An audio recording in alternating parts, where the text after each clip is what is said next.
All right. Hi, chat. Good morning. Good morning. Um, good morning, lookers. Good morning, Vault viewers. Yeah, we are continuing Ace Attorney Investigations 2 today. Finishing up Case 2. That's really about it, really. That's pretty much about it, really. Last we left off, we were in the middle of investigating the jail. I'm not actually quite sure where exactly we were supposed to be at. My memory might have been, my memory might be a bit fuzzy, actually. A tad bit fuzzy from that point. But last we left off, I think we just found out that, Knight, Bronco Knight, has a connection with Ketis? Ketis? Fuck, I forgot his name. The old man Buddhist assassin. But I guess we'll see what goes. Because the dog is clearly sus. Oh fuck, the circus is right. The circus, that's right. Oh god, the very big circus. Oh, I wonder if we'll see Mo. I wonder if we'll actually see Mo. That'd be funny. That'd be funny. But anyways, yeah, I might not go on for too long, chat. I might not, but we'll see how it goes. We'll see how it goes. Probably finishing case 2, and if we finish under like 2 hours, I might start case 3 at least a little bit. But we'll see. We'll see.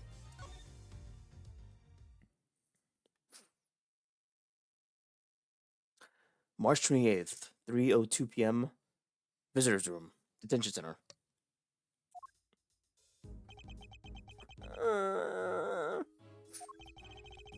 You withheld information from me. Why? I didn't want to. I didn't withhold anything, or at least I didn't mean to. Okay, so you are a member of the very big circus, right? No, I mean yes, but no. I mean I'm not a member. I'm still new. That's irrelevant. You're still a member.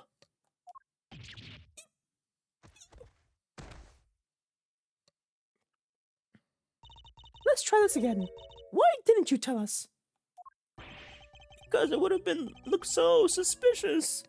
Me being a performer in the circus show, and me being friends with Bronco. I thought that if anyone found out, nobody would believe I was innocent. Not even you, Kay. I thought I'd make it clear that I believed in you. But when you stared at me like that, I get so terrified. Oh. Miles really isn't a good defense attorney with this story, guys. You're a real smooth operator, aren't you, Miles? Any other client scaring tips you want to share? You're really not hoping, Fender. And at this rate, it sounds like we really need to question about everything all over again. So, what do you do at the circus, Simeon? I'm an animal tamer. Kind of. I'm still learning the ropes. That's so cool! Did you get to train lions and tigers and bears and stuff? Lions? Tigers? Bears? Oh my! No! They actually use a lion. Oh my god. I work with this little guy. Oh my god. Oh fucking hell, it's a fucking monkey from the... It's fucking Acro's monkey. Looks pretty tame already to me. So you're not exactly a tamer. More like one of those old-timey organ grinders.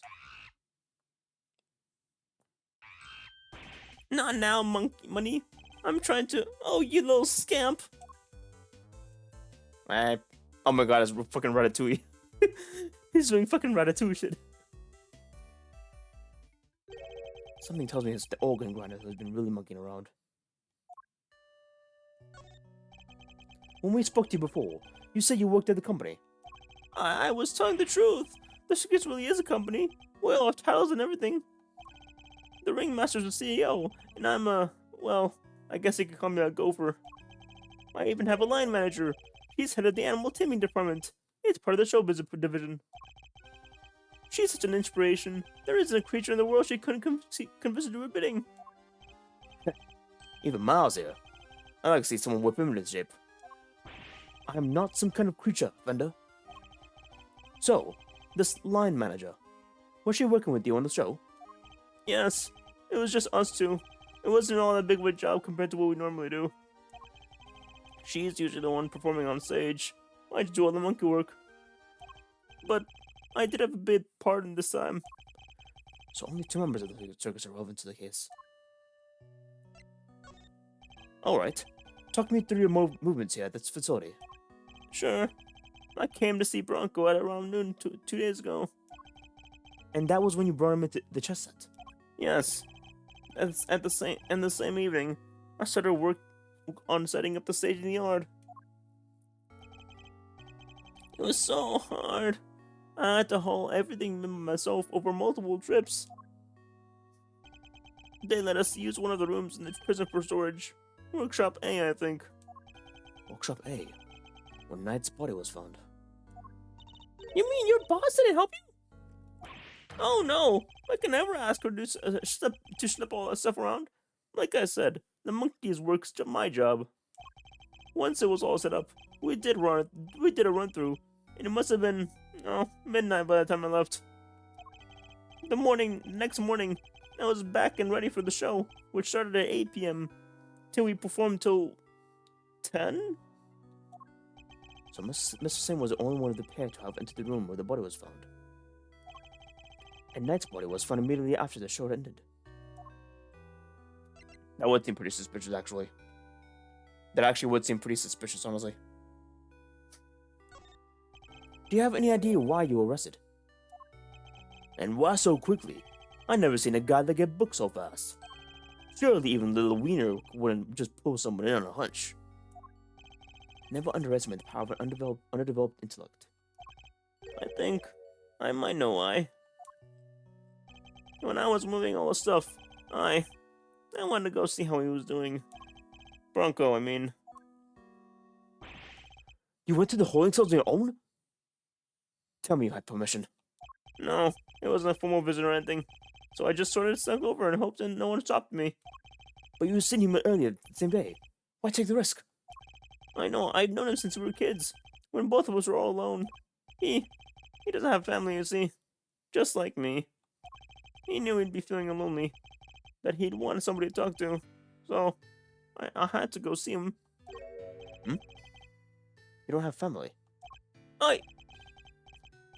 For a while, I had my dad. But he passed away when I was a little kid. Losing one's father's child. I know that pain all too well. All too well. He's just like you and me, Edgeworth! There was nobody else nearby you when you went to see him? No.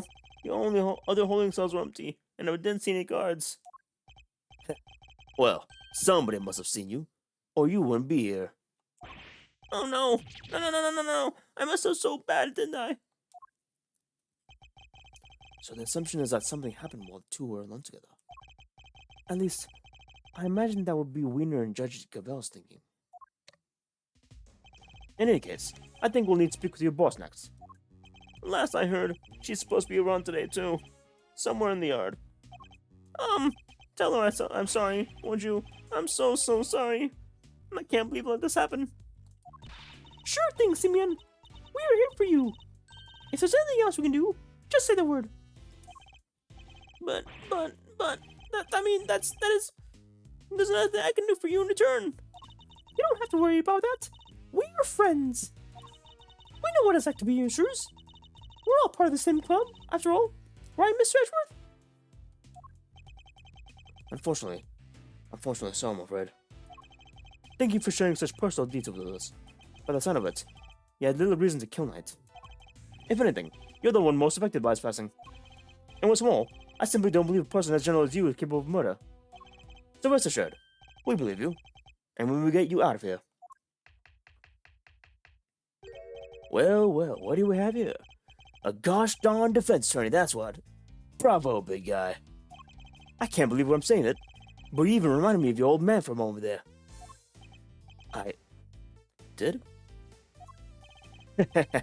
From the Book of Gregory, an attorney is a friend to the friendless. Simeon, my bucko, this guy'll suffer any hardship for your friendship.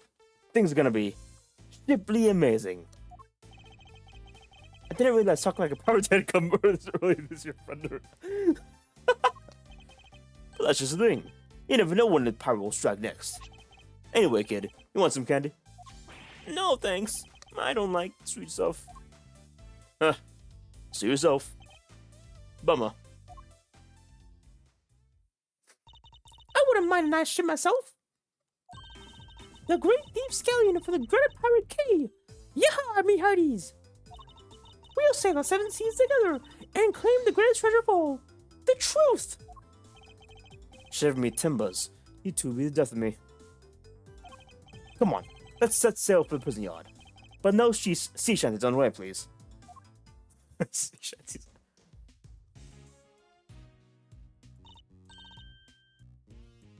Look, the shutter's open.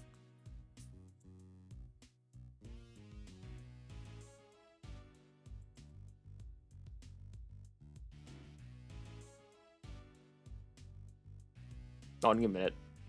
Sorry.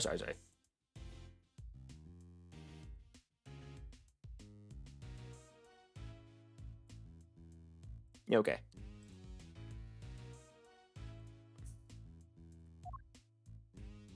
Oh. That's the way to the yard, I believe. That's the way to the yard, I believe. Let's go take a look. Come on, what are you waiting for? Someone's excited. Come on, Fender. Oi, I'm coming.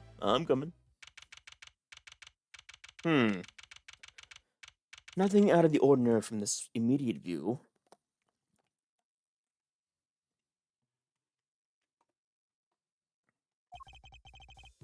So, this is the famous yard. The circus performance was taking place here just before the water was discovered. Check it out! It's like the backdrop of some epic festival.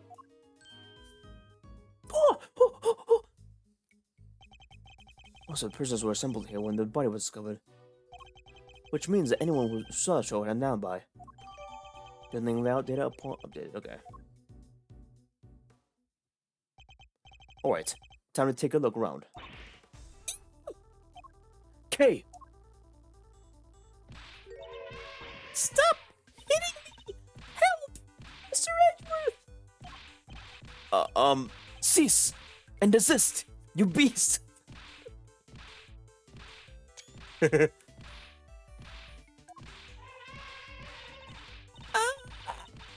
Somebody, help me! Oh, me! Stay, Isaiah, stay. Who's that? Oh, it's fucking Regina. I knew it. Aw, you've got a new friend to play with. Good for you, girl. Play with? Your elephant nearly ate me. No way. She'd never do anything like that. Hi, Regina. Isaiah doesn't even bite. At least not very often. So she does have a taste for human flesh. How do you like meeting a real-life elephant up close? Aren't you glad you did? Yeah, glad I didn't die. But you did have fun, right? Right? There, sweetie, don't cry. She had a wonderful time, didn't you, Kay? Don't mislead the poor girl, Fender. You did? Oh, I'm so happy! Here, let me make it up to you. How about a hug? Keep your tongue to yourself. Aw, another new friend. Isn't it just the best day ever? I am Associate Defense Attorney Miles Edgeworth. Oh my gosh, I'm so sorry. I haven't introduced myself. I'm Regina. It's so nice to meet you. I'm Kay, Great Thief Extraordinary and Mr. Associate Defense Attorney's Great Associate. This self-introduction brought to you by the world of convoluted.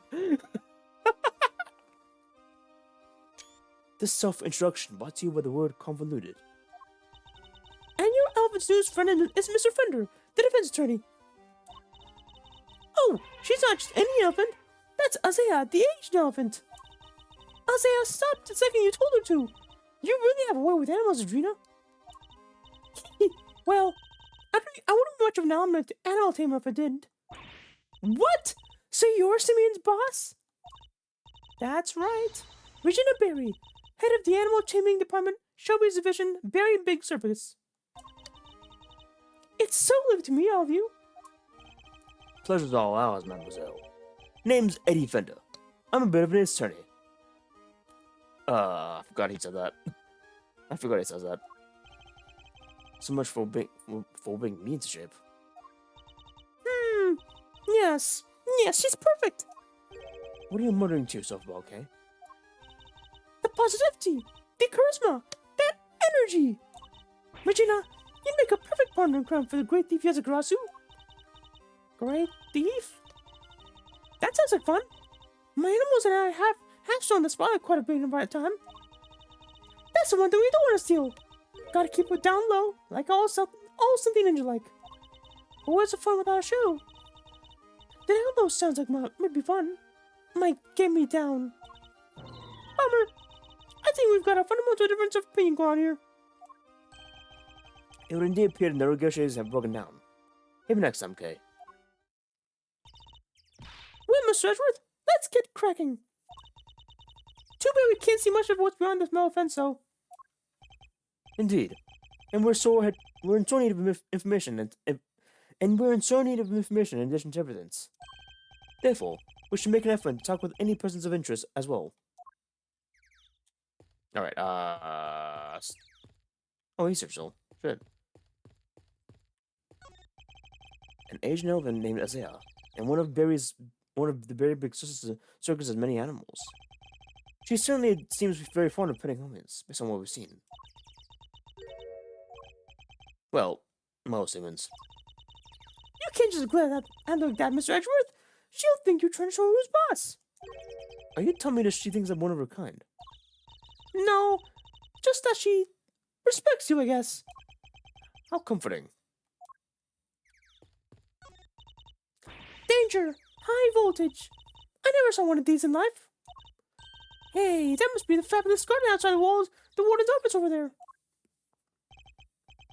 Ah, yes. Warden Lagarde mentioned that being able to see from the window on the detention center side.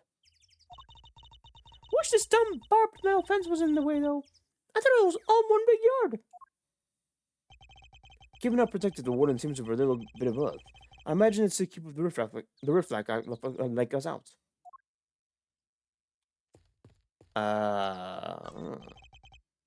A wicker basket, or rather, a cart, given the wheels. Ooh, smells like animals. I suppose they must have been using it to move things around. Hey, wouldn't it be fun to hop into the wrist down the hill? Oh, you know what else would be fun? Racing down a hill on office chairs. Where did any of that come from? The store appears to be locked. Want me to open it? Can't guarantee anything, but I'll certainly give it a try. No, if we deem it necessary, we will simply ask for the key. Spoil sport. That could have been my chance to shine. Feel free to shine somewhere else, but you'll not make an audience out of me.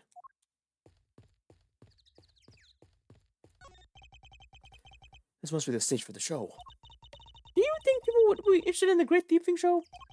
I'm sure the police will be very eager to attend.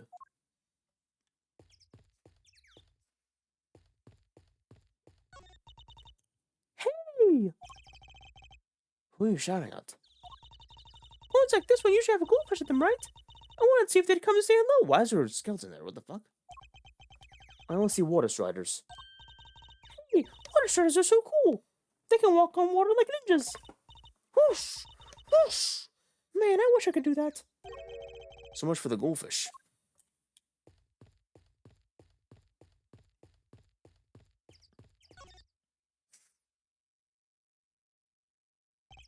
A simple, sturdily built well.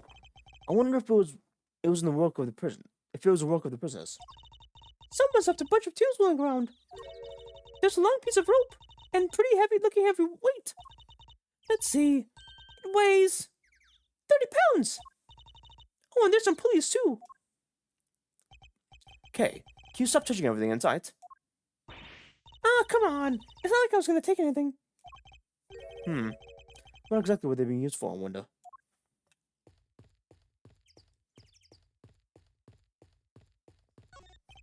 These chests must have been for the audience. Wow! I pity whoever had to pull them all away. Really? Why?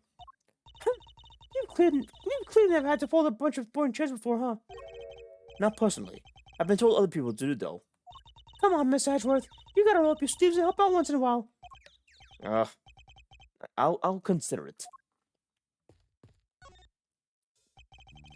Ah, Mr. Attorney, sir. And how are you today? If you don't mind me asking. Today? We just talked to you earlier, Mrs. Ott. Oh, heavens. I do apologize. Ever since I came to call this place home, I've been working on my interpersonal skills, you see? In order to be as annoying as possible?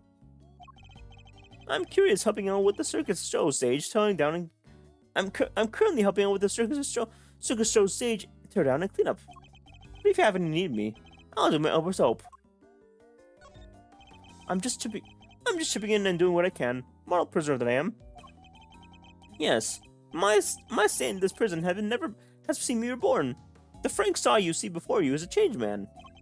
A changed man, who now targets the recently deceased. No, you misunderstand. That was just a moment of madness. A moment of madness? You're a disgrace to all thieves everywhere. You're right, of course, I can't deny it. I still have a long way to go. As a thief? Anyways, as you can see, I have a shiny new bracelet now. So it's a straight and narrow for me. Like you said, I'm a model prisoner. Not that a real model prisoner would need to keep telling me that. Oh shit, I actually have more to say. Now I'm doing everything I can to prepare for my eventual return to society. Yeah, you even skipped the show to focus on your training, didn't you? That's right. Only 2 inmates were absent. Sawt and Canis. Why didn't you tell us about Mr. Kanasuno? Ah, that. Look, I didn't want to think there was an inmate in this prison who talked to him if they didn't have to. He's, well, you could say he's a real one in charge around here. You didn't hear from me, but, well, I guess it comes with being the fixer. Fixer? Yes. Anything you need, we can get it for you. But how does he get away with it? I'm not sure, but he's the only one who does it. I'd heard he has a secret way of getting things into the facility. I imagine being the fixer affords clandestine privileges. Not that I concern myself with such things anymore, of course. I'm far more interested in perfecting my mud pack application technique. And what are those mud packs exactly? They're a special type of mud treatment, rich with minerals. It works wonders with coats. I've been practicing on animals here in the prison. I hope to treat them all eventually. Speaking of mud, that reminds me of a certain piece of evidence. Maybe we should try presenting it to him.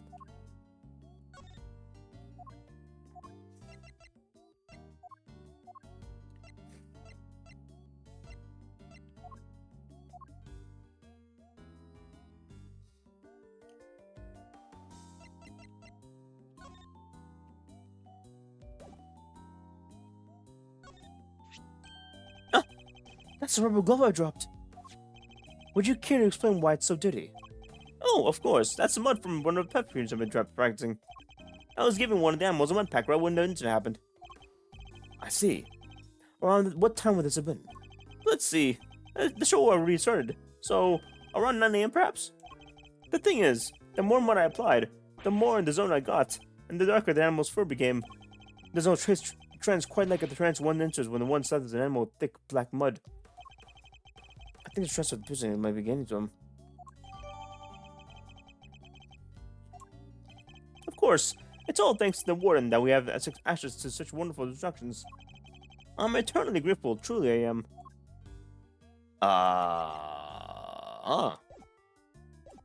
Interesting. Not much here, really. If you're the head of the animal teaming department, you must be Mr. Saint's boss. That's right. My My daddy founded the very big circus, but he passed away. He was murdered. I'm so sorry to hear that. But we have a new ringmaster now, and he's made the circus bigger and bigger, bigger and better than ever. He's such a nice man, and he was a good friend of my daddy's too. Wow, that's great! Look at you! I know, right? It was his idea to accept performance like animal taming and magic and ventriloquy. Only animal taming and ventriloquy have more than one person right now. But the very big circus is getting bigger and better day by day. Sounds like you guys are really going places. They're getting on really well. I'll leave them to it. Can you tell me about the show? Oh, it's a wonderful thing. It's about a story. And not just any story. It's a love story. Isn't that dreamy? Sounds like a regular ride. So, who's the star of the show? Let me guess, you? No, silly. That would be Isaiah. And she falls in love with none other than Regan the Tiger. It's a heart-rending saga of forbidden interspecies romance. Whoa, Nelly. I've heard of odd couples, but that takes a biscuit. And that's not all. There's a love triangle too. It's so romantic. That sounds pretty incredible. Huh, Mr. Edgeworth? So the elephant is a heroine? I suppose it's the first time for everything. And, who's the third wheel? Oh, that big, big old meanie who tries to tear the Charcoal Surface apart. Oh! What animal do you think it is, Mr. Edgeworth? Mr. Edgeworth? Given that it's a circus, perhaps a lion? I think a raven would be cool. Like the Yatakarasu. Nope, it's a sneaky monkey. That's certainly lower the stakes. Oh, you mean money, right? Nope again. The role of the monkey is played by Simeon. Money's far too small to play against Isaiah and Regent, silly. Anyways, the evil villain tries to tear Isaiah and Regent apart. Oh, because of the fated twosome. It's so exciting, isn't it? Wow, it surely is. So, Mr. Sam was more than just a little help he claims to be. Poor Simeon. It'd be terrible if he couldn't perform with us anymore. Wait, wouldn't that mean that Simeon was in the show the entire time? Huh. Actually, might be the case. Can you tell me more about how you set up things for the performance? Oh, that's not really Maria. Simeon takes care of all the lifting and carrying. He's such a sweetie. You have to do everything by telling me how to coach in the show. I did see him do something down near the wall, though. Oh well. I recall seeing one behind the stage. I should examine it in more detail. You should have seen him moving those huge cases around all by himself. He's a total hero. Yeah. Somebody sounds like something he would do. Whipping all the while. He was going back and forth between the yard and some sort of workshop with all the equipment. The president gave us special permission to use it for the storage. But he was the only one who went down in there, so I don't know much of it more than I do. The workshop must be the one where Knight's body was found. I guess this confirms Mr. Singh was the only performer that to have gone into workshop A. Well, this sucks. Oh, we're getting this information that works against us. You have to help Simeon, Mr. Attorney. We're all counting on you. Leave it to us. He may not know it, but Mr. Edgeworth knows how to get things done. And what exactly is he may not look at supposed to mean? Ah, there you are. There you are. Ah, the guard. Regina, Cupcake. Oh, what in the guard? I've been simply dying to see you down for a chat, you exquisite little thing. Guess I'll ask her. Do you mind if I ask a little about the prison? Oh, not at all. This place is my pride and joy, my home. Sure, it was a prison when I first arrived, but it was awful. An utter disgrace. Awful. I suppose you mean the prisoners were unruly. I most certainly do not. They're angels, every single one of them, and they always have been. No, it was the ambience that was awful. I fretted and I brooded and then it hit me. The animals!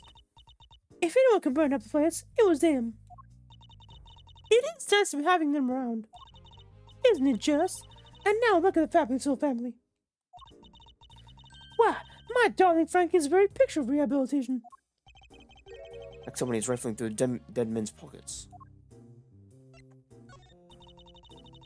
We have so many success stories among the family, but darling Frankie really is a marvel. He turned himself into vocational training and is always the first to volunteer for everything. What? And you other model prisoners didn't do that? Oh, of course I do, if they did, dear. Of course. They're all such tries, such doers. It's just, Frankie, let's just say he knows what's good for him. What exactly does she mean by that? Anyway, he's a very good boy. So do try to be nice to him, won't you? That's weird. Loud, soaring music. Great leaping animals. The very big circus truly has it all. And everyone who comes here gets to see once a month. Really? In that case, let me see.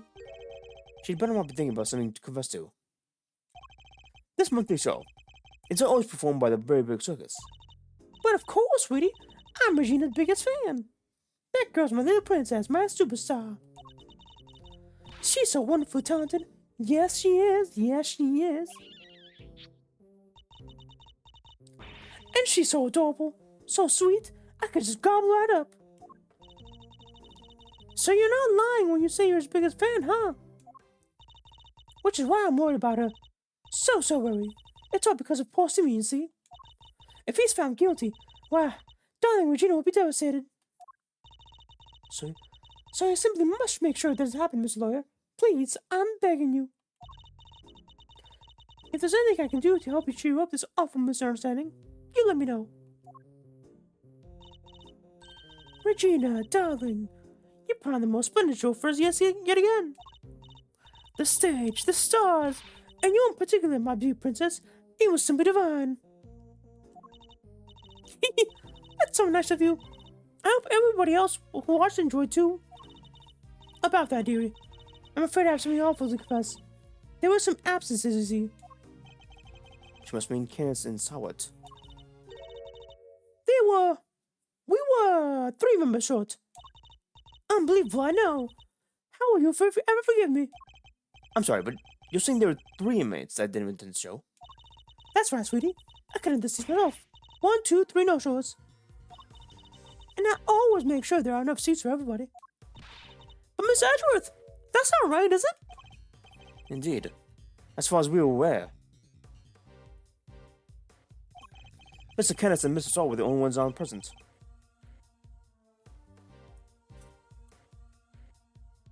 I want to give him a minute. Oh, sorry.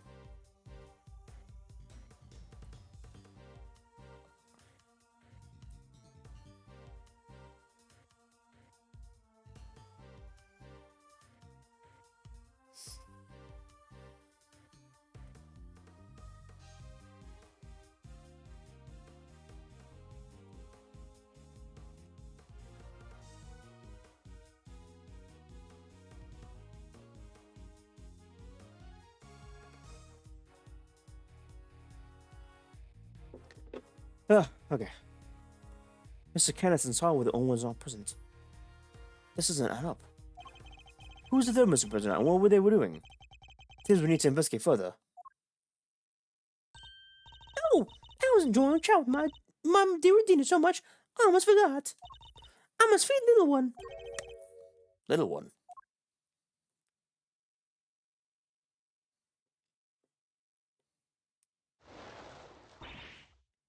Yikes!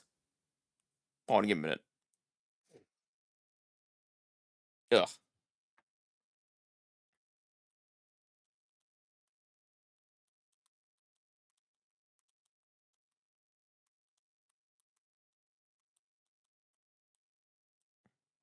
Just start. Let you know. Okay. Sorry about that, chat. Okay, what is this? Oh, Jesus Christ. Alligator! You're looking as dope as always. Allie, my sweetie. Aw, she's so pretty. And what a cute name. Yes, Allie the alligator. Isn't she a darling? She's my favorite. Aren't you? Yes, you are. Yes, you are. I'm so jealous. Can I pet her? Of course, princess, of course. Boy, howdy. Those two were made for one another. It looks like they'll be a while. Maybe we should, go back inside the prison and check the cells. Yes. Let's. Perhaps we can find a clue as to who our third missing prisoner might be. Who our third missing prisoner might be. Alright. Ah, boy. Who's the third one?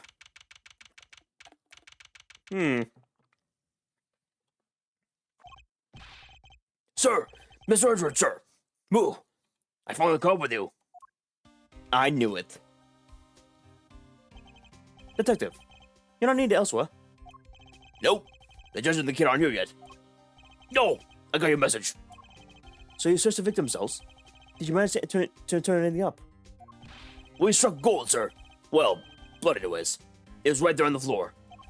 Only in text, tiny specks though, but at least something. At least it's something. Yeah! It proved the holding cell was a single crime, right? Not quite. It proves a possibility, but it's not conclusive yet. No, I thought you said that, sir, which is why I ordered the some follow work.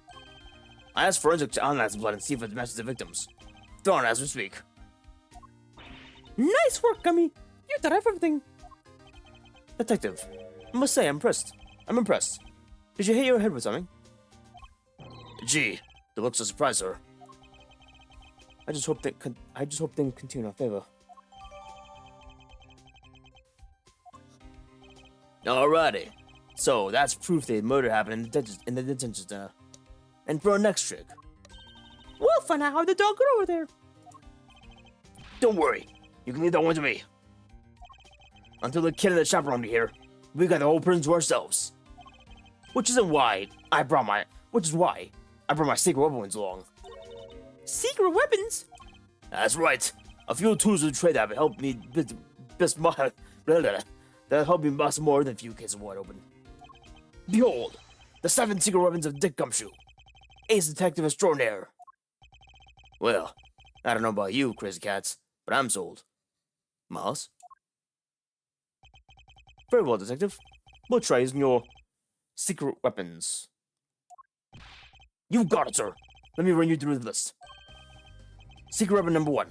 My trusty old metal detector. If it's made out of steel, silver, or scrap, this little guy here will find it. So, it attacks metal. Very good, Detective. Next up, secret number 2. Missile. Everyone's favorite crime-fighting canine. He can track pretty much anything you find in front of him. Especially food. He sure is a lot cuter than Mr. Kenneth's dogs. And now for secret number 3. Where'd I put it? Am I one snap short of a school, or is that a fishing rod? Don't tell me we're going fishing for clues. No. I just haven't have with me, so that was all. I see. Well, onwards and upwards, Detective. Let's see what else you have. No, that's all she wants, sir. Dummy, you're 4 secret weapons short of your so-called 7, and one of them was a fishing rod. Sorry, but that's all I got for today, okay? I'll, show the rooks next time. What do you think I call them secrets? Guys just can't go around showing everything at once. That's crazy. In that case, I suppose the 3 you've designed to reveal to us will have to do for now. Alright. Which one do you want to try, sir?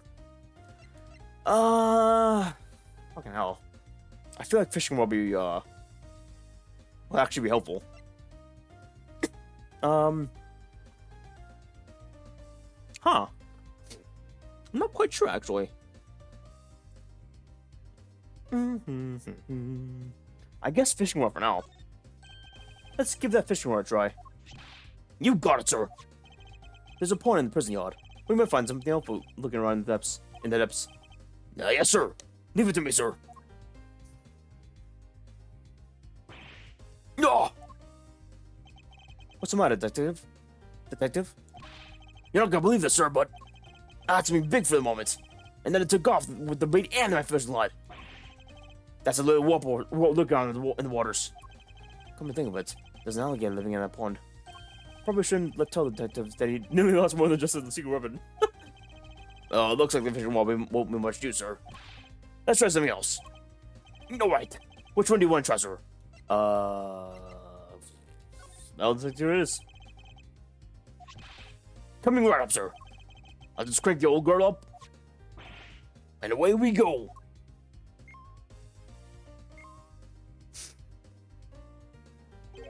Is everything alright, detective? Uh-oh. Looks like I should have brought the spare battery. Ooh, that's not gonna be of much help. Sorry, sir. Looks like the metal detector will have to wait. Let's try something else. I guess actually missile would make the most sense in hindsight, because like it's an animal. Missile's an animal in a prison with animal-friendly rules, so make the most sense actually. You got it, sir. Hey, missile, here, boy. No, he really came. So, what are we tracking? We're trying to find out how Mr. Kenneth's dog got to the holding cells in the first place. I suspect the same route will be used to bring Miss Knight's body back to the prison. So, we give the old pooch a sniff of the body.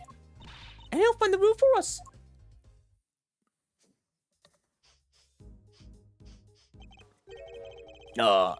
Does anyone else smell something sweet? All that smells of odor of blood. It's faint, sir, but it's there. Almost like cake, maybe? Why would it smell of cake? Okay, Missile, get a noseful. And away we go. Follow the dog. That's the way too. He's headed for the maximum security. Uh-oh, he's going in. And we'll just have to follow him after. Follow after him. Oh, he's not there. Oh, shit. He is, actually not there. Interesting. This is kind of cell. Oh, shit, what the fuck? Mira-un. Oh, shit. Thanks for the follow, bud. Hope you're enjoying the stream. Thank you for the follow. Hope you have a great time zone, this fine time zone, Mira-un. Yeah, we're playing Ace Attorney Investigations too. Hope you're enjoying. Is he meeting with someone in the visitor's room? Do you think Mom Mrs. on something? Looks like maybe he is. Woof, woof, woof, woof, woof. Is there something here? Let's get snooping, Mr. Edgeworth. It's a bell. I guess a bell would be the most sense. Look, Mr. Edgeworth, that chisel on the floor is a bit smaller than the others. I'm no woodworker, but perhaps it's an all-purpose one that can be used in pitch, regardless of job. An all-purpose pocket chisel makes sense. Always nice to when your tools are useful and easy to carry. Is that your opinion as theft? Nope, it's my opinion as a great thief. I walked into that one. I want to see the bell, but should. Mr. Kenneth says chisels. Everyone is a potential wonder weapon. That reminds me of something. The furrows in your brow. When you furrow, it looks like someone stuck a chisel to your forehead. I have no idea what you mean. See? That's so deep. Don't tell me you don't see Mr. Wood carving face. Wow, Mr. Wood carving face. That is a nickname. That is a nickname. Have you quite finished? Right. I guess chest effort. What the hell? No, never mind. I'm not. Never mind.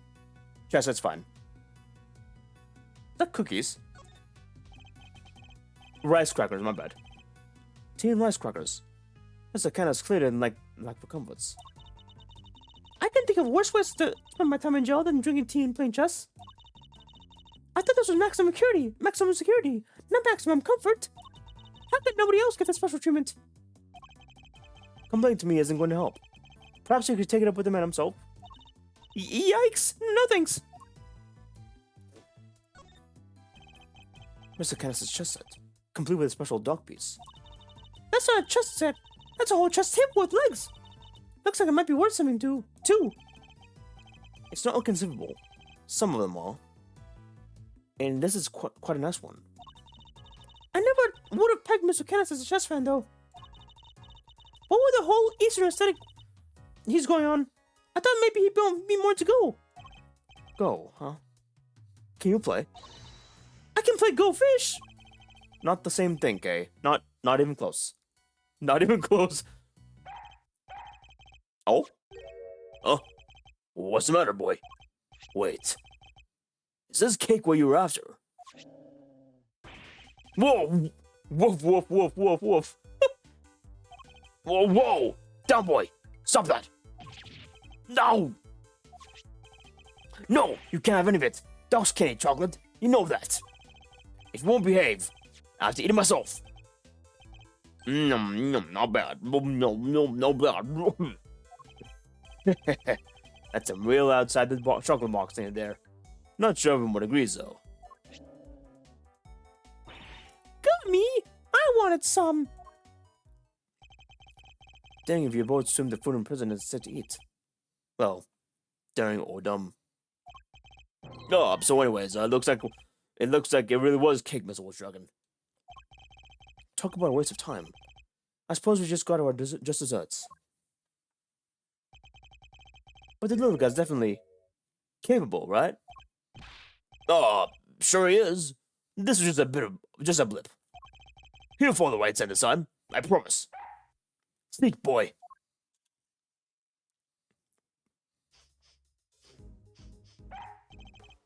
Woof, woof, woof, woof, woof, woof. No, I think it's on something.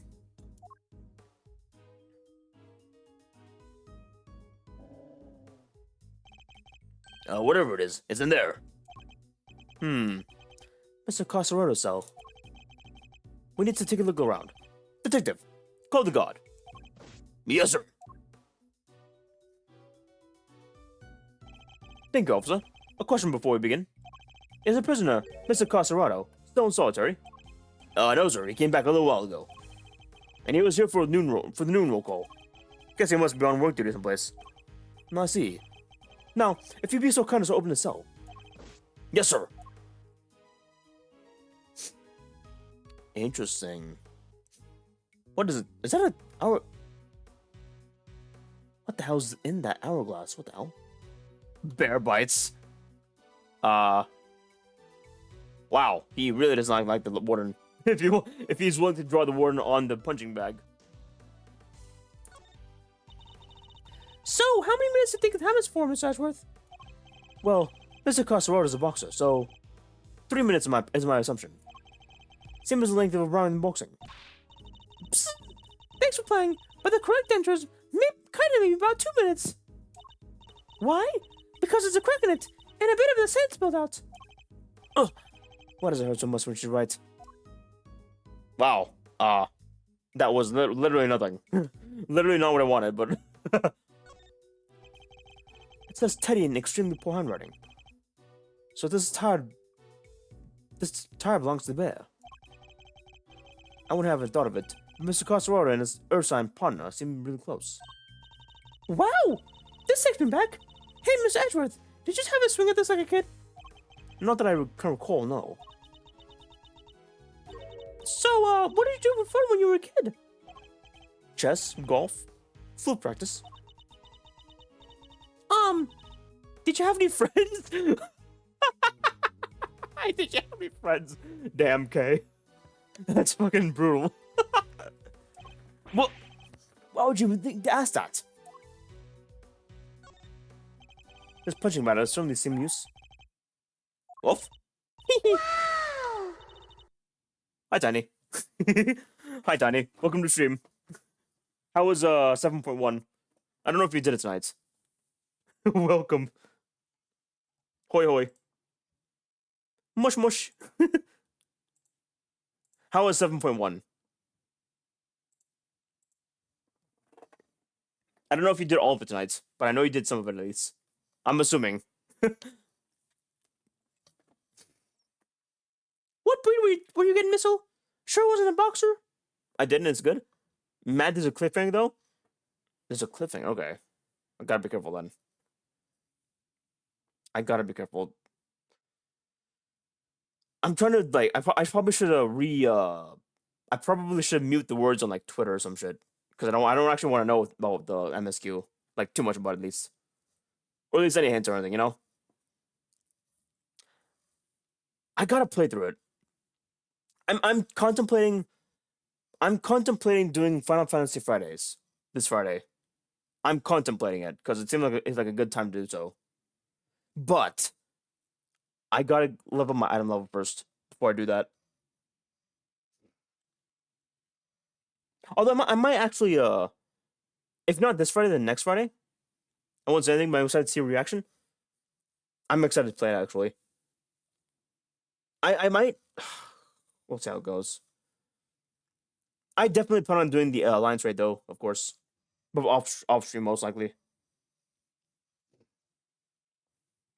Yeah, if not next week, then next Friday will be Final Fantasy Fridays. I can't wait though. I can't wait to play it again. It's been like a long time since I've really played Final Fantasy 14. I've logged back on for like the Halloween event, the All Saints Wake event, but like that's really about it. I need to unlock the alliance raid. It's pretty easy, I think, right? I don't want to say. I think it's in Tuliolo. I want to say. I checked it like last night. I could be wrong though. Who knows?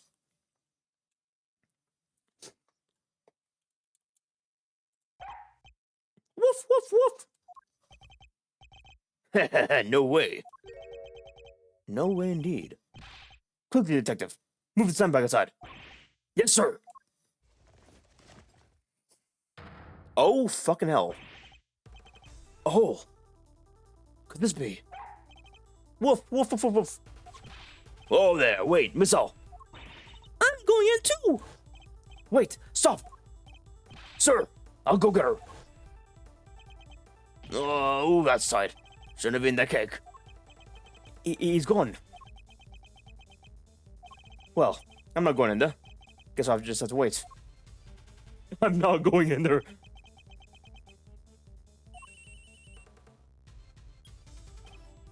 Hello? Kay, are you alright? You're not going to believe this, but we were in the detention center. The detention center? That hole! It's a tunnel that leads right into Mr. Knight's cell. What? Don't go anywhere. I'm on my way. Interesting. Oh, is it under the bed? It's gotta be like under the bed. EX3 is hella fun though.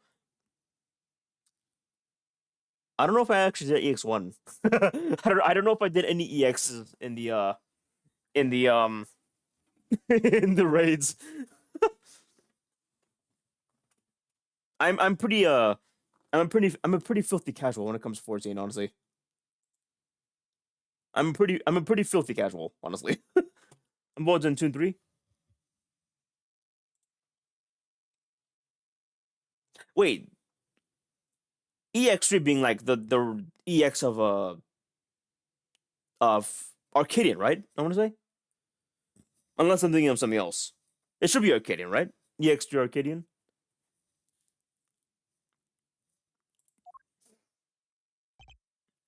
Okay. Hey there, Mr. Edgeworth. Guess you can say we made like a breakthrough. Quite. At least it came out unscathed, I think. Sir, the floorboards in the bed were torn up.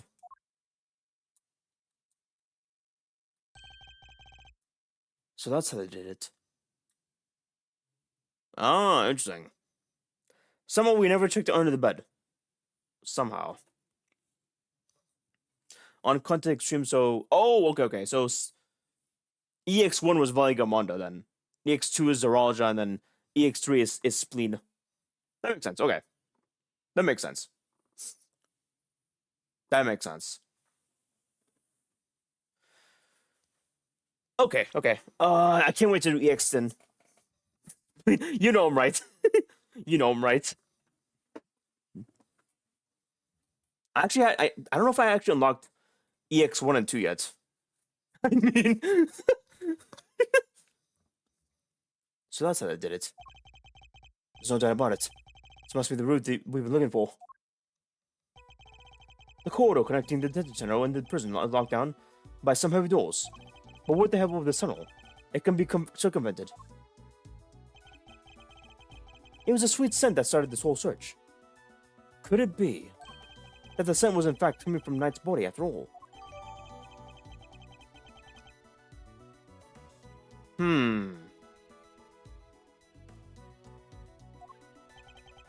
Incidentally, Knight's body was covered in dirt.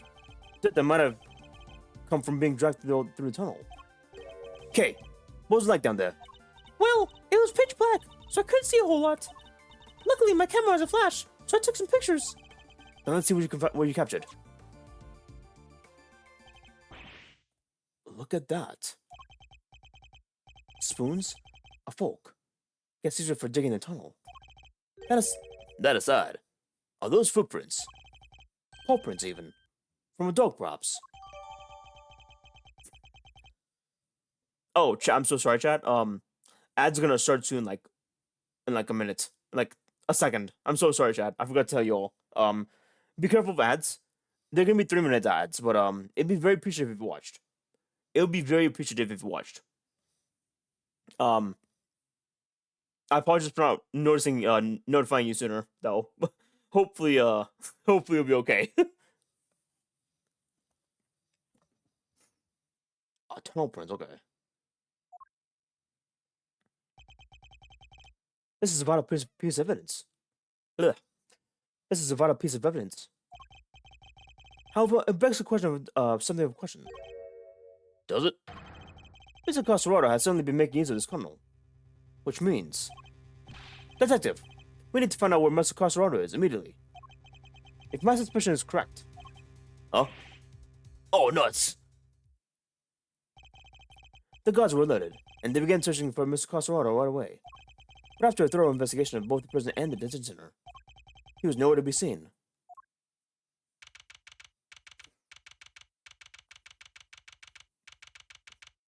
I just realized I actually didn't finish my FF14 doodles of Asinian. And I probably should do that. I probably should finish the Asinian doodles. Well, I can. Actually, I could actually do it soon since I don't have much other art stuff going on, really. Well, have the police been notified? Yes, ma'am. We just finished liaising them with a moment ago. Liaising them. They've set up a cordon around the entire facility. Good. The first blemish on a prison's spotless reputation will always be the ugliest.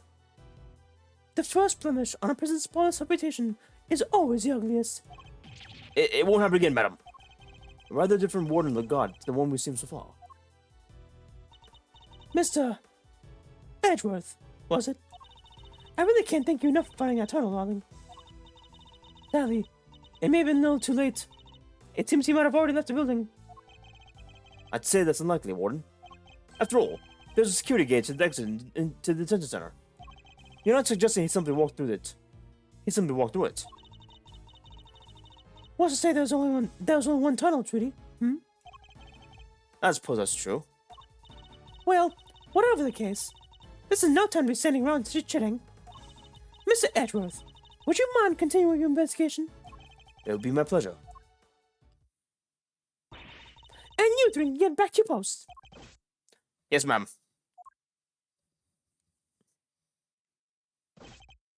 Detective, the results of the blood test just came back from the lab. Thanks, Mal. Let's see what they've had to tell us about the blood they found in our cell. What does it say, Miss Edgeworth? They've identified the blood, and it's Knight's. It is Knight's, okay. Nice job, everyone. Teamwork makes the dream work, huh? We've got Knight's blood in the holding cell, a tunnel, and a dog clearly went through.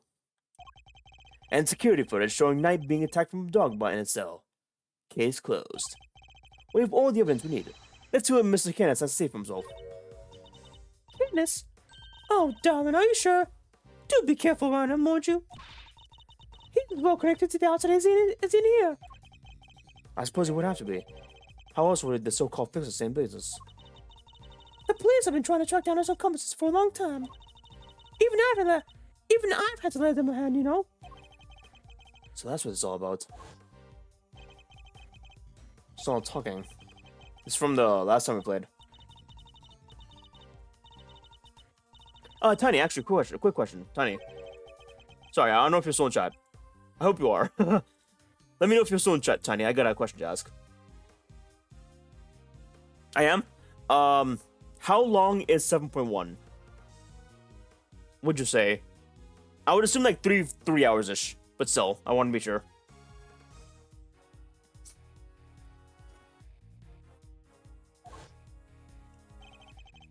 You borrowed evidence from police to help keep the investigation, is that correct?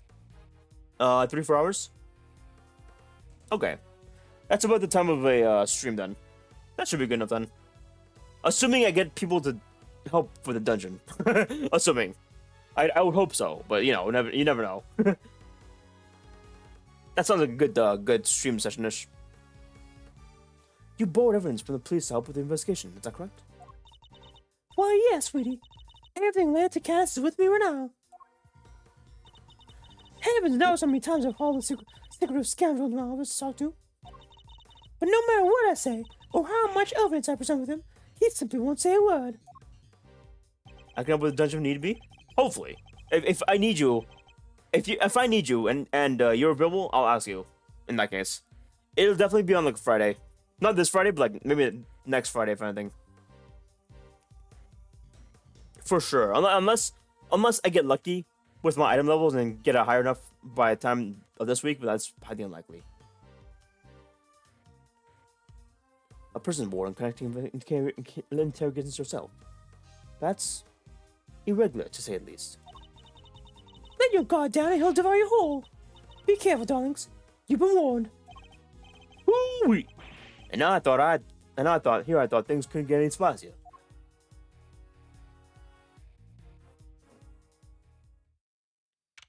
I hope the dungeon's good. I really do hope the dungeon's fun. I'm curious what it's about, honestly. I know it's like it's in Shakhtara, I believe. But you know.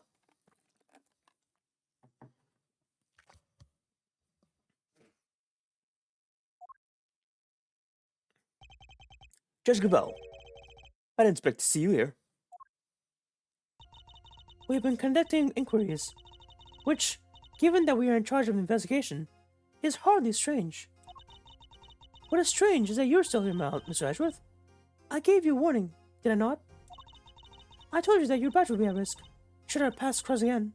And yet, here you are. I'm sorry they had thought that might be so easily discouraged, Your Honor. But I'm not about to let that truth slip from my grasp, no matter what you or the committee might say. I'm here to present a certain somebody with evidence that you yourself should have uncovered. You have more business with me. I take it, Mr. Edgeworth? I do. I promise I'll be back to prove that you were the killer, and here I am. That should be amusing.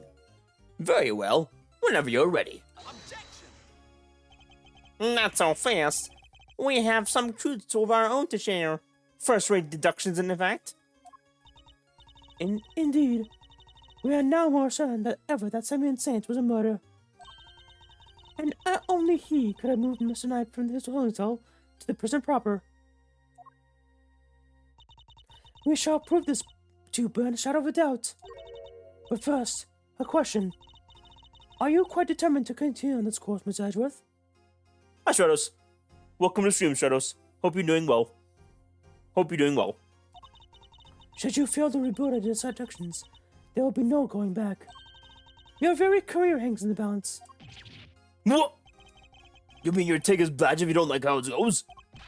That's intimidation. Not at all. If anything, I'm showing him mercy. This is not Mr. Edgeworth's case. It never was. And I'm under no obligation to hear him out. If he is prepared to accept potential ramifications of his actions, I will allow him one more last chance. Well, are you truly willing to take the risk? To put your beloved bench on the line? Mr. Edgeworth! Sir! Any sleep otherwise well? Hopefully sleep soon. Hopefully. I'm gonna pray to get some sleep soon, Stratos. By the way, Stratos, in case you haven't noticed already, you've been shot point blank with the gift sub bullet. I don't know who gift subbed it to you, but you now have access to emotes, to my emotes, as well as an ad-free viewing experience. So no more ads. No more ads and emotes for you. Hope my sketches helped, Tiny. That's right, you did sketch out for Tiny. Also, they did? Hell yeah. What were the sketches about? What were the sketches about? I actually couldn't see too well. It was unfortunately tilted like 90 degrees, so I couldn't really tell too much without turning my head. If not, I will see what the... Now you pointed out, I'll just keep shaking someone down. I don't know who it was. It was anonymous. I don't know who anonymous was exactly, but we'll see. Next, hopefully they helped. Hopefully they helped. My camera broke. I mean, was it phone camera? Because otherwise you could just edit the picture and then you can just edit like and turn the camera, turn the picture to make it upright. Yeah, you could just edit the picture and turn it upright, like some degrees to like 45 degrees each time. It should have helped, I think. Oh, whatever. Oh well, you posted it. That's what matters. I am lazy. That is fair. That is fair. Tiny, just a heads up, Tiny. Just remember, legs are quite literally half the body. So like the amount of the pelvis to the head should be the length of the legs as well, from the waist / pelvis to the feet. Just a helpful tip.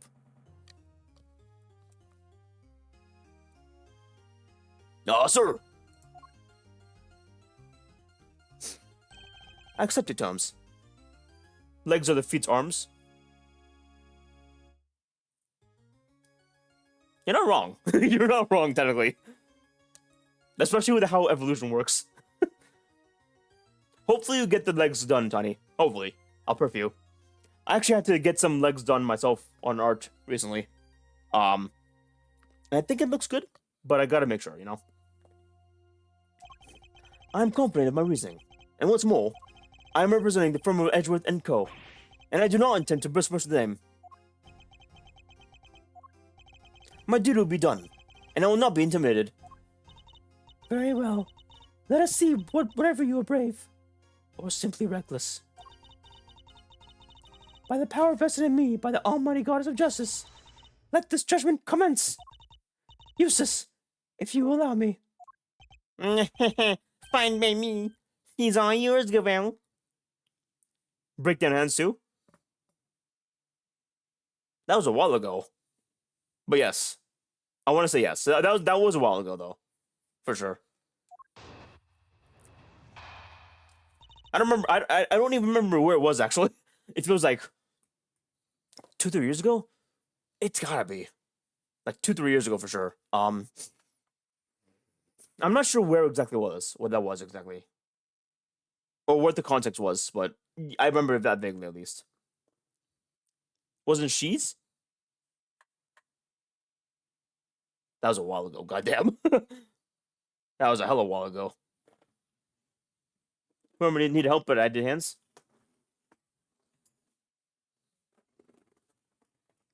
I have an idea who it might be, but I don't want to say. I don't want to say. How Knight wound up in the prison proper. You're aware. You are aware of the incident involving Knight the day before yesterday, I assume. he assaulted an innocent god and stole its keys. Later, in the middle of moving a large animal cage, Mr. Saint stopped by Knight's cell for a small visit. Then, that's when Mr. Knight stole one of the cells. That's when Mr. Knight stole out of his cell using the keys he stolen. He slipped into the cage, and there he hid as he was rolled to one of the prison workshops. Is it who I dreamed about? Yes. Most likely. Probably. No names shall be dropped here. It figures she was about to bring up Mr. Sane going to the midnight cell. Yesterday, after you so kindly made us aware of the security footage camera, we decided to take a look at it ourselves. Perhaps you'd like to see what we found. This is a still from the footage received. Mr. Sane's speaking with Knight in the cell. Correct. You will also note that he has positioned the cage in such a way to obscure the camera's view. It is his blind spot that Mr. Knight exported in order to enter the cage undetected. A sound deduction based on what can be observed, wouldn't you say? Stratos. I mean, you wouldn't be wrong. We also discussed you. You technically wouldn't be wrong. A blind spot. Which means that the camera would have been able to capture the moment Knight entered the cage, if it did at all. So it's still possible they didn't actually leave the cell at this point. I don't get it. Why would Mr. Knight want to hide in the cage? I couldn't resist the joke. There's really only one way possibility. He intended to escape. A prison break. That's so cool. Mr. Cosorado, Mr. Knight, everyone's doing it. I have to step up my game. Okay, now is really not the time. Like, really not the time. Mr. Costoro's escape is no laughing matter. It is my belief that Mr. Saint helped Mr. Knight with his escape attempt. That is to say, he was his accomplice. Wow! Go, Simeon! That wasn't a compliment. I understand that the cage was briefly taken to one of the workshops. I imagine that if things had gone to plan, Mr. Knight would have been remained in this cage until after the show, and then removed from the premises along with the rest of the circus equipment. Unfortunately for Knight, Mr. Saint had other ideas. He killed its friend in cold blood. Judge Gravel's argument seems reasonable. But there must be a flaw in your logic somewhere, and I'm going to find it. When Steel Run becomes an anime, my friend said he's willing to look for the episode. The one where the manga chapter is supposed to skip. So you don't get grossed out. You know what? I know they told me to skip that chapter. Actually, before I continue that thought, remind me what chapter it was again? Because I actually forgot what chapter it was. Was it like 33 or something? 31? I don't know. Remind me what chapter it was, because I actually forgot what chapter it was. I'm still kind of early in. I never really continued after last time. 31? Okay. I'll skip chapter 31. Oh no, not skip it by like. If it's only one page, then I could probably just skip the one page in the chapter and read the entire other chapter. Although, they might, when they animate it, I can tell the page. I'll let you know when I'm 31. I'll let you know when I'm on 31 for sure. When I finally read it. When I finally continue to read it. But real talk, when they animate it for the eventual Steel Ball Run anime, they might skip over that actually. They might just not include it. Because there's a chapter in Part 6. I forgot the name of the Steel Prison? Fucking the Part 6, with Jolene. There's a chapter in the solitary chapter part where she goes to Stone Ocean. Thank you. There's a part in Stone Ocean where Jolene gets into solitary to get one of the things from the baby or for the baby. And there's a part where the prisoners pretty much throw number twos at her. Like legit just number two, which is disgusting. But they take it out in the anime. They just straight up like leave it out in the anime, so they might just do the same for that part of the Stable Run. They might just do the same for Stable Run.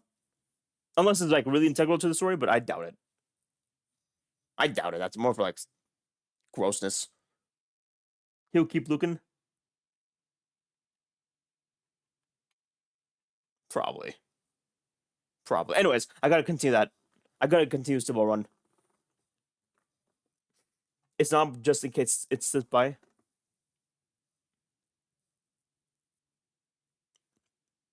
I feel like they kind of like think they should like keep it out after what happened with the Stone Ocean's part, and then leaving that out. I was fully when I was watching the anime episode, I was fully intending on covering my eyes for that part because I actually don't like toilet humor at all. But they did. Sorry, I need water real quick. I need to hydrate.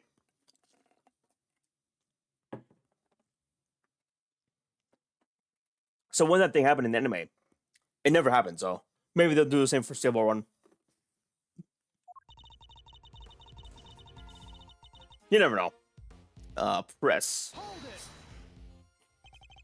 Your Honor, about this incident. Yeah, I've heard about it, of course. Surely an attorney with assault would have sorts.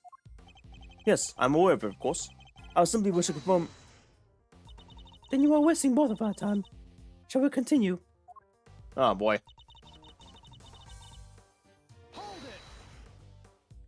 you have any proof that Knight stole the keys? I can think of no other reason for him to carry out such a brutal attack. Okay, but he asked for proof. He asked for proof, not suspicion or reason. Once the god he assaulted regains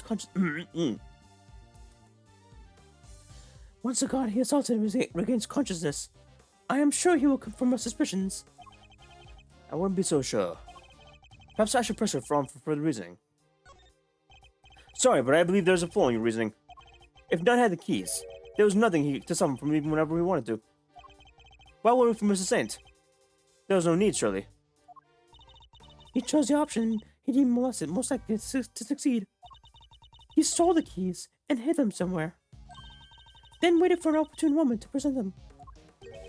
He hid the keys.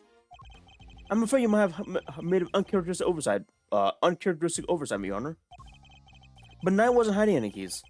That has already been proven. And this is a piece of evidence that proves Knight didn't have the keys.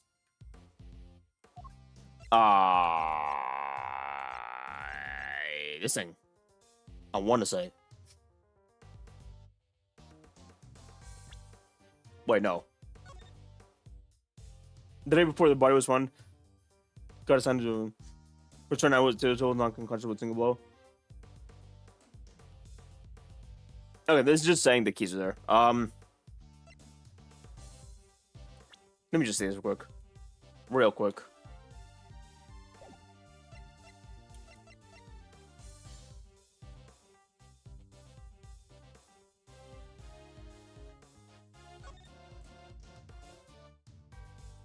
Okay, it's gotta be this.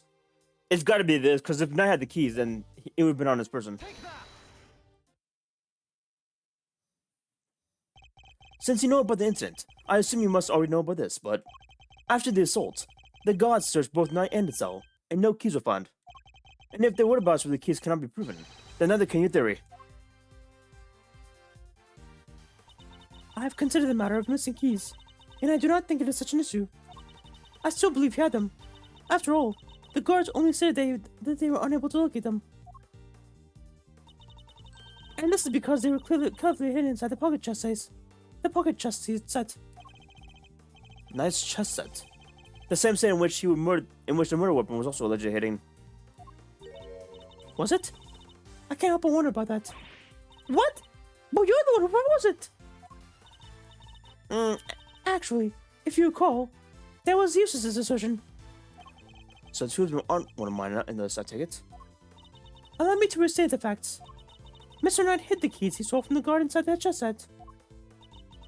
When Mr. Shane came to see him, Mr. Knight used the keys to open his cell and climbed inside the cage. He was then moved him from the holding cell to that workshop in the prison proper. All of which would help his friend and his accomplice. Had things gone according to plan, he would have been taken out of the facility after the show. But they did not. Instead, his accomplice murdered him while the show was taking place in the yard.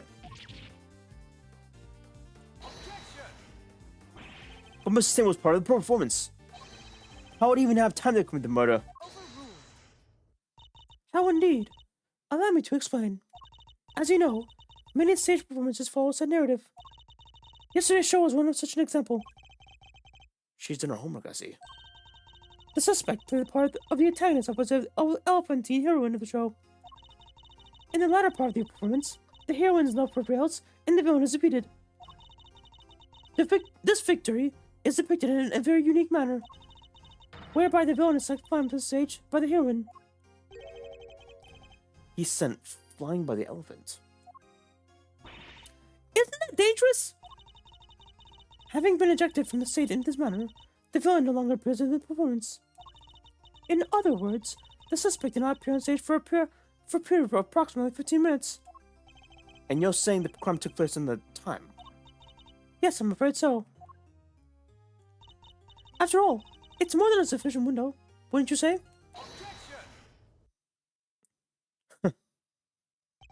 Committing the crime and returning to the stage in a short 15-minute window is only impossible, assuming the murder took place in the prison proper. But in fact, Your Honor, the real scene of the crime was Knight's cell. I seem to remember telling you that I would not accept a part of the security footage into evidence. And you won't have to. I have proof of a different kind. Very well. Would you be so good as to present it? What proof do you have that the murder took place in the victim's holding cell? Get a load of this. If I can find it. Get a load of this. This appears to be a photograph of the floor? Almighty Goddess of Justice, grant me patience from this idiot's fucking evidence. It's all you dirty floor, you daft bitch. That floor you're so dismissive of, Your Honor, has traces of Knight's blood on it. Oh shit! I fucked up! Crazy to say. Is this evidence reliable? After all, I don't believe you have access to the necessary forensics operatives.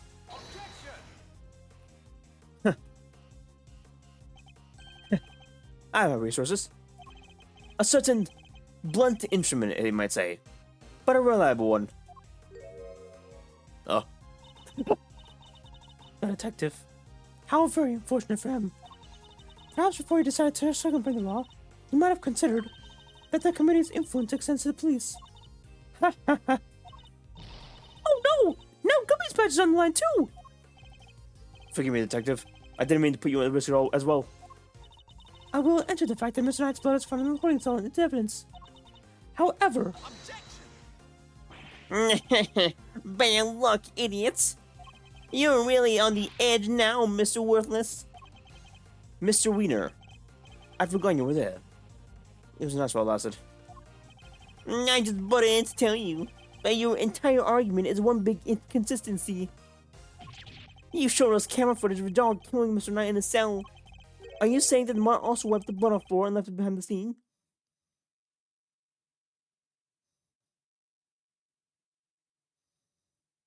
Shit, that's actually a good point. That's actually a good point. Uh-oh! What other tricks can it do, huh? A blood-wiping dog? You're a joke. You'd have to wipe the blood up, wouldn't you, boy? Yes, homie, yes you would. What? That was one of the tricks I taught him before our work together was so rudely cut short. He's a very tidy boy, though. Never misses a drop. Well, damn. He just confirms it. It wouldn't have due to leave any evidence after all. Oh, shit, I'm fucked up. I'm so in trouble now. Save by an assassin of all people. Jeez Louise. Could've just taught the little guy to shake hands. Oh, he does that marvelously too. Although, the way I determined to do it is a somewhat unorthodox method. First, he bites down the hand on the heart of the victim's hand. Then... La la la la la! I'm not listening! I see. Very well then, Miss Ashworth. It seems you may have gathered some evidence worth considering. Your understanding is much appreciated. Wait, I'm not done yet. I just thought of something. Overruled. Ooh boy. Someone's taking no prisoners. Eustace, would you be so kind as allow me? Yeah. All yours, Gavel. Well, do you accept the truth now? The crime took place in Midnight's holding cell, and the assassin's dog was a killer. My position is the same as it was yesterday. Until you can explain how a dog moved between the prison and the detention center, I cannot accept your theory and evidence. I thought you might say that, which is why I'd like to show you something else. This piece of evidence shows how a dog could freely move travel between the prison and the detention center. Here we go.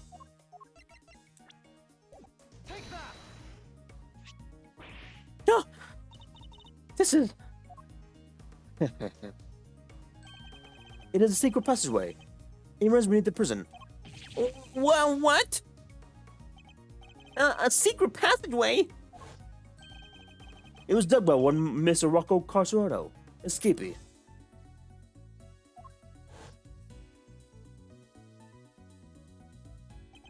It leads from his prison cell to a certain holding cell in the detention center. Yes, the very one where the victim was being held. Oh! Very well. Well, this is certainly a surprise. To think that it was beneath our feet the entire time.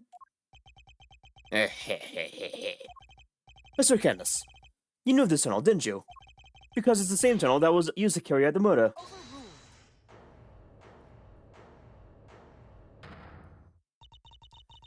In the name of the goddess of justice, overruled. Mr. Edgeworth, you are out of line. How so, Your Honor? Evidence is everything, whether in a court of law or at the scene of investigation. Isn't that your little catchphrase? Well, it just so happens that I have some evidence of my own. Bronco's Knight's autopsy report. His autopsy report? Oh shit. When did we get that? How do you not know how to get that? The police handed it to me only a short while ago. The findings are still preliminary, but it has something of value that tells it nonetheless. The goddess of justice speaks to us through these pages, Mr. Edgeworth. Cause of death, stab wound to the throat, and the weapon is said to be a sharp blade of some sort. It seems the victim was stabbed repeatedly in the same spot, resulting in an ugly wound. As such, the police have yet to identify the exact shape of the weapon. But its overall nature seems to be beyond a question. It is a bladed metal instrument. In light of this evidence, do you truly wish to continue with your flat fancy? Or will you now claim that the dog used a knife instead? But that's impossible. That will be all. This court is adjourned. But the tunnel, the paw prints. What of them? Helmet is something of wonder. Perhaps he just happened to cross the tunnel one day. Although, I couldn't say for certain. I myself cannot wander quite so freely. That would be quite a coincidence. But I can't prove it's not the case either. She sure knows how to keep it secret, huh? Kinda wish she'd just kick us in the thread a little earlier with that. She was biting me, baiting me, waiting for the perfect moment to question with their autopsy report. And I fell for it. Hook, line, and sinker. You are the attorney for the defense, correct, Mr. Fender? This is the interim autopsy report in question. I do apologize for the delay. Yeah, no sweat. Thanks for hooking us up. Instantaneous. Huh. Yep, this all checks out. Yep. Mr. Fender, a handshake is not unnecessary when receiving official document reports, you know. So please feel free to let go of my hand. It is not a holy relic after all. Was just trying to be friendly, Your Honor. Have you lingered a moment longer? Look at us address of what I've spoken to you through my gavel. Oh, all right. I got it. I got it. Nice work, Gavel. Just like we planned. I did only as you instructed, Eustace. But thank you. This report came from police. I have no choice but to accept its legitimacy. But if the dog didn't kill him, then that takes Kenneth out of running. The goddess of justice speaks to me, Mr. Edgeworth, and she is merciful. She tells me that you might keep your badge if you finally abandon this foolish quest. Oh, what's our move, sir? I think she really means it this time. What do you think, Detective? My answer remains the same, Judge Zabel. I will see my duty done, and I will not be intimidated. Even with how things stand, you still refuse to concede? This may very well be your last chance. Your badge hangs by a thread. Then let it fall if must. I have something far more important to protect as an associate attorney. My client. The goddess of justice is no doubt saddened by your refusal to accept yet another offer of mercy. Atta boy, Miles. That's what I'd like to see.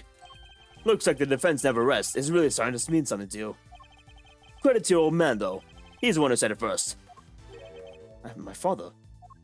In fact, I could swear I saw Griggly spurting you for a second there. You said that you changed since your days in the Von Karma shadow. I didn't believe you at first, but I'm starting to. Thank you, Funda.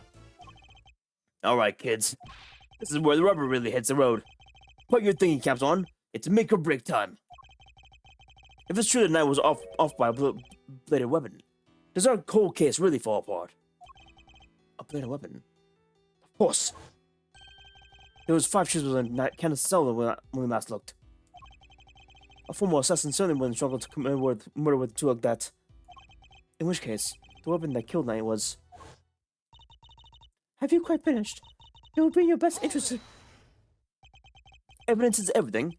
It may very well be my last little catchphrase, but it's also true. So the murder weapon was a sharp blade? Then where is it? The gods didn't find it. Why can't you let this go? So, what if they didn't find it? What are you driving at? What if I were to tell you that I now know where the real murder weapon was? And it was right under our noses the whole time. Indeed. It was one of Knight's Mr. Kenneth's chisels. What? I would advise you to stop bombarding us with the irresponsible, half-baked theories, Mr. Edgeworth.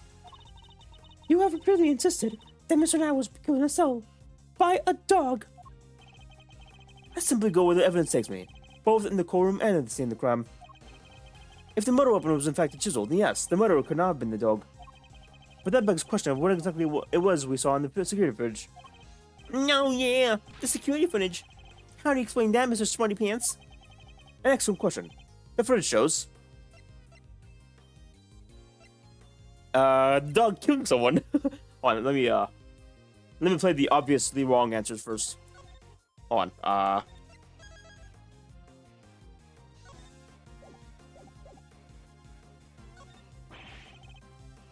the moment someone killed dog. The moment the dog killed somebody. Mr. Edgeworth, again, I would remind you to take your responsibility for your word. Yes, and I stand by that, Your Honor. The murder weapon was one of Mr. Kenneth's chisels. You asserted this quite forcefully 1 moment ago. Are you implying that the dog used chisels? That was a bad misstep. If the video didn't show the moment of the murder, then there's only one answer.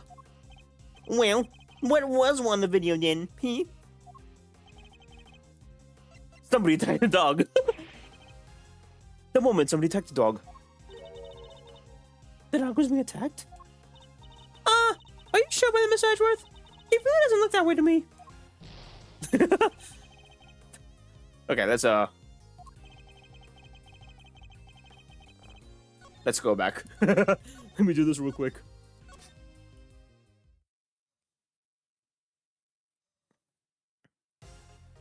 The dog jumped on somebody. Mr. Kenneth's dog jumped up at night. The dog attacked Knight, but he didn't kill the man. He didn't? No, Knight was merely knocked out. The dog didn't drive the corpse through the tunnel. He dragged in live, but unconscious Knight. The real killer was a dog's master. Oh, I get it. By bringing the Knight here, Mr. Kenneth could finish the job. And he could definitely use one of the chisels to do that. Correct. You, with the armor, Kenneth. You're the only one who could have done it. Hey,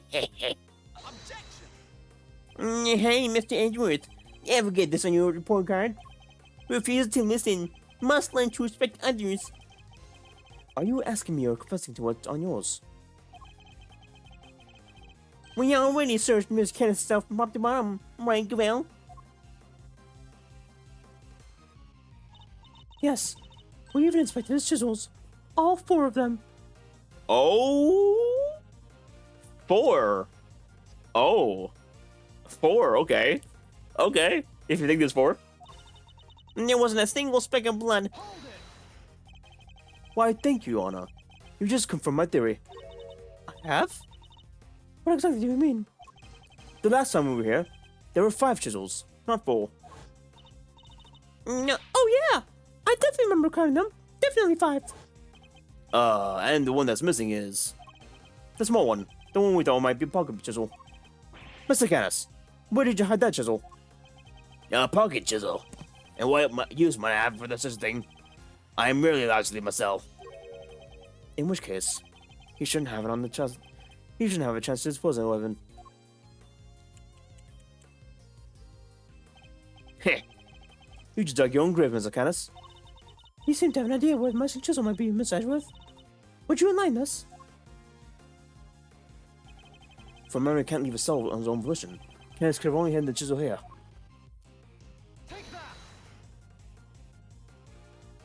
Mr. Canis is still a prisoner, despite the comfort he enjoys. He is rarely allowed to out of his cell. He could have given the chisel to a dog to leave somewhere, but that would have been far from ideal. He would have no way of guaranteeing where it might end up. Intriguing. Do go on, Miss Edgeworth. Furthermore, this room is the only place where a bladed instrument would raise an eyebrow. 4 chisels, 5 chisels. Who's counting? The fact that he took full advantage of. Ah, the old keep the incriminating evidence close routine classic.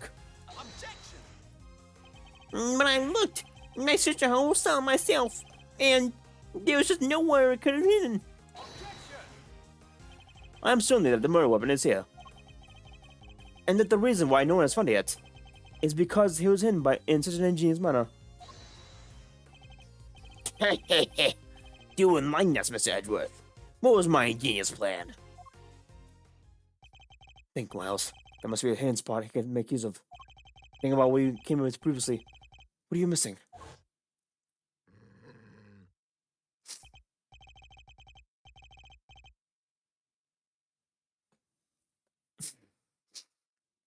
It's on the dog. Because the chisel had the bell on it, it's on the dog.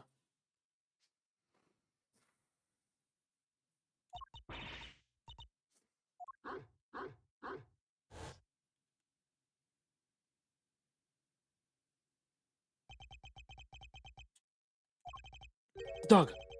He has made a sound today. When we were here before, he barked and growled repeatedly. Came this would even encourage him to do so. That must be it. I knew something was off. I can hardly believe it, but I think I know now where he hid the murder weapon. Giving up already, huh? I expected more from you, Miss Edgeworth. As well as you should, if you want to give me a moment. For this piece of evidence shows where you hid the murder weapon. Your dog. He seems unusually quiet today. Oh yeah! Unlike last time when... Mr. Canis, if you'd be so kind as to open Helmut's mouth. Oh, come now. He hasn't barked because he is a rebel boy. I'd order him this last time. Then order him again. This instant. It's not like we were asking for the world, Mr. Canis. Or do you have something to hide? If you insist. Come on, Helmut. Open up.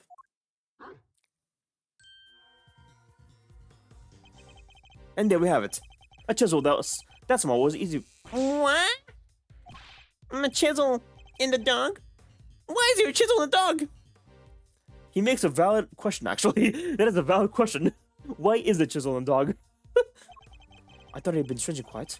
I guess his brain had finally caught up. Eustace, why didn't you be a good boy and call forensics? Tell them it's urgent. Okay, okay.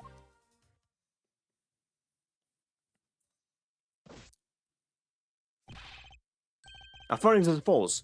Traces of blood were detected on the chisel. What? Not such a half-baked theory after all, was it?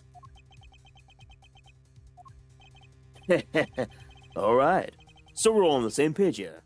This is our murder weapon. Yeah? The forensics evidence can't be ignored. We have no choice but to concede that this is most likely the case.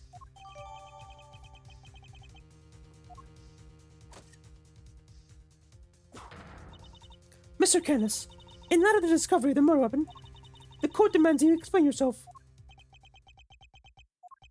We found the route the dog took to the holding cell, and now we have the chisel. How do you propose you talk your way out of this one? You never fail to entertain, Miss Edgeworth. Why does he always act like that, even when it's not funny? Poor helmets. How could they suspect us? You leave me little choice. I shall simply have to stare with you the truth. I did not kill anyone. I've grown tired of killing. Something's alright. Why is he so calm? Very well. The court will hear Mr. Canis' testimony. If you'd be so kind. Gladly. Oh. These games are always making me wanna get so much water. So much water. Always so thirsty, goddamn. Ugh. So much talking.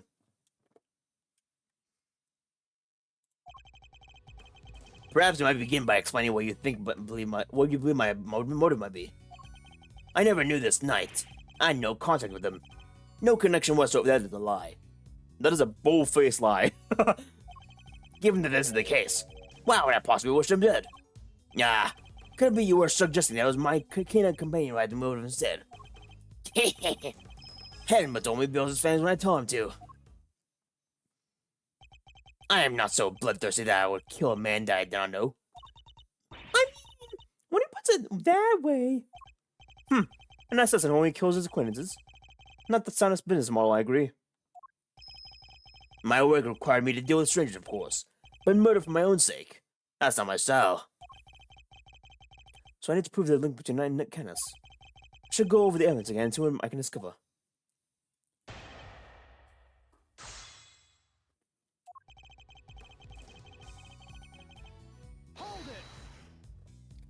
I'm puzzled by this focus on motive. Aren't you an assassin? Assassin or not, Miss Edgeworth. I don't spill blood for nothing. Neither a professional or private capacity. That's just not how it's done, is it, boy? No, it's not. No, it's not. This is a bold-faced lie, but I'm gonna press it anyways. You didn't know who he was. That's quite unlike you, Mr. Canis. You overestimate me, Miss Edgeworth. Perhaps you had a harder time putting me in here than I realized. But I'm no massive criminal. That said, you're no ordinary prisoner either. You were the fixer, correct? I find it hardly unlikely that a man in such a position would have no knowledge of the detainee after all. Then you have a rather inflated idea of my position. I have my connections, yes, but I'm not all-knowing. And I knew nothing of Mr. Knight.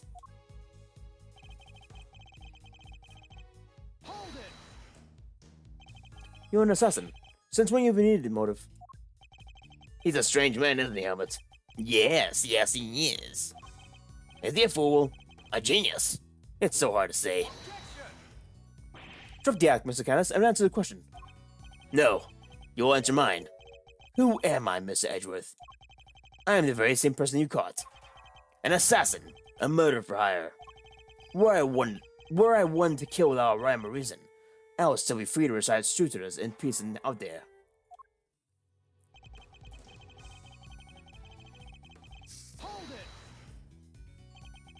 Of course not. But your dog was trained to kill. What is this man talking about, Helmut? Why would he say such an awful thing about you, He's a silly man. That's what he is. Yes, he is. Then perhaps you killed the wrong person. That would explain the lack of motive. Do you precious police dogs attack people willy-nilly? Have some respect, Mr. Edgeworth. If you're going to accuse Helmut of something, at least show us some evidence to back up your claims. Ugh. I would if I had any.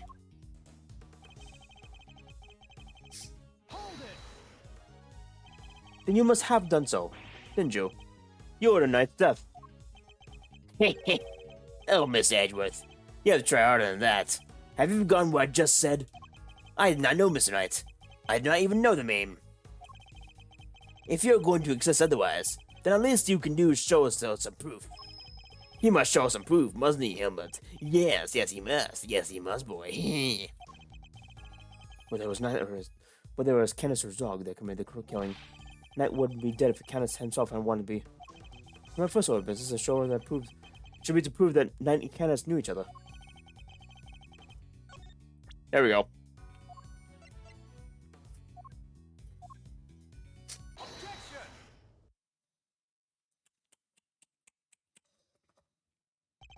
You're getting sloppy, Mr. Canis. You may have trained your dog to clean up a mess, but something still required a human touch. We found this in the victim's room. It's a record of the game of correspondence chess. What's more, the game depicted matches up the game you laid out on your board. What? The number of possible games have been calculated to be 10 to the power of 120, and that's on the low end. Wait, so that's 10 times 10, 120 times over 100, 1,000? I give up. I mean, what do you even call them like that? That big? A vanishingly unlikely coincidence, that's what. Ah, shit. Now, tell us why you killed Mr. Knight. Unless, that is, you prefer to explain the coincidence.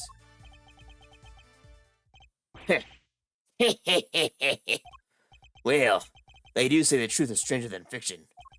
It is, as you say, a coincidence. But that's totally impossible. We just proved that. A coincidence of a different kind, child. I never imagined my correspondence was the victim, you see? And yet here we are.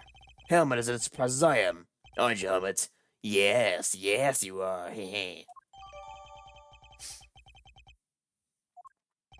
I suppose there's nothing for it to be, but I'll tell you the truth. Boy. The other prisoners had all gone to the yard, you see. There was a show of some sort, I believe. Here I was, minding my own business, when it comes Helmut. When in comes Helmut, dragging a corpse, of all things. I had quite the shock. Not least because a murder weapon was still on the poor fellow's neck. Of course, I was none too keen on becoming a suspect, so I had Helmut take care of the body in the workshop. Once there, he removed the murder weapon and brought it to me, just like I asked. The dog pulled the murder weapon in the workshop. Indeed he did. Moving it here would have made an awful mess after all. You know something? That makes total sense. Remember what Mr. Salt said, Mr. Edgeworth? Huge black dog, yeah.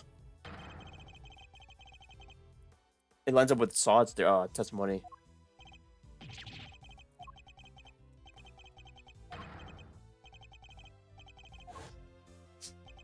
I see. So what Mr. Saw actually saw was Helmut removing the murder weapon, then. Precisely. I can't say I wasn't a little disappointed that he was smart, of course. Silly boy. That's so like you to slip over like that, is it? Now, And there you have it. That is all there is to tell. I did not kill the man. At most, I'm responsible for the removal of the weapon. Now, will that be all? Poor Helmut is growing restless. Objection! Sorry, but if you could just entertain us for a little bit longer, Mr. Candace. Thunder? No offense, Palio, but I don't think you quite told us everything. I'm sure we'd all like to know why you thought you would need pull a chisel out in the first place. He's right. It makes sense that he would move the body to avoid suspicion. But Candace had no reason at all to recover the murder weapon. So the middle one isn't as dumb as I thought. Please answer the question, Mr. Canis. It was because of the bell. the one attached to the chisel, and the one around Homer's neck have a very distinctive design, if you will. Of course. They were something of a trademark of yours, were they not? I don't get it. How does it even work? Bodhidharma, the blind butcher. His appearance was always announced by the sound of bells.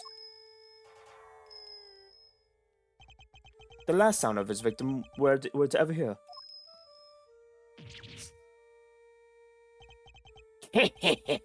You flatter me. Though it had been some years since you last saw one of them. You remember them well. Your knife and its attached bell were one pieces of evidence seized from my case against you. Yes, but it was but one of my bells. One of only two in existence. Just two? Two and only two. One for my knife, and one for my beloved helmet. Exquisitely crafted. Utterly unique. My ears are my guide after all. And I must be able to use my tools precisely. Of course, as you said, the life had long since been taken from me. So why was it in the chisel? That's interesting then. Why would it be in the chisel? I don't get it. When Helmet brought the body to my cell, I was rather surprised to hear a familiar sound. At first, I was sure that my knife had been used to do the deed. But no, a chisel. An ordinary chisel. It's certainly no assassin's blade. Nonetheless, the bow would have suggested my involvement. Compounding the matter is the fact that I am the only person in prison permitted to use such tools. It was clear that I would become the prime suspect, and so the chisel had to be moved and hidden. You still claim that all you did was have the dog move the body. That he had nothing to do with the killing. How could I? I told you, the chisel's not mine. You need not take my word for it, Miss Edgeworth. Why not have it checked for fingerprints? Eustace. Huh? Me? But I don't know how to check for prints. Get forensics. Oh, right. Sure thing. We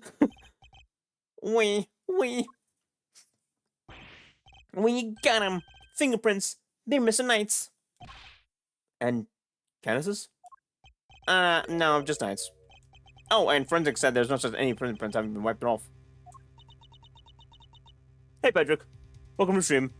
My condolences for the job. Being always so bad. hopefully your job search goes well.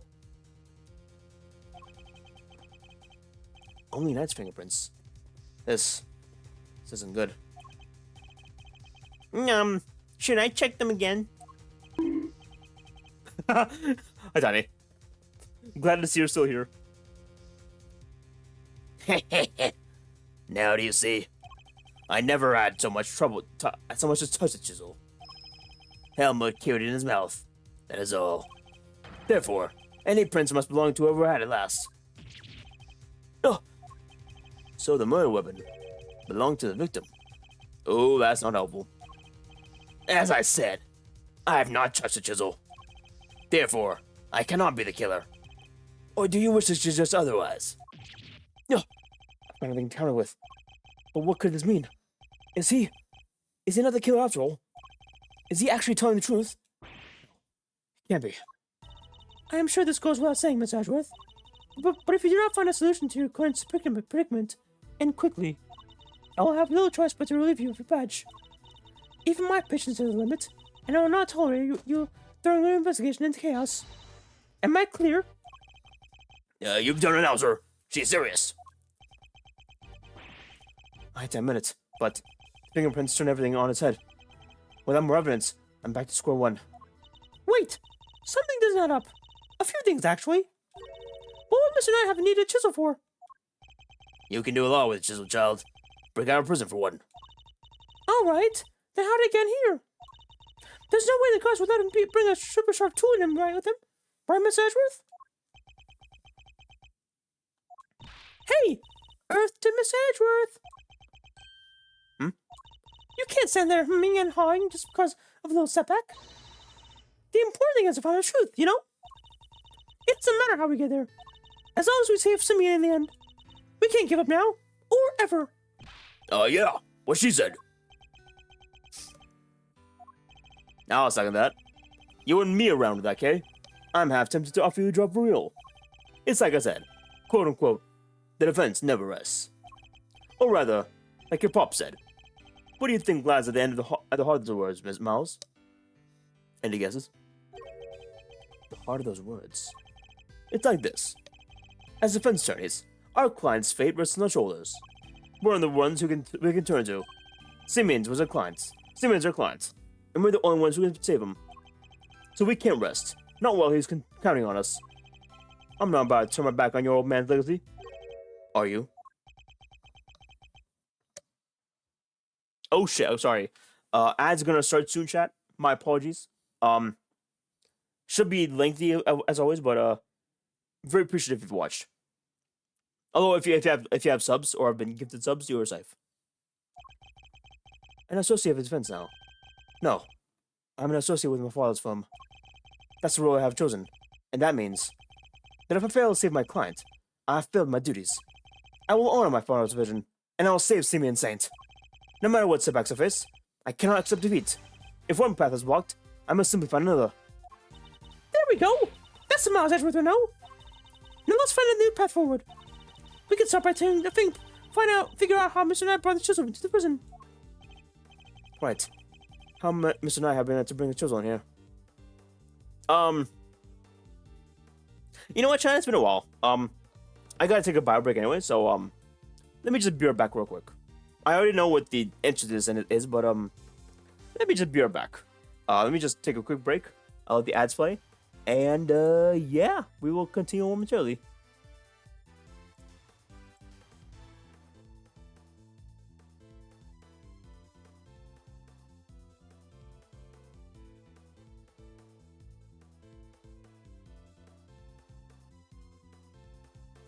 Also, Patrick, to answer your question, I forgot to answer it, by the way. It's going well. We are at the end of the case, hopefully. I think we're gonna end the case momentarily after the break. After the break, for sure, hopefully. Fingers crossed, you never know. These cases are pretty lengthy, but, hopefully we'll be able to finish it soon.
Alright, chat. Sorry for the wait.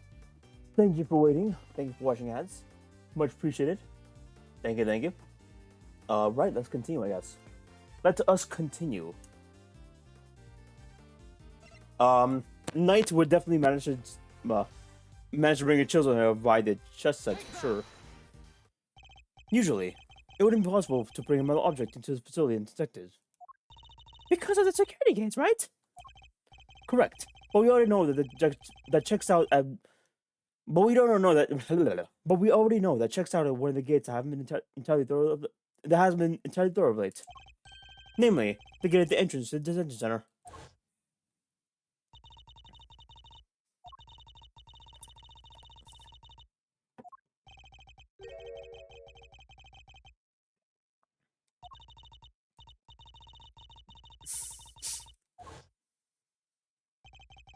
Knight took advantage of his little oversight, and had Mr. Same bring him a chisel. Hidden inside his pocket chest set. That does answer one of the questions. And it suggested that this chisel was indeed Mr. Knight's, and not Mr. Kenneth's. However, we still have one rather pressing problem to address. That of the security porridge in which Knight is being attacked by a dog. How does one explain it after Mr. Kenneth was not the culprit? But then, how do you explain his prints on not being on the murder weapon? That's one's a real 3 power. The court, too, finds itself wanting a satisfactory explanation. Wait, sir. I think I might have time to finish one of my other secret weapons. Introducing secret weapon number 4. Little B. What sort of name was that, detective? Oh, I come up with it myself, sir. Anyways, you continue to analyze video footage. An excellent idea. Perhaps then you might finally see that I'm telling the truth. Who knows if there's anything to be found? But it has to be worth a try. All right. What do you want me to talk you through how to use it, sir? Seeing as I'm not exactly familiar with the video analysis techniques, perhaps I should hear them out. Yeah, what the heck. If you could run me through this functions, detective, that'd be most appreciative. Yes, sir.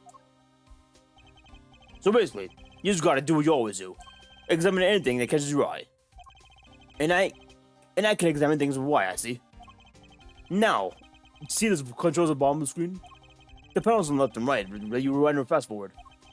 And you can use the middle one to pause. Get used to those, then you're golden, sir. It seems I can also press RB to fast forward and LB to rewind footage. And I can press A to pause. When the whole video is paused, you can go through previous frames with LB or next frame with RB. Or just use the same control panels I showed you earlier. Lastly, I better explain how to zoom in. Just line up the little cursor with the area you want to take a closer look at. Then use the panel on the bottom right, and little view do the rest. It's got those 2 expanding arrows right on the right of it. Can't miss it, sir. It would appear that I can zoom in by pressing X2. X. By the way, when you're zoomed in, you can still examine itself, just like a regular view. Also, you can make previews and next frame. Make use of previews and next frame to get a good look at what's really happening inside. Only thing you can do when you zoom in is play the footage, so there's that. I see. And how do I zoom out again? Just use the panel in the row right again. See how it goes from expanding and collapsing arrows on there? That's because it got zoomed in. And that's about it sums up. Now, let's fire the little V up for real. Remember, just examine anything that catches your eye and you'll be fine. Footage from Knight's holding cell. Other than the victim being attacked by the dog, I can't see what else might show us. But I suppose we're wrong. What could we be looking at instead? Could the prisoner at the footage be something other than Knight? And if so, could whatever is attacking them be something else too? I should keep both questions in mind while I read footage. You never know what it's going to see once you start looking at things up close. Check over details, or you'll find something, I'm sure.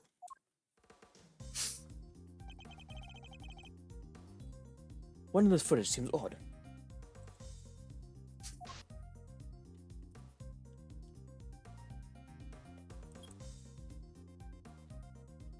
That is not... Can I...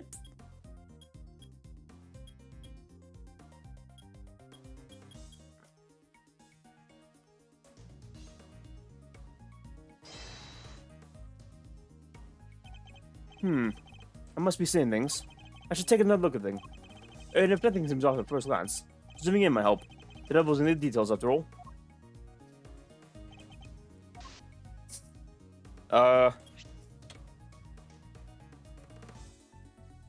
Okay.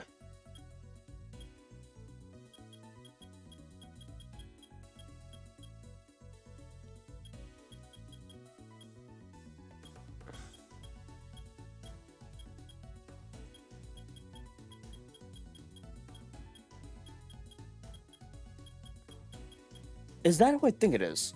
Is that Teddy? Mr. Carcerado's animal?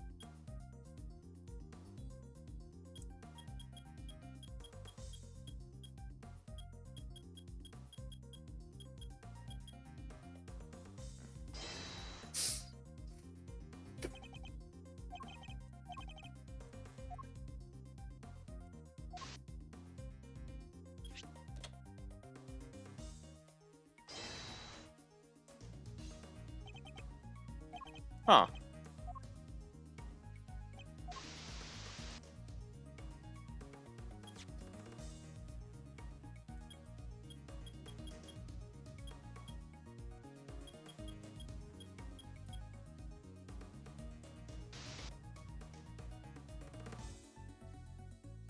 Oh, wait a minute.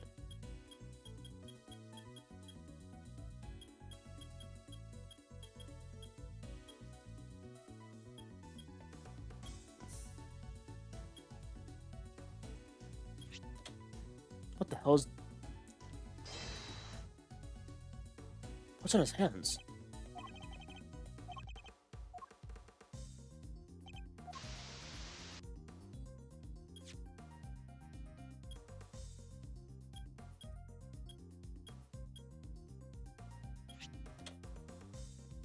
Huh. Sir, look.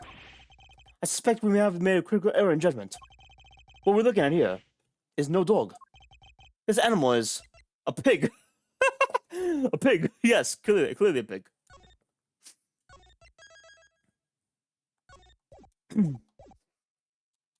Clearly a pig. That's not a dog. It's a pig. A pig? I guess they've been looking at it from a certain angle.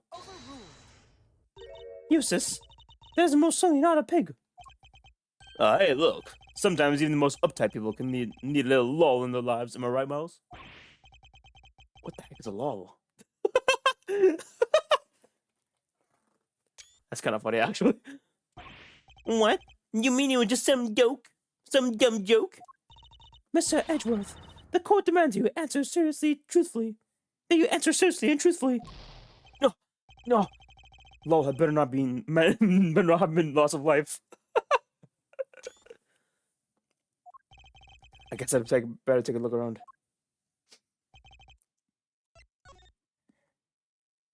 That's not a dog. It's a cat. Is it though? Miles, buddy, I'm squinting really hard here, but nothing about this picture says it's a kitty cat to me. Mr. Edgeworth, the court demands you take this proceeding seriously. Take these proceedings seriously. No, but I was being serious. Okay, let's reload that.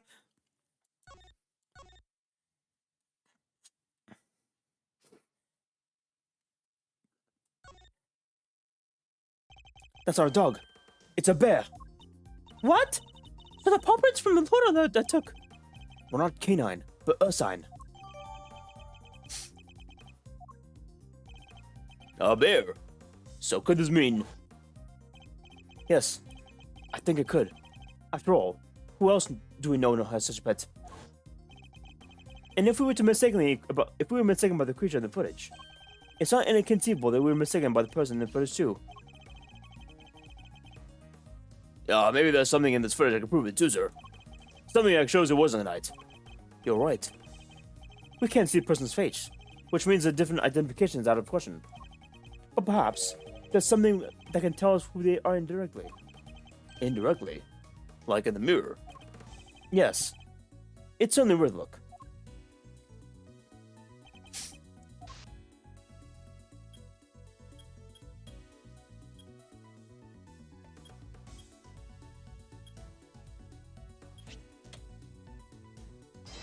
Oh, the police ad. The figure is reflected in the mirror here, too. Is that a hat? Say, doesn't it look like the hats the guards wear, sir? Oh, jeez. Is that what I think it is? Have there been any reports of one of the animals attacking God recently? Oh, not that I've heard of. So this may not be a girl after all, but someone dressed as one. Perhaps this might be shed light on the matter of that. Yeah, there was a hat missing, or an outfit missing. Where is it? Here it is. So, no gods are reported being attacked by an animal as far as we know. But we did hear about a god spear uniform being stolen. Could the person in the security footage perhaps be someone disguised as God? Someone attempting to escape without being noticed. The guard disguise? No, I guess it might work. Wait, weren't we just talking about someone? We were indeed. Someone who seems to have successfully made his escape. We had assumed that it was night in the security footage. Well, it was a cell. It's hardly crazy. Hardly a crazy theory. Perhaps. But now we know this about the hole in the bed. It is no longer a possibility. The only possibility. Whoever had access to the tunnel could very well be the one on camera. And who was that, Miss Edgeworth? Would you care to tell the court who you believe the person to be? The person in the security footage is... you! Is there any fluff? Actually, wait a minute. I'm curious if there's any fluff. What? That's who it is? It is the only possible answer. It very much is not. That was a costly blunder. Damn it! That'll be funny.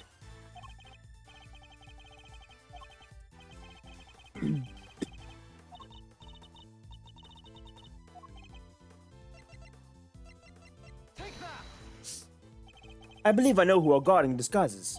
It is none other than Marco Cosorado, the prisoner who recently escaped from the facility. I'm confident it's him because he was assigned a polar bear cub as his companion. But the bear in the video is all black! Indeed, and we have evidence that explains why. The evidence that explains the polar bear's dark fur is... the tunnel. Yeah. No. Another tunnel? Something else. I guess dirt. It would be dirt, wouldn't it?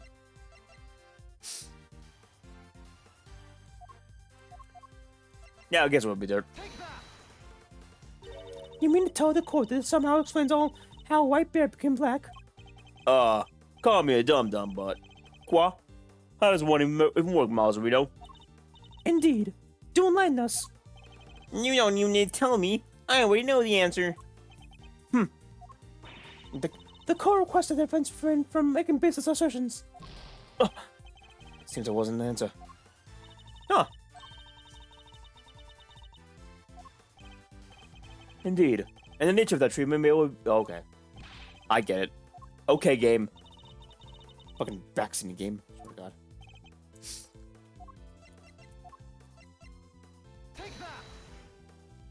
Recall, if you will, Mr. Frank saw its testimony. Yeah, he was performing, mud therapy, or like mud, exfoliation on animals.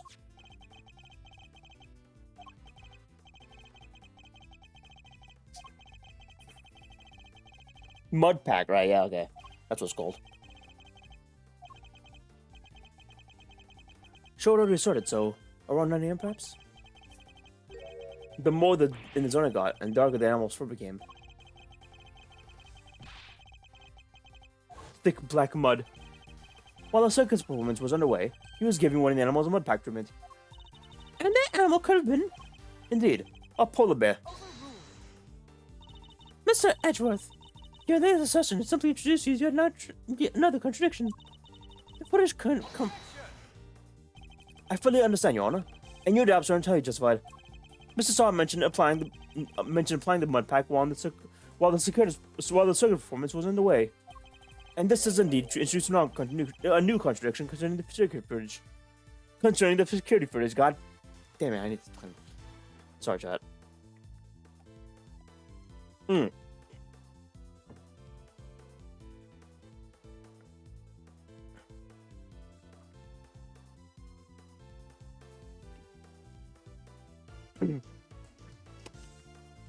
Pardon me. Need to hydrate. It does? Yes. Let's put it this way. When would you expect the footage to have been recorded, okay? If it was taken right after he applied the mud back then treatment, it should have been around 9 a.m. In which case, something about the footage is right. Really? What's that? The name tag, the timestamp. Probably, yeah.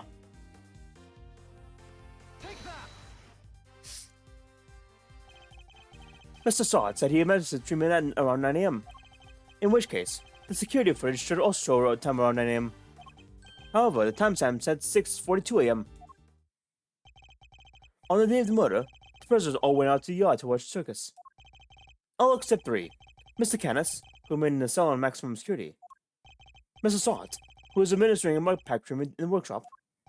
And Mr. Rocco Cosarado, who had been awaiting that precise moment to put his escape plan into action. I believe he entrusted the bear to Mr. Sod before entering the tunnel. Oh, he was trying to get to his master. Or the assigned thing. Oh, wait a minute, okay. That explains that then. Because after he put the mud pack on, Teddy immediately ran to the cell, but he couldn't find Mr. Cosarado, so he went to the tunnel. And then that wasn't actually him attacking Cosarado. But that was just him returning to the thing, but he didn't want to be found. Wait, but who killed Knight then? That wouldn't explain the motive for Cosarado, though. And the bear then slipped out of Mr. Sod's grasp to run after his human.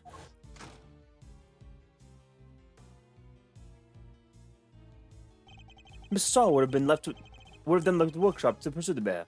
At which point he saw Mr. Kenneth's dog retrieving the murder weapon from Mr. Knight's body. It all fits perfectly, except for the security footage, which should have been recorded from around 9 a.m. However, the timestamp is 3 hours off. But why would the timestamp be wrong? Detective, I'd like to have the security cameras examined right away, please. You got it, sir.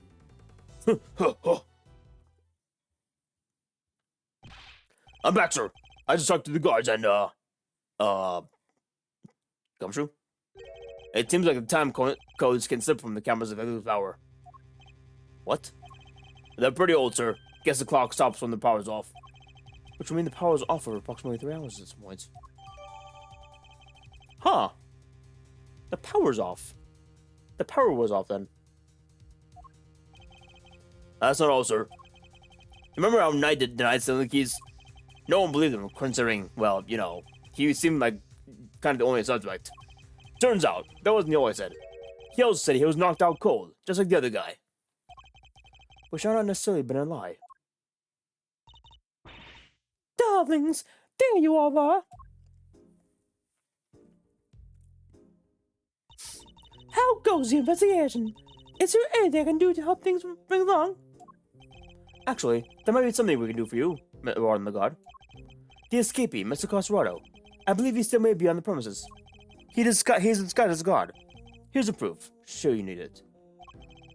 We're reasonably concerned that the person captured on tape is a man. And if I'm correct, he might even be here in his room with us right now.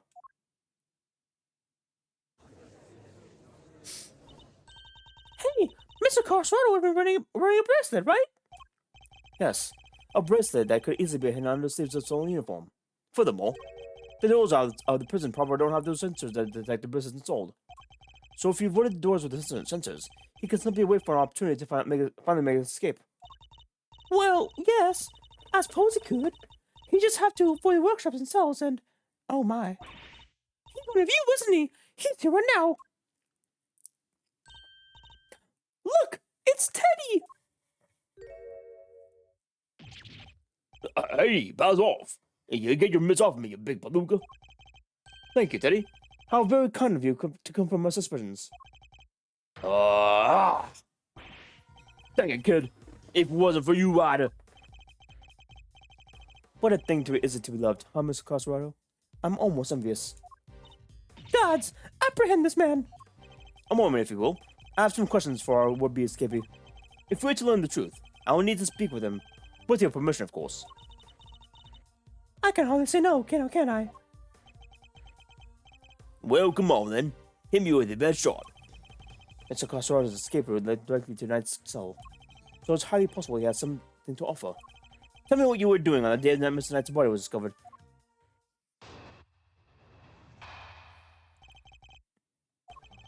So it was you guys, huh? You're the ones who found my secret getaway tunnel. You know how long it took me to dig that freaking tunnel? I had me guard's uniform, a hole dug, and a plan in place. So I went for it on the day you found the guy. But then this little guy just had to come right after me. The sack of footwork's covered in mud too. Had to get back to our cell.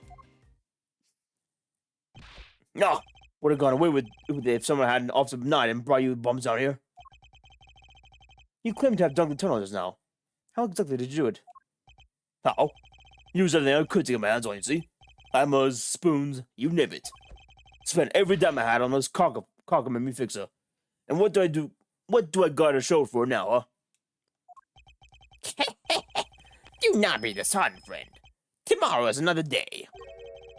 There's an outside chance Mr. Casara and Knight might face to face, just before Knight's death. I should see what other details I can extract from him.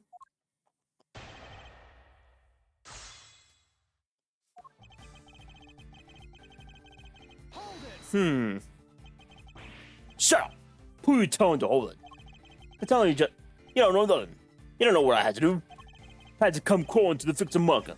Had to grovel and kowtow. Dance a day. How are you gonna give me back the hours, huh? The days. The months. One can't get a word in edgewise. You should never suck a nose into my tunnel. Never!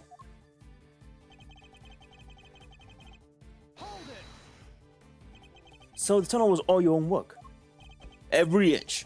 You see anybody else in my cell when you was there, huh? That was quite an effort, even for an athlete. Yeah, now that I think about it, that is an insane amount of digging for one guy. Yeah, well, don't even know the head of it, kid.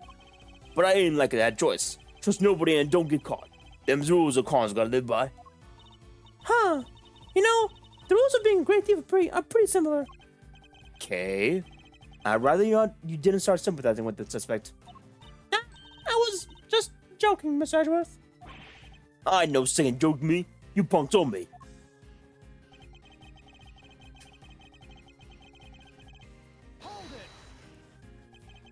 The uniform. Was that from the fixer too then? Uh-huh. Sure was. Heard he had something on one of the guards. Had the guy swept up from his pal's locker. And were you wearing it when you were carrying through the tunnel? Nope. Well, God darn it. I had to hold on to it till I got to the holding cell. But once I was out of there and all dressed up, opened the cell door should have been a piece of cake. Here we go, I thinks. Freedom beckons. And then this furball comes and jumps at me. Which would be the moment to capture on camera. I see. I'd be grateful if you could add up that testimony.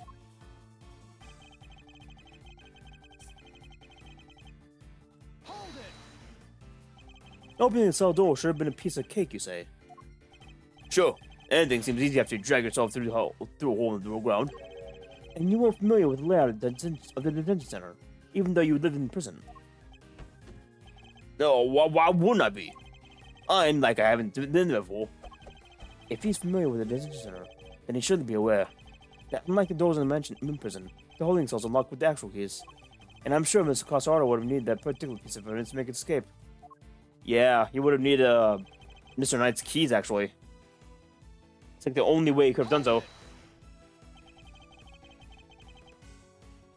When was it that you realized you were pursued? Right when I got out of the tunnel. Right when I thought I was home free. No! You didn't notice anything before that? When you were in the tunnel, perhaps? Nah, he wasn't around. I made sure of it. Knew the little guy would have been all over me like a rash if I had been. I was so close. I could smell it. And then there he was, the little bum. Hey, don't you think you're being a little mean to your friend? Poor Teddy. No, me nothing. He rumbled me last time. Now he's grumbling me again. Kids all over me. What am I supposed to do? Coming after me yesterday was bad enough.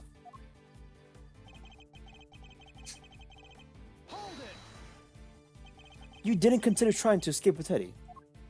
Whatever, if I coulda. But all the mud would have given us away. Chance to break out of the slumber within exactly going streets now. When one comes along, you gotta do it right. Followed by one who loves him most.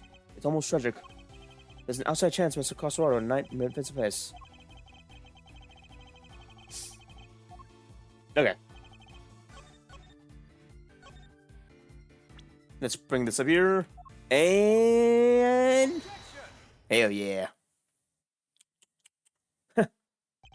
You claimed that leaving the holding cell would have been a piece of cake. Quote unquote, as you put it. Yeah, you got a problem with that? Because we can make it a problem. If you catch my drift. Congrats on being first, honey.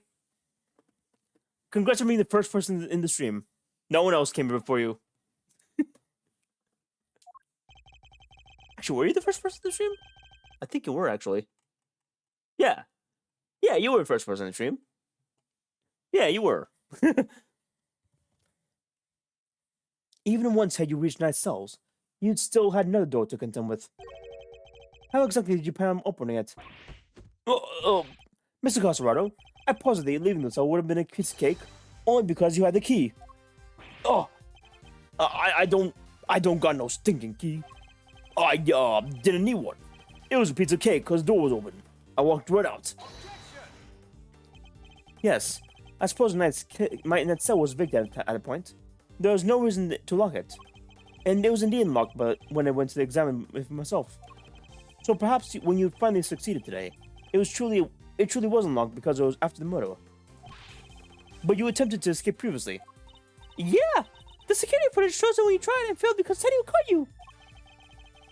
Which was during the circus performance, before the body was discovered. The holding cell was still locked at the time, because no one knew that I had been killed yet. Therefore, you must have had the key to the cell on you. Without it, your scheme must not have been possible. Are you saying, could it really have? I believe he could, yes. The theft of the keys was, in fact, perpetrated by none other than... Mr. Cosarado. He was the one who attacked the god.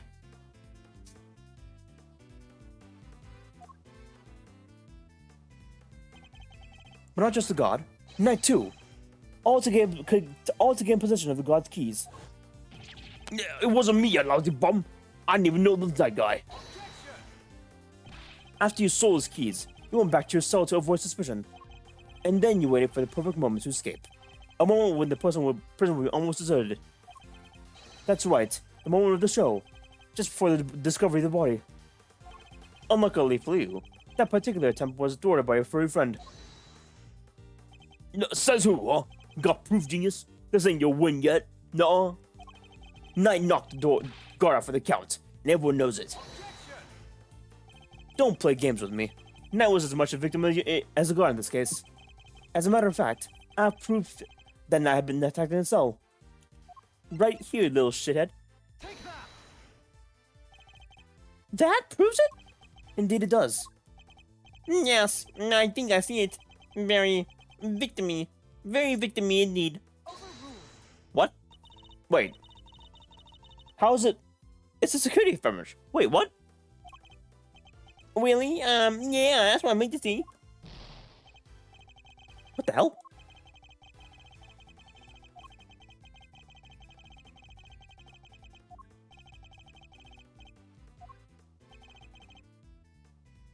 Oh, the blood, of course. Of course. I'm an idiot. We found traces of Knight's blood on a cleanly wiped floor in the cell. What could possibly explain such a thing other than having him being attacked? And it was you who attacked him. You ambushed the both of them and stole the keys. Go! Oh! Oh! Oh! Why, I oughta... What's with you, huh? That newspaper wiped the blood up good. Ain't no way you should have found it. Okay, but why did you think you had to wipe it up anyways? If they checked Knight in the guard's hands, they would have seen those who never came up to blows. But that blood gave the whole game. Ain't no way they don't figure out it was the man in the ring. Plus, once they started sniffing around the floor, they'd have found the tunnels in a heartbeat. So you wiped up the blood to buy yourself a little more time, so you could wait for a better opportunity. Sadly, the opportunity you sought for wasn't good enough to get you clear of the prison, it seems. Now, hand over the keys. Oh! Oh! Oh! Oh, right in the kisser. Whee!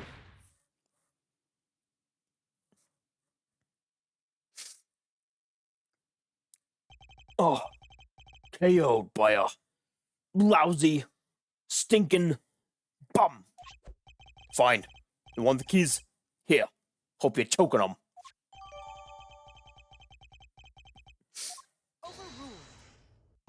Wait a moment. If Mr. Cosrora here are the keys. Indeed, Your Honor.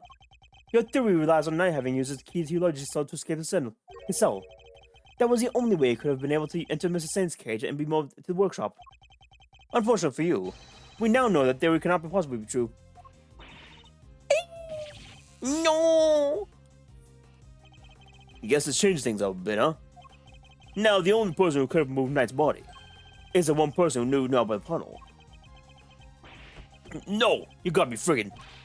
Mr. Cosrado, you're under arrest. Come quietly, pal. Wait, you got the wrong guy. I didn't do nothing. Alright, fine, I knocked those two chums out. And I stole the keys. But after that, I went right back to my cell and waited for a moment. Next time I went to Knight's cell, there was nobody around. And I mean nobody. Plus, his body was found in the workshop. You think I just magic my way in there or something? I couldn't even have gone on myself. Indeed. You only had that key to the Knight's cell. You couldn't have left your own cell back in the prison. But Mr. Kenneth's dog could. What? It was not you, but Helmut who moved the body from your cell to the workshop. I get it now. You're saying he wasn't the only call in this conspiracy. Indeed. One can easily imagine that Mr. Cosrado and Mr. Kenneth might have worked together. Mr. Cosrado could have killed Knight and dragged him back to his cell. And then Mr. Kenneth's dog took him from there to the workshop. There are no restrictions on animal movements within prison. Movement between the detention center and the prison proper, however, is tightly controlled. There was only one possible route, and only you could have taken advantage of it, Mr. Cosrado. No, how can you possibly be so sure, huh? Maybe there's more of them, you just don't know. Something tells me that digging even a single tunnel was arduous enough. You got that right. You try scraping for one more hole in the dirt with a spoon. Lucky for me, I didn't have to dig the whole way. Somebody already did a whole bunch of work for me. What? You didn't dig that entire tunnel yourself? Nope. Found it when they put me in the jail. Ran all the way from there to the wall in the yard already. From there to the well in the yard already. Even looked down to the well and checked it from there. It was the same tunnel, right? Well, I just can't make good on what someone else already started. Then what was the original tunnel for? Who knows? You're the only one with the answers, pal. Maybe someone else tried to break out. Oh! Or maybe the animals will get... Like, to get water from the well or something. Which I've heard more plausible scenarios than that be great movies, Kay. Well's dry, kid. Ain't no water to be had down there. Though, come think of it. A smell. Yeah.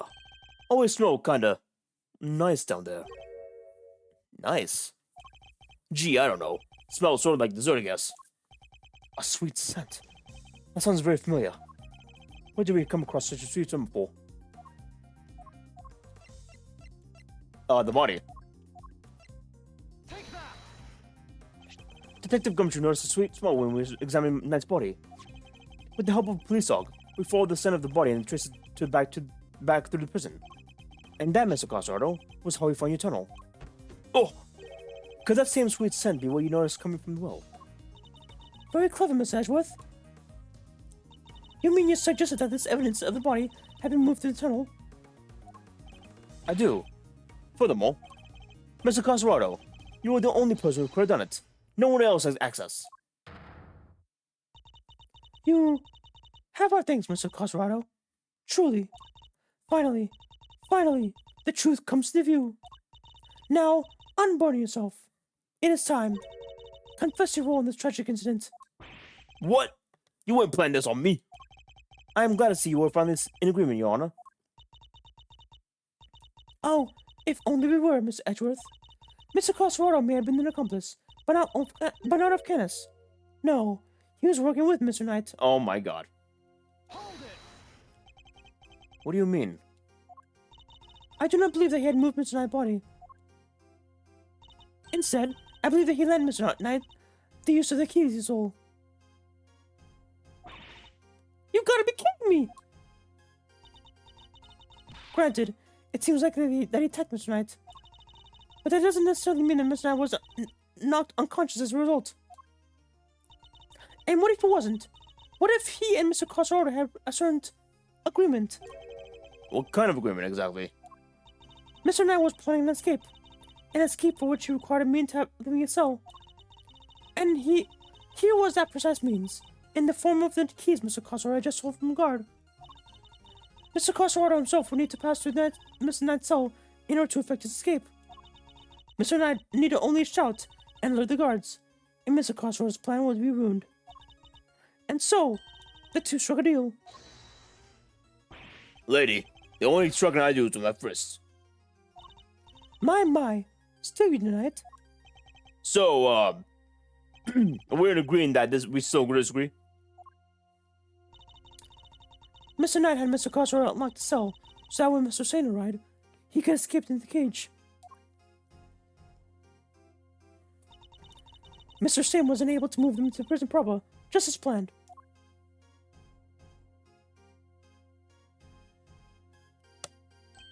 Nah. And then he took Mr. Knight into the workshop and did a dirty deed. Were neither of you listening?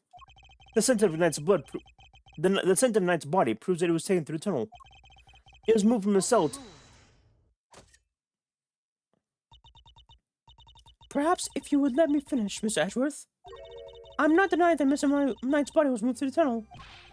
Then what are you driving at? Is it a trick question? As you say, Mr. Edgeworth, the sweet scent shows that the body would take. However, it did not enter the tunnel from Mr. Knight's cell.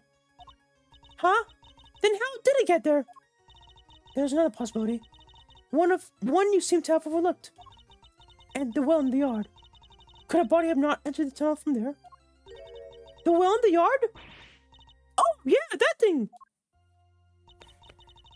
Mr. Saint did not take the cage to the workshop. He took it outside. There, he killed Mr. Knight and threw his body down the well.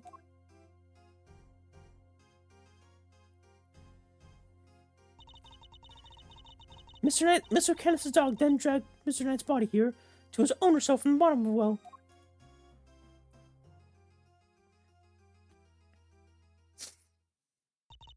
On that note, I would ask you to recall something. What was happening in the yard at the approximate time of the body's discovery? The circus show, right? Regina and Simeon were performing for everyone. Wait, Simeon!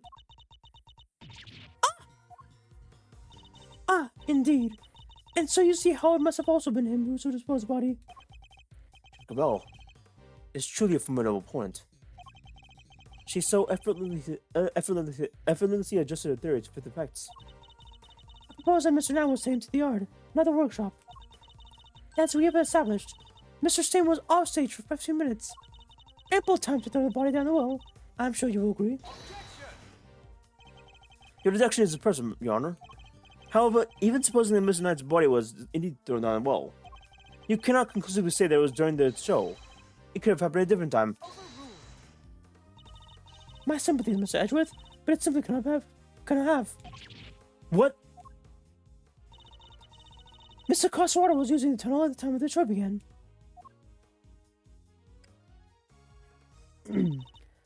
Mr. Crosswater, did you happen to trip over a corpse while you were down there? No. Place was clean. Ugh.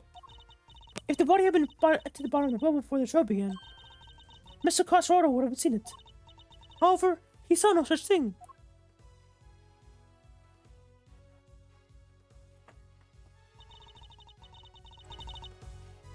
Which makes it somewhat difficult to support your theory. Furthermore, Mr. Knight's body was discovered in the workshop after the show. In summary, the body must have been thrown down the well and moved to the workshop at some point during the show. Tell me, who else could have done it but Mr. Saint? No! What do we do? Mr. Edgeworth? It's body that didn't need to tumble from well. Things don't look too good for Mr. Saint. Still, Your Honor, your theory is still just that, a theory. And I posit that you lack the evidence to back it up. I can see that for the moment. I do not. May I suggest that we investigate the yard again? Very well. May the goddess of justice will go with you. Now then, to the yard. Perhaps you can finally put this case to rest. What's that sound? Yikes! Is there a fire? Does someone escape? Should we maybe skip town too? Darlings, please! There's nothing to be alarmed about. By which I mean, that's not an alarm. It's the dinner bell. Although, I suppose it's rather alarming if you aren't used to it. It certainly scared the heck out of me. I'm so sorry, Sweet Pea. Hope you can forgive us. All right, you two. Back to your posts. Chop, chop.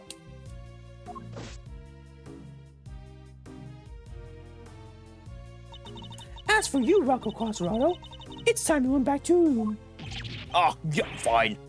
No, I got the picture. Come on, Teddy. We're out of here. What in the god? We'd like to have one more look at you around now. Around the yard now. Oh, darlings, don't you have homes to go if you want to go to? Visiting hours are over, I'm afraid. Tomorrow, No! I mean, it's imperative that we investigate right away. I think we've had quite enough of time for one day. Don't you? Murderers, escapees, so eventful. Oh, motherfucker. It's her. It's her. She did it. Oh, shit. She had to have done it. Oh, God. I think it's her, actually. Oh, shit. It's time our guest went home Betty buys, isn't it? Yes it is. Oh. Come now, darling. Don't make me bore you out more with all the I'm the warden's and order nonsense. Warden the God is right. Her word is law in here, and we must respect her wishes. Mr. Edgeworth, your investigation of the yard will have to wait until tomorrow.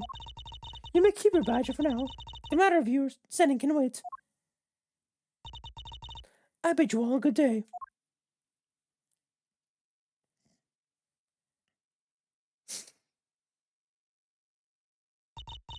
What are you waiting for, kitty kings?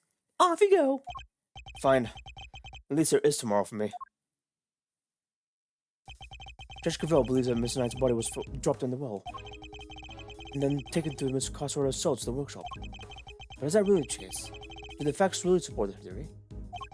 She also seems to believe that Mr. Saint had to be the one to move the body. Or was he really the only one who had the opportunity to do so? Come on, Miss Ashworth. Tomorrow's another day. We'll figure out a way to sift him in. I know we will. Yes, we will. I'll prove that Mr. Saint is innocent, beyond a shadow of doubt. Oh. What? What the hell? We're not what the hell is this? We're not finishing the... Oh my god.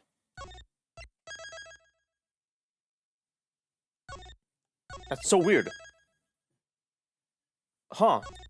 Okay, maybe it isn't the warden. Maybe it isn't the warden. Huh. That's so weird.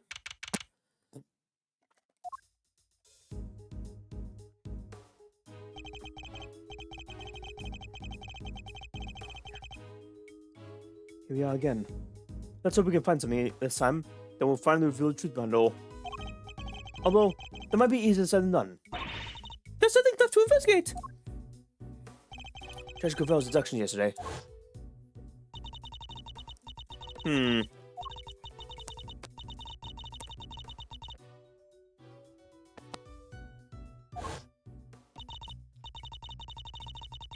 Interesting.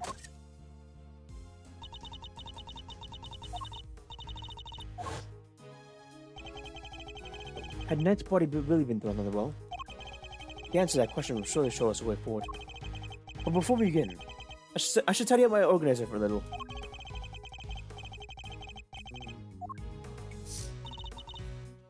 Let's see here. There's a cover on it. A dried up well slap bang in the middle of prison. Figures to be locked. Well, luckily, I'm Master Lockpicker. Want me to do my stuff? I think not.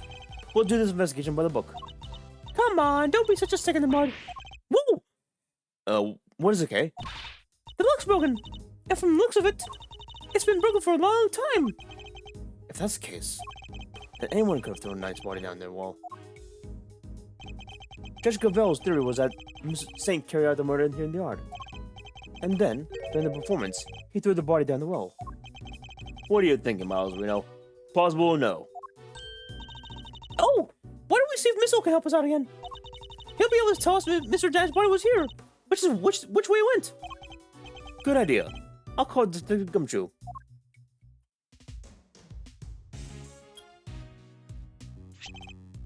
Gumshoe speaking. Detective, I need your assistance. Come to the prison yard and bring Missile with you. You bet, sir. Gumshoe's 7 secret weapons to the rescue again, huh?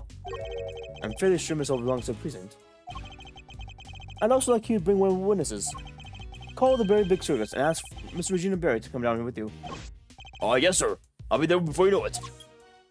Oh, thanks for the posture check, Tiny. Oh, goddamn. Thank you so much, Penny. This is longer ending to the case than I thought it'd be. God damn. I might not be able to get the case straight today. I might not. So, what should we do while we're waiting for Gummy? How about a quick game of hide and go seek? Funny idea, kiddo. But where exactly will we hide? He's not seriously considering it. Your game can wait, Kay. We need to call one of the more practical skills. I think you know the one. Oh, you bet I do. The one crime scene recreation coming right up. Oh, say what now? Let me show you. Introducing a great thief's secret weapon, Little Thief.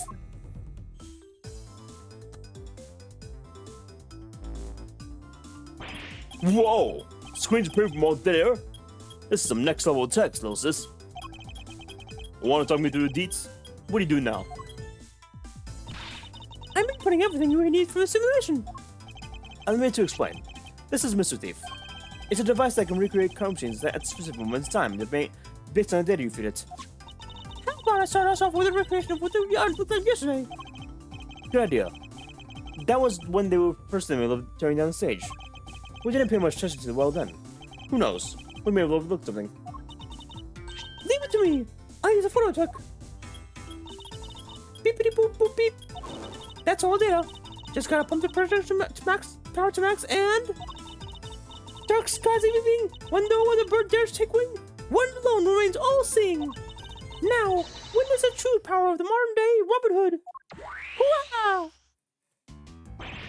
Oh yeah, yo, Jesus Christ. What is this? It's a recreation of how things were yesterday. Model on the data I gave Little Thief. The scanner was a tool used by the original Yatsukarasu, but they used it to plan for robberies. Well, there's no harm in using it for something on the right side of the law now. Oh, but keep in mind it can only recreate what you tell it to. It can't simulate things it doesn't have data for, and if the data itself contains mistakes, then you can't then wind up with those mistakes in the recreation too. But this particular recreation is based on one of the kids' photos, so we shouldn't run into any problems. That's enough preamble. Shall we get started?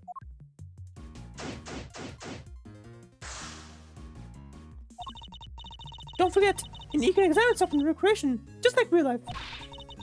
You can also present evidence to try and clear up any inconsistencies you found. Of course. Thank you for reminding me. Now, let's take a look at the well.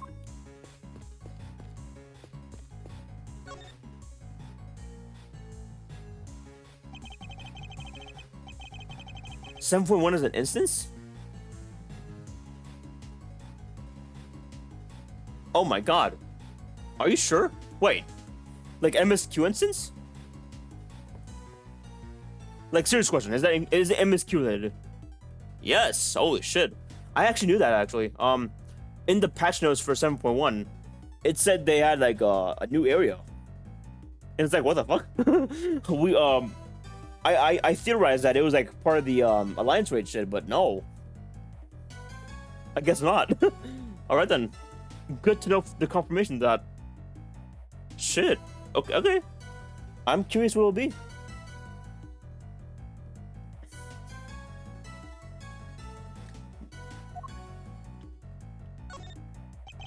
There's a sturdy looking hemp rope laying on the ground here.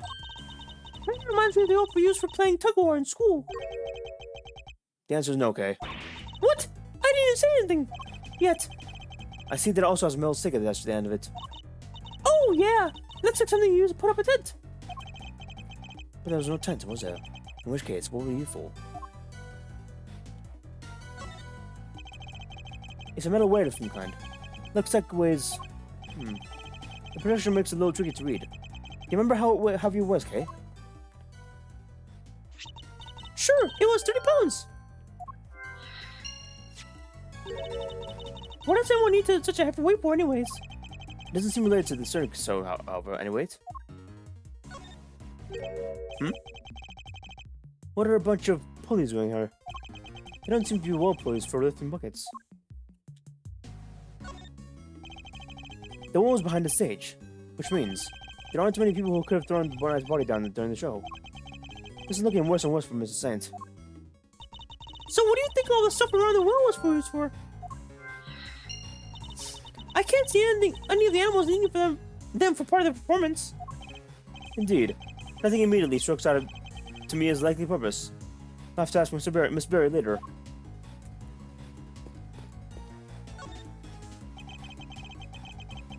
Oh, just a heads up, chat. Just a heads up, chat. Ads are gonna start soon in about 2 minutes. Be prepared. It should be like the same amount of ads, but yeah, just a heads up, chat. It looks like this was designed for raising and lowering the bucket. No sense of bucket though. Yes, this is where the circus show was stood yesterday. Do you think people would be interested in a great thieving show? I'm sure the police would be very eager to attend. We had that dialogue already, damn it.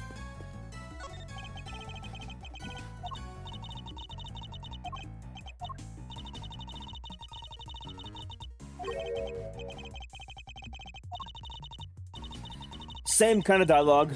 Same kind of dialogue.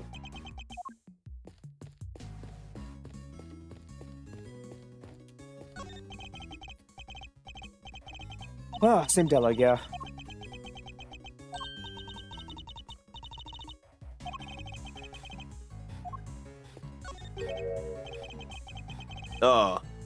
What was the name of our trunk happy friendy again?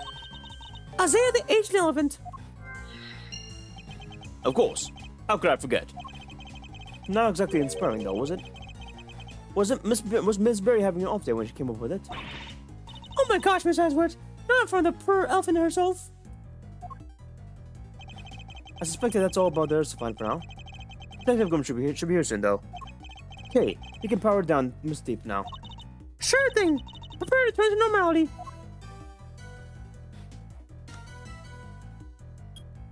I have the power! Hooah! Sorry, sir. I came as quick as I could. Why is Missile... What the fuck? Wait a minute. Why is Missile all growly? Ha! Speak of the devil. Ah, detective. That was indeed impulsively quick. You know, mister, never did like to keep you waiting. Things coming all the way too, Regina. No problem. It seems way more fun than the rehearsals, so I just in for the day. It's very much appreciated. Alright, detective. Let's get started with Missile. Yes, sir. Hey, Missile, over there, boy. What's the matter? Come on, boy, come on. What's wrong with him? Looks like he's scared of something, sir.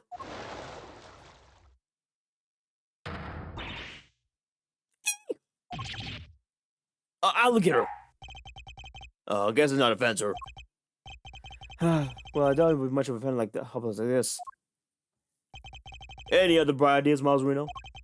Yes, actually. Miss Berry, would you mind lending us a hand? Oh, I'd love to! Just tell me what you need. Do you want me to teach Allie some tricks? I don't doubt she could do it, but nothing quite like that. I'd simply like an account of what the yard looked like during the show yesterday. I like where this is going. You're thinking of using Little Leaf again, aren't you? Am I right? If you'd be so kind.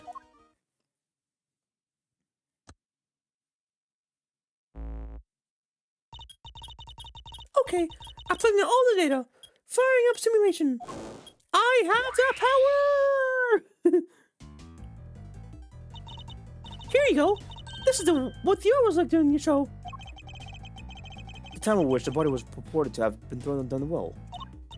Oh, wow! This is so amazing! It's like magic! No magic here. Just sweet, sweet data. Which is why,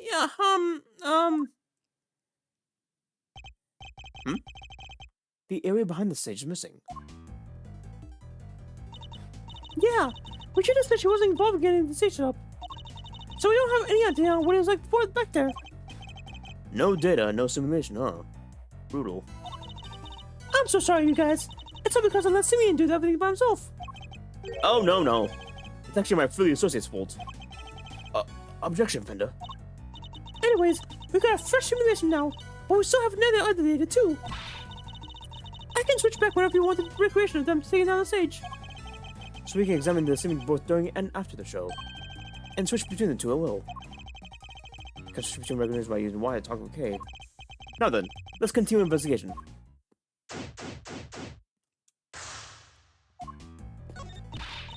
A story of forbidden love between Tiger and an elephant. Wish I could have seen it. Wish I could have seen Simeon up there on the stage too. Oh, he was wonderful. The way he flew off the stage. Ah, yes. That scene.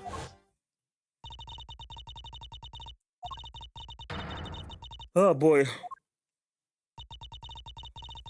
Ejected from the elephant. Are you saying the crime took place on that time? Yeah. Roughly how long would you say that Miss Sane was off stage about for Miss Berry? Let's see. I guess it was around 15 minutes.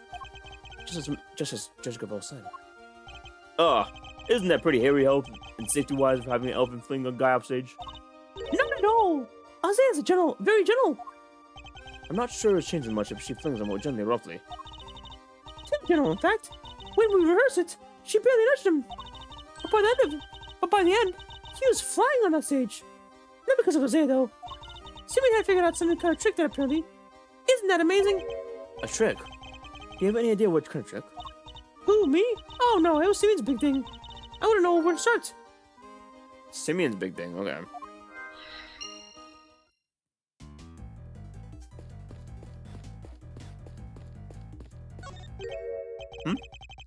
Basco is empty in the other recreation. Oh yeah, but it was definitely empty in the photo I took. Oh, sorry, I made a mistake when I phoned you in earlier. Oh? That's basket for holding Isaiah's food, but on the morning of the show, all the apples that had vanished. Poof! I totally forgot to mention it. Sorry. Disappearing apples. I should make note of this. It's the pen that held Isaiah, the Asian elephant. Now empty, the lady herself is on stage. I wonder how they got on there in the first place. What do you mean? Well, the entrance to the yard is people-sized. And there's like a gazillion metal wops pumping in through the fence. Kinda risky, no? Not if one turned off the electricity.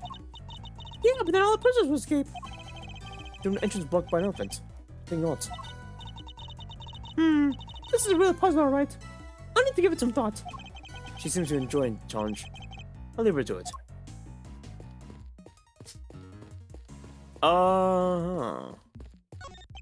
It would appear that we're missing some data for the point in time. Yep, that's about the size of it. You gotta steal some data. I don't steal data, okay? I use logic and deduction to get what I need. Well, I'm more of an act first, think later gal. Please don't add my workload to your breakfast. I would hate to I would hate to have to order your arrest. What can we deduce? Atoms are on the well. Disappearing apples. Huh. Yeah, I'm not quite sure actually. I guess I could probably just spitball and see where it goes.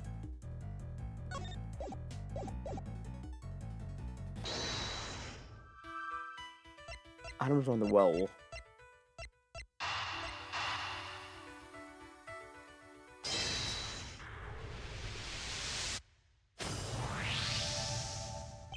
The apples in the basket were likely eaten by Isaiah. Really? That's strange. I made sure to put the car where a truck would can reach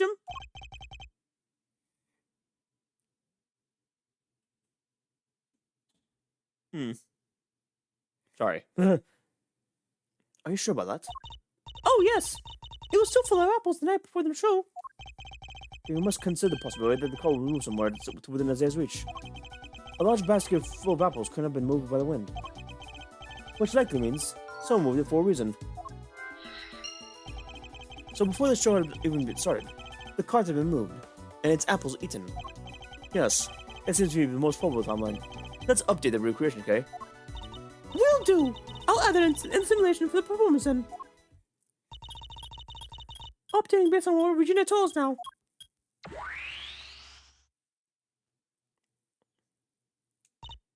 There, all done.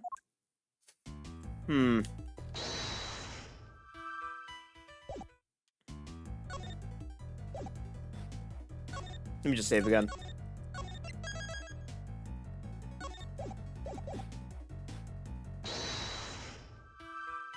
Items are on the well. Basket of apples.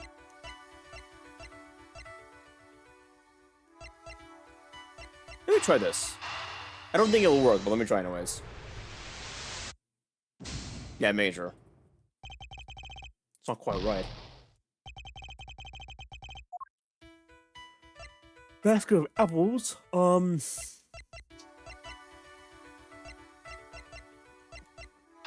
think they were used for with Mr. Saint. Okay, never mind. Maybe it was, but like not at the time.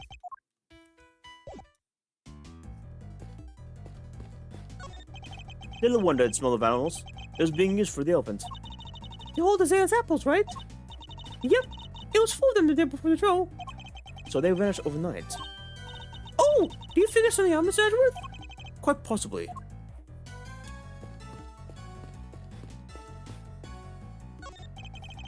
Great thieves, great secret weapon. Color me intrigued, Miles, we know. Not exactly by the book stuff, though, yeah? Using great thief doodads in an official investigation. Whoa, enough with the death stare, Chief. I'm cool, okay? I can keep a secret. Anything for the truth, am I right? It's possible that the Vital Infinite has already been destroyed. Without Kid's reproduction of the scene, we have no hope of finding it. Hey, relax. Like I said, I'll just zip it and nod politely while you cast do your thing. Thank you. That'd be very helpful.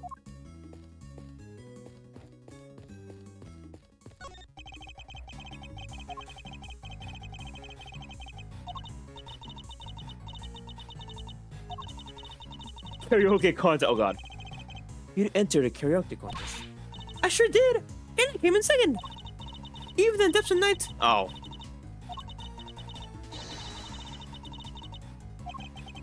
Tell me you didn't actually sing that. I sure did! She did well to take second place. Or perhaps stole was more apt. Or was it more that she failed to steal the first place? I'm overthinking this. I missile. It's as bad as it looks, sir. Poor little guy scared of the skin. I hope to have him track the skin again, but that clearly isn't in the cause now. Oh god. Don't say a word, sir. I know just what you're looking for. It's written all over your face. Is it? This only be temporarily out of action, but my fishing rod is good to go whenever you need it. Oh, if you want to give metal detector shots, I have that too. Oh. Never seen him so excited. I'll be sure to let you know if I need either of them, Detective. So do you come to visit often, Regina? I sure do. I have so many friends here. It's wonderful. And they're all such sweeties. The old faces are new. I made a new friend only yesterday. Ellie's just the cutest. Cute. That fully grown animal looks in the depths of the pond? Are you sure about that? Can't help but wondering you could just walk about and then chomp, you know? Oh, don't be silly. She never do anything like that. Especially if she's not doing great. I heard that she hasn't been herself since yesterday. I'm so worried about her. You guys are worried too, right? Right? Yeah, totally. Super worried. Right, Mr. Edgeworth? Yeah. Super. Don't run me into this. Please not herself since yesterday? Can I talk to her? This point is home to the god's beloved alligator. And look! Those bones must be from her latest meal! I somewhat doubt an alligator could pick a carcass clean like that. You think? I got a feeling she was rather ladylike in her own way, actually. If he says so. Well, I do. I kind of have a sixth sense for this thing. An interesting talent, though not one I'm particularly envious of.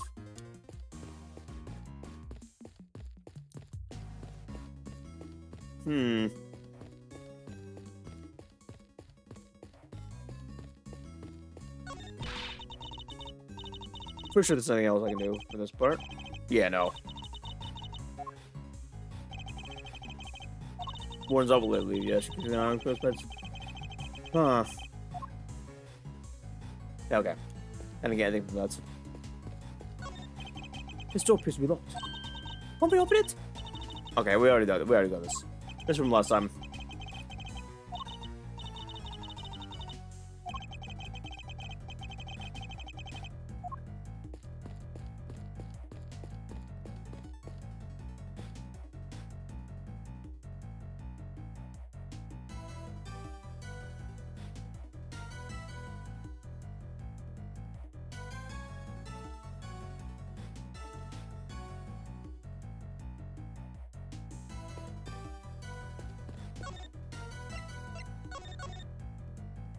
Let me just save real quick.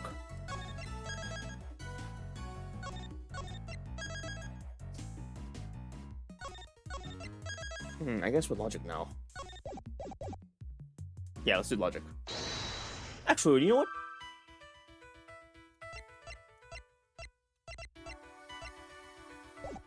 Let's ask K to change the thing, actually, yeah. Let's ask K to change the thing.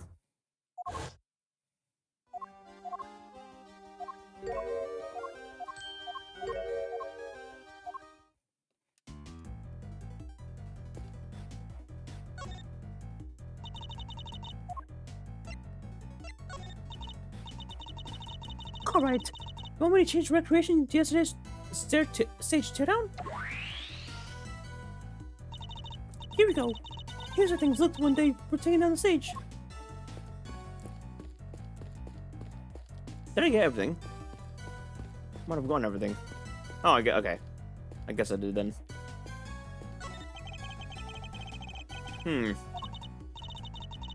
Okay. I guess I didn't really need to change the recreations then.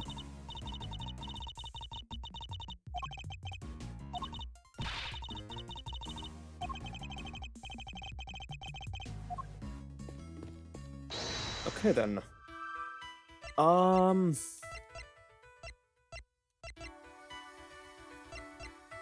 Metal detector.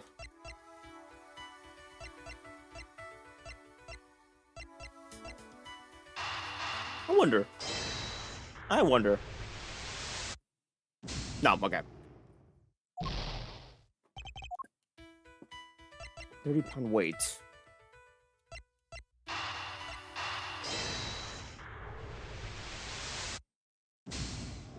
God damn it. Hold on, give me a minute. Let me save at least. Let me save again. Just be on the safe side.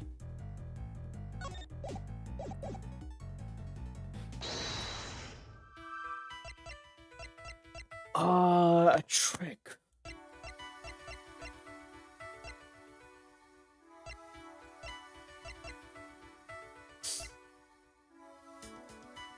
Huh. I wonder if the trick is actually based on this. Makes sense, actually. Yeah. The trick Mr. Saint performed when the first big scene. Could it have something to do with all the items we found by the well?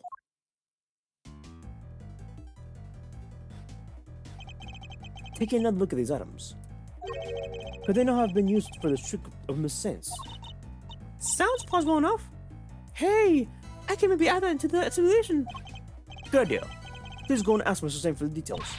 Roger that. I'll be right back.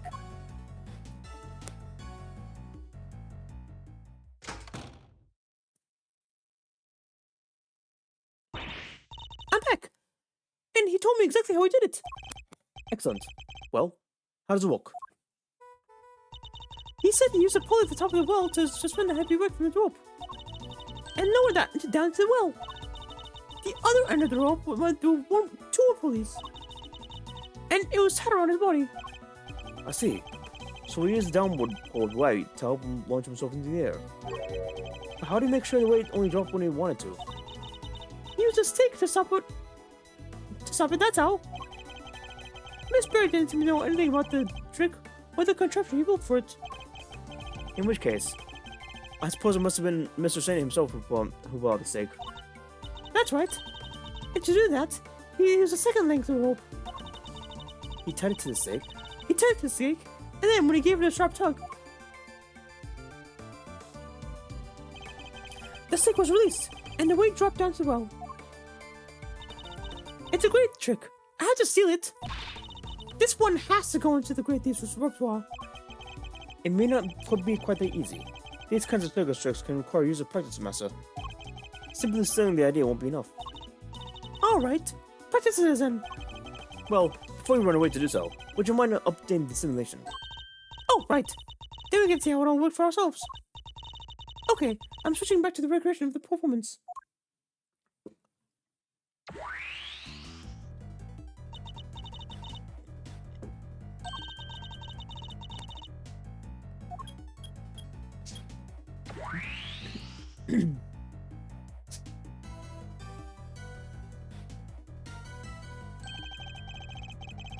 So, this is how Mr. Saint performed this trick.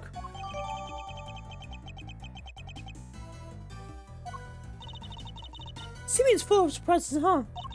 I mean, dropping a weight down a well to climb up stage like that? It's genius! Indeed. But I imagine how he would have put quite a lot of weight. More than him at the very least. It would have taken some serious pull to lift him off in the air like that. Yeah, and probably a ton of practice. Mr. Saint used a weld to construct a contraption that was somewhat flying from the stage. It made clever use of the two ropes. This top. This top. It's just like the one we found in the workshop. This tarp! It's, oh my god. Yes. But why is it here? But why is it here? Are you okay, Mr. Edgeworth? You got kind of blank. I intend to stay blank until you stop saying my thoughts. That's one heavy weight. Kind of makes me think how this must be all weighing on Simeon. It does? I'm not quite sure I see myself. Oh? Too bad we don't have the real thing here. Otherwise, I had hanging around your neck like a big old albatross. Then we'll see how you like it. You've faced some stiff resistance if you tried. I can promise you that.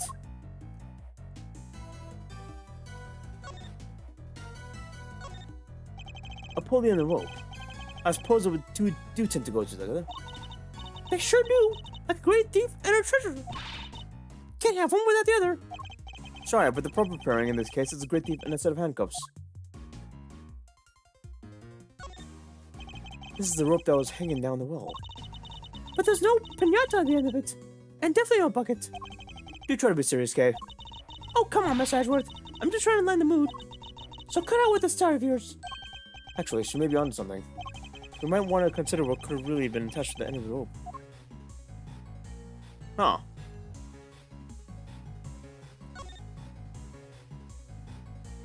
What was attached to the end of the rope? I guess... maybe the apples. It could have been the apples, but I don't know.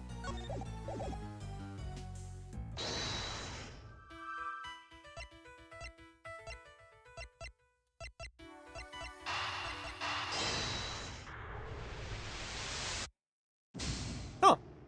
Maybe not.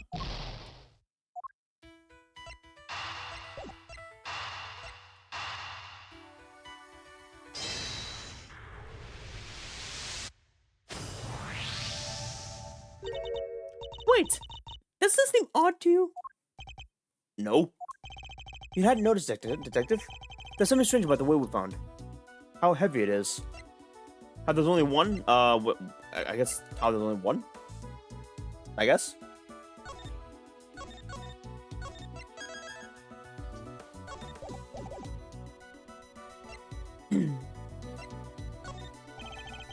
The one weight on its own would be heavy enough. A single 30-pound weight couldn't have lifted Mr. off the ground. Oh yeah. In which case, could there be perhaps some weights missing? Sounds like a job from a Secret 7 weapon, sir. Should the need to use them arise? I suppose I should speak with them then.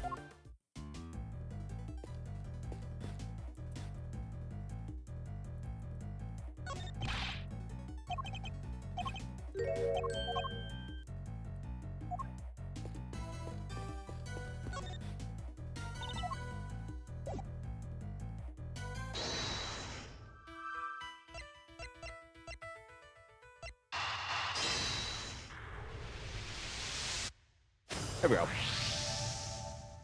Detective, I need one of your secret weapons. Roger that. The metal detector, if you will. Be so kind. Oh, jeez. I'm never gonna use my fishing rod. So before we get started, let me run you through how the metal detector works. It's simple enough. It uses this sound and this gauge to tell you how close you are to something made of metal. The closer you get, the more strongly it'll react. When it starts going wild like this, just give me the order to examine the spot where I'm standing. Say, what have we got here? Oh, the fence. Right, of course. Anyways, that's how it works. You tell me where you want me to look, sir, and I'll go right on it. Oh, shit.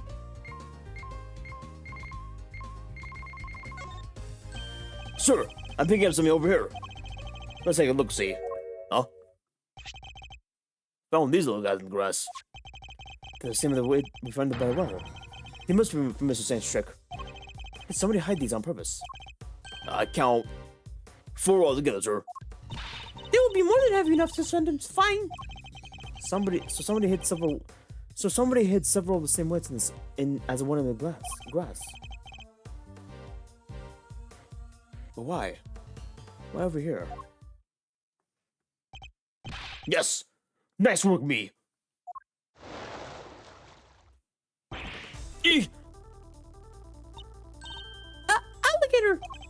Then they give me a heart attack. Oh. What's the matter, detective? It's a metal detector, sir. It's, reacting to the alligator. What? How?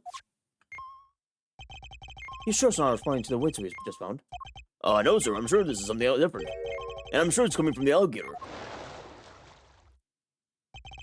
And she's gone. Huh? We scared that big snapper good. I don't think that's it, Kay. Huh? Then what is it? Allie hasn't been herself lately. It's a name. Allie, the warden's favorite pet. She wouldn't even think to look at the food. She wouldn't even look at the food one in the guard brought her yesterday. She was acting as if, I don't know, as if maybe she ate something that didn't agree with her. Oh my god. Did she eat the apples? No. That wouldn't make sense. Why would the metal detector be detecting it then?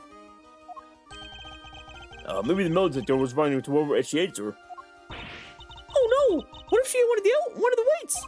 I highly doubt that even an alligator could swallow a 30-pound lump of iron. So what did the metal detector actually pick up? And why would someone hide those weights? Perhaps I missed something when I look at the equipment by the well. Hey, could you recreate the scene again? Coming right up.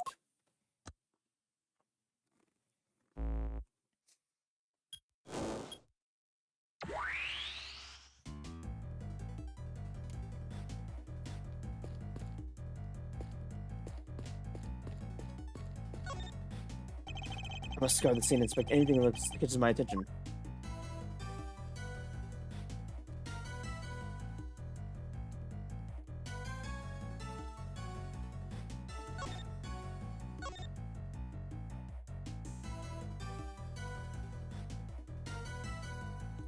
£30 weight.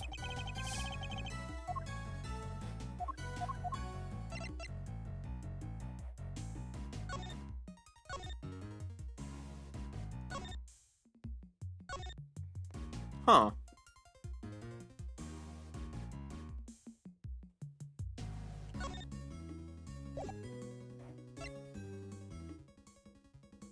Bell, chisel. Oh, type 0 for it.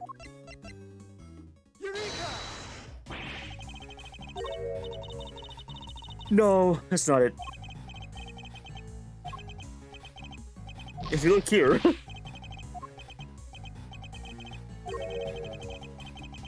It's missing something.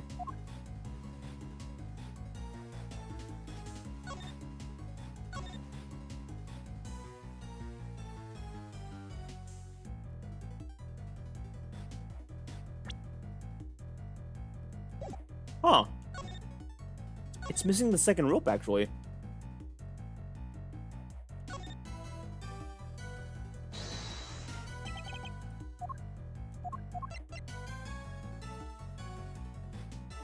Huh. Is it the rope we found with Knight? It has to be.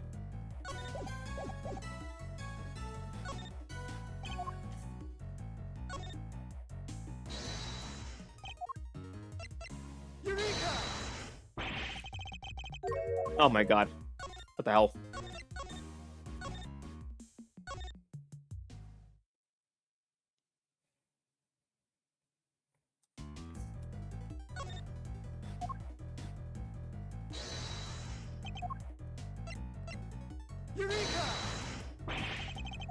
What? How's it not the rope? This is something else. What the hell? Need some evidence.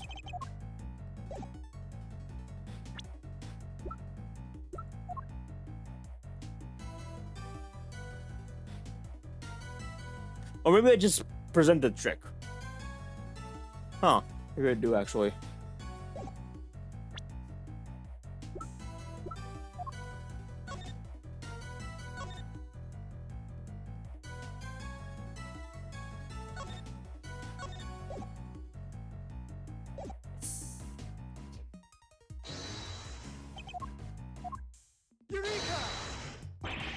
Oh my god. I don't see how that doesn't make sense. Maybe it's the wrong place, I guess.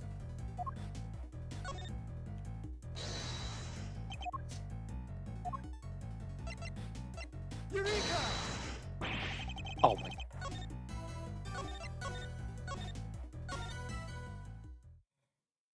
I'm just confused now. I'm like legit confused now.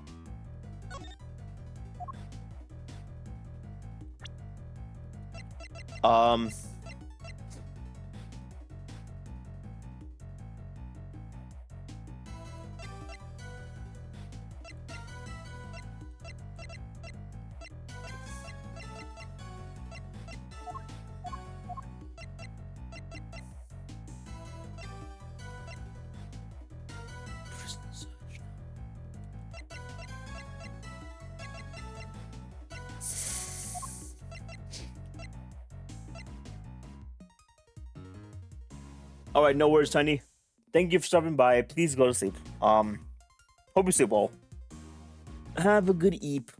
I will see you later, Tiny. Oh wait, actually, you know what, Tiny? Actually, before you go, actually, I think Dan's gonna stream 7.1 soon. Actually, yeah, Dan's streaming 7.1 now. If you want to go and check him out and see his reactions first. But no rush, of course. If you want to sleep inside, no worries. Just so that you know.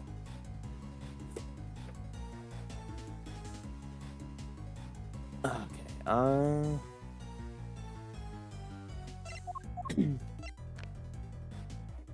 watching it too. Wow. I see how it is. No, I'm kidding. I see how it is. I get it though. Have a good evening, Tiny.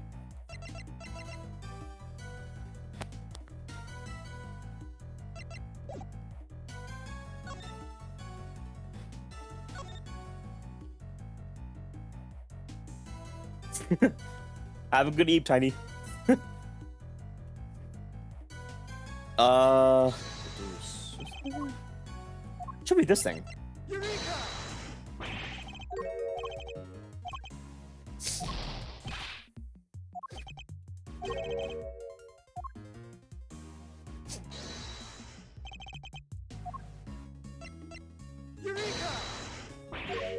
Good night, Tiny.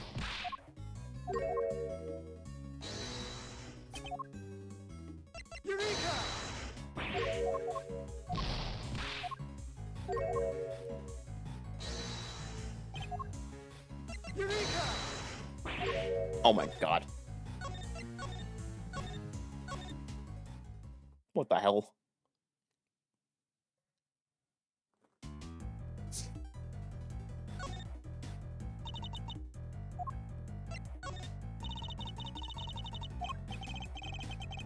Ah, I thought I could. God damn it.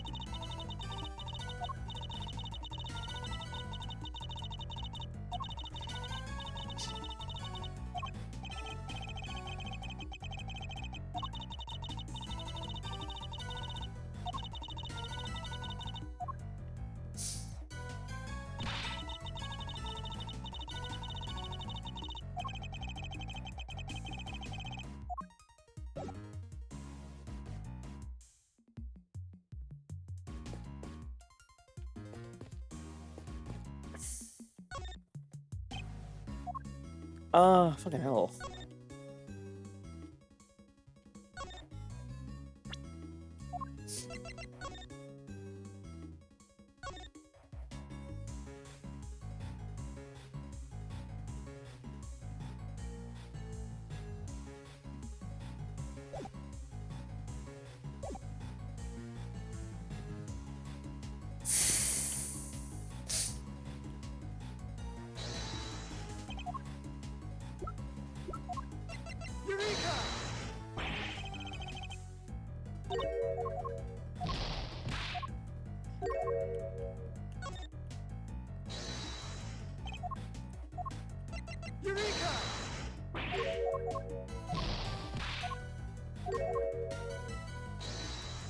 Oh my god, it's gonna be fun. What the hell am I supposed to do? What the hell? I know it's the missing rope, but it's not letting me present the missing rope. It feels stupid. It feels kind of stupid, honestly.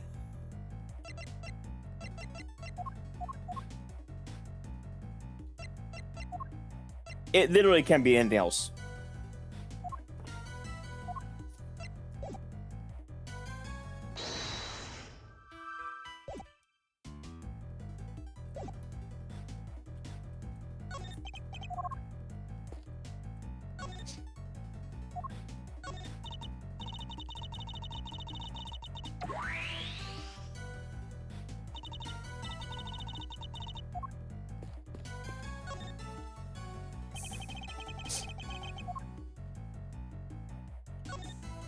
Oh, it's specifically. Oh, fucking hell.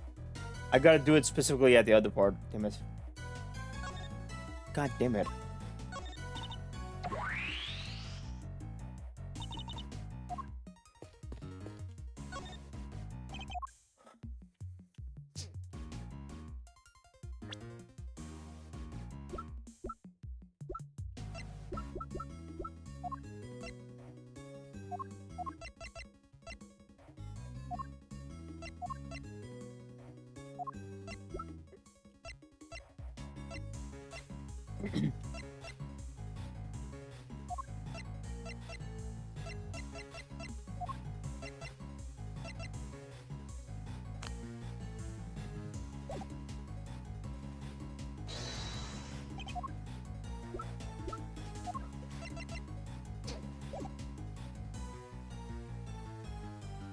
I don't know what it's wanting me to do.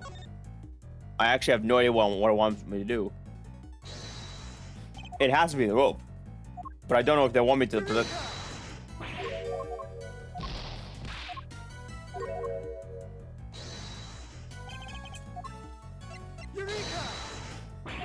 Oh my god. This feels stupid. I'm gonna look this up. This feels very stupid.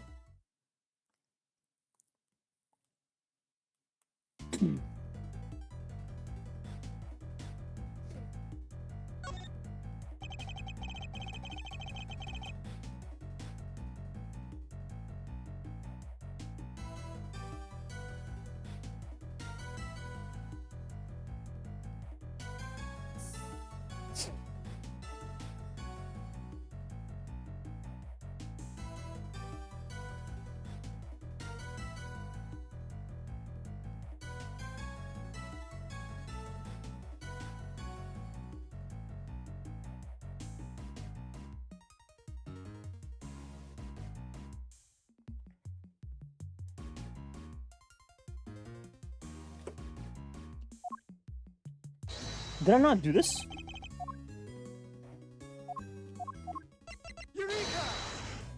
Oh my fucking god. I guess I gotta do it on the actual rope instead of the fucking pulley. Oh my god. What is this bullshit? Whatever. Whatever. Think about the two recreations. The one during the performance and the one we're looking at right now. There's a major difference between the two. Namely, one of the ropes is missing. Oh yeah! Mr. Saint's trick won't work with the only one items we see before us. So what happened? Where did the missing rope go? I think one of the pieces of evidence we collected might tell us exactly where that. Really? What shows us where the missing rope went? Take that! This rope was found beside my knight's body. Wait! You mean? Yes. Must have been the other rope used in Mr. Saint's trick. So you're saying? Yes. That this rope did indeed have a weight attached to it. But it wasn't any of the iron webs we found. Those were hidden in the bushes and replaced with something else. What was it, Mr. Ashworth? Come on, I'm done here. Think about what the rope we found. Think about what the rope we found in the workshop was related to. Do that, and you'll soon figure out the answer. The weight dropped down the well in place of the iron was the body. Take that! It can only have been Knight's body that was dropped down the well. What? Mr. Knight's body was a weight? Yes. Somebody swapped the weights used for the Mr. Saint's trick. Then, Mr. Saint used a contraption to make his escape from the stage. When he let the rope around his body loose, both the rope and Mr. Knight's body fell to the bottom of the well. That rope was never used to restrain Mr. Knight. It was used to suspend his body halfway down the well. From this, we can easily see where most of the weights were hidden. So that no one knew when we left they would be placed with the body. Precisely. We can then further deduce that they were hidden by the killer. Oh, there, gang. Wasn't poor old Bronco stabbed in the neck? Wouldn't there be blood everywhere? Including down to the well? Oh, the killer thought of that. Which is why they use this. The tarp. For sure. Take that! This tarp was found with the body. I think it's likely that Knight's corpse was wrapped in it. Oh, another piece of evidence that falls in place. It's all coming together. Love it. But all we're doing is proving that the body did go down the well. Which means we're hoping to prove that Simeon was the killer. No, not quite. But what about what Judge Cavell said yesterday? But if Miss Simeon had truly been the killer, why would he need to go to such lengths to commit this crime? That's true.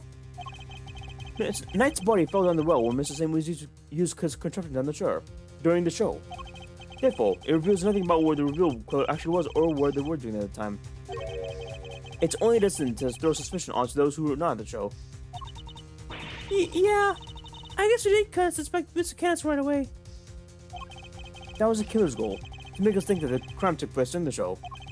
In other words, they used a well contraption to construct an alibi. Miss Berry, when exactly did Mr. Saint put his contraption together? It would have been the day before the show. The night before, actually. Yes, we started getting ready for the show around 9 p.m. And I think we just finished around midnight? In which case, the killer must have switched the weights out for the body after the point. Interesting. Did Canis know about the contraption? Even if he did, he wouldn't have been able to do much with it. And I highly doubt that he thought his dog to spin his body halfway down the walls. Which means, Canis isn't the killer.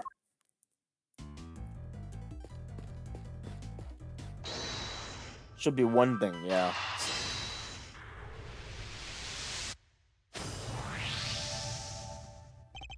The basket was moved the night before the circus performance. And we've deduced that the weights were switched out for the body around the same time. Hard to chalk up to coincidence, huh? Then the next question we should be asking is, why was the cart moved? I think I can have a guess. The cart would have been blocking the door. Which can only mean that somebody needed to open it. Now let's see what's what. Oh, great. It's locked. Let me ask the guard for it. Help! Hey, Mr. Guard! Yes, miss? What can I do for you? That was fast. Guard, where's the key for the door? Oh, the warden keeps all of that. I'll go ask for it. The warden? Oh, God. Warden the guard is the only one with the key? Meaning if someone would open the door, they would have to get it from her somehow. Oh, God, it is her. I was just spitballing, but what if it actually is her? Oh, God. Thanks for the help. Look at all these breakers. They must control the electricity for the whole prison. So we're thinking somebody got in the night before the show. But why? What were they trying to do? Well, I think they came by a human mistake thinking it was a break room. They must have come to the temple with the switches. Did they turn the power off to something? Come to think of it, wasn't there something that lost power? What might have been lost power had the breaker been flipped? Oh, the security gates. Oh, the camera footage. Take that! There was a 3-hour gap in the security camera footage. Oh, yeah, there was. So somebody flipped the breaker that I was connected to? It seems very likely. Do you think it was a killer? It's true that sending off the cameras would have made things easier for them. It would. Which means the killer would have been to someone who had access to the breakers. And it seems only one person has keys. It couldn't be. Could it? Could it?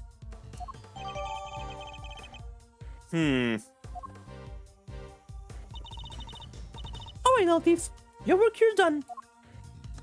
I have the power!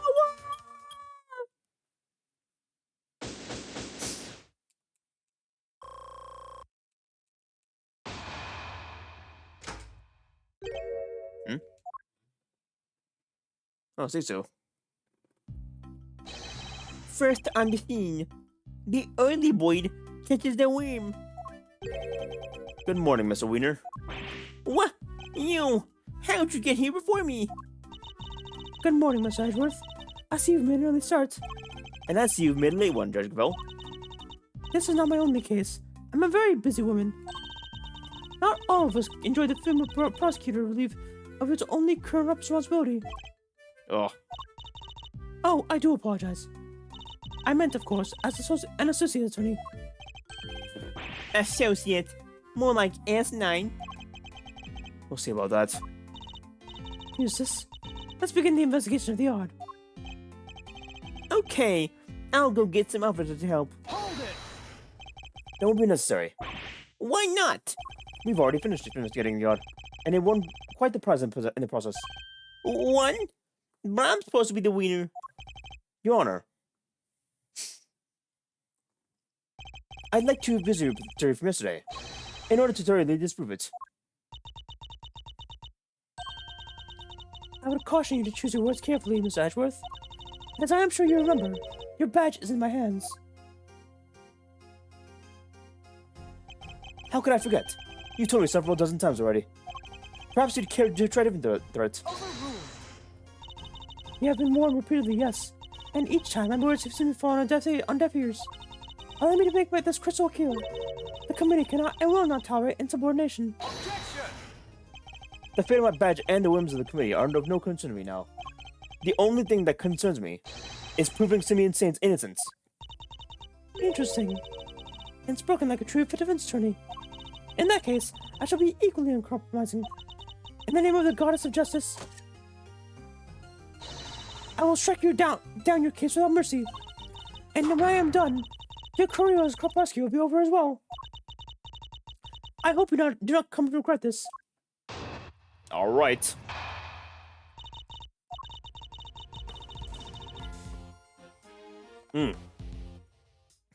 My theory remains the same as it was related to yesterday. Mr. Carceraro did not see Mr. Knight's body when he passed through the tunnel. As such, the body can only have been dropped down the wall during the show. We both know the only one who could dump the body down there during the show is Mr. Saint. That's still your assertion. And you can prove it, of course. Of course you can. Who do you think you're up against? What Eustace meant to say is that we received the final autopsy report just out of our arrival. She really is a very busy woman. Busy looking after baby Wiener. The victim appears to have died the night before the body was discovered. In other words, the night before the show. The cause of death is as stated. It seems the wound is 4 inches deep. That definitely checks out. Oh boy. Simeon Saint was off stage for a period of 15 minutes. That was plenty of time for him to throw the victim's body down the well. Judge Gravel hasn't investigated the yard yet. Which means... I fear there may be something of a fault with you there, Your Honor. You seem very confident of that. But do you have any evidence to prove it? Yes, and I think I just might.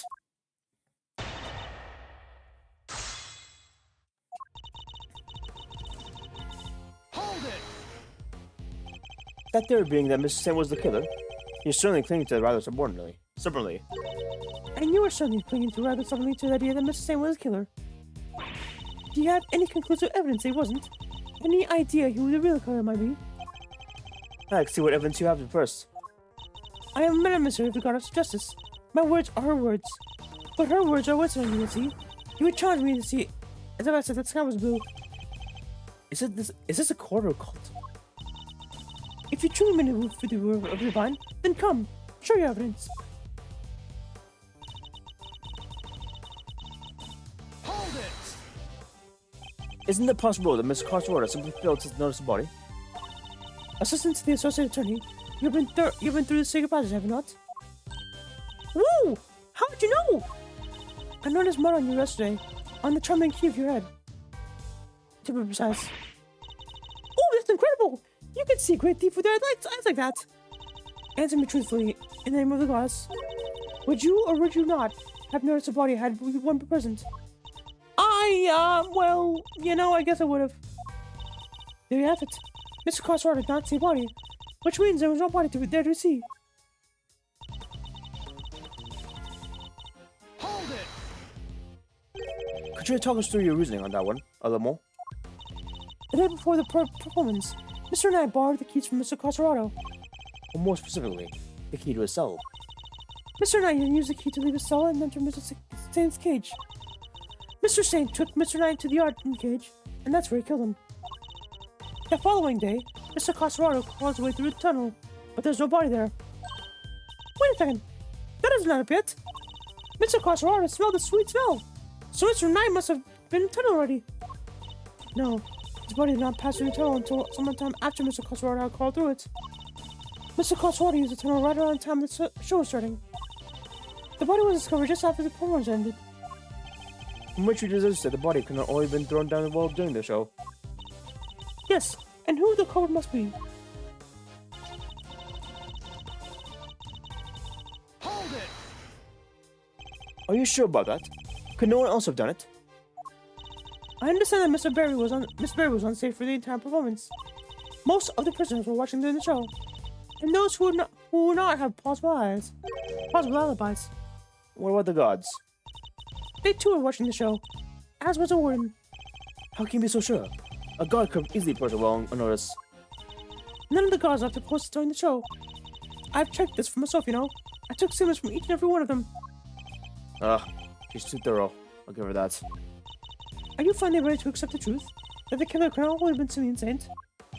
Judge Gabriel hasn't carried out a full investigation of the yard yet. Which means we got the advantage of a change. I should review the evidence. Okay, this should be an easy one.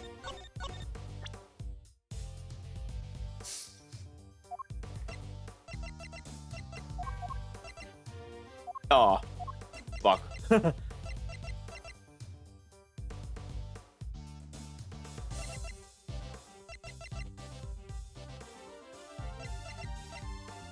Objection! There we go. Oh. Sorry, Your Honor, but there's something else you're going to have to take into account. The well in the yard was rigged to create a certain unique contraption.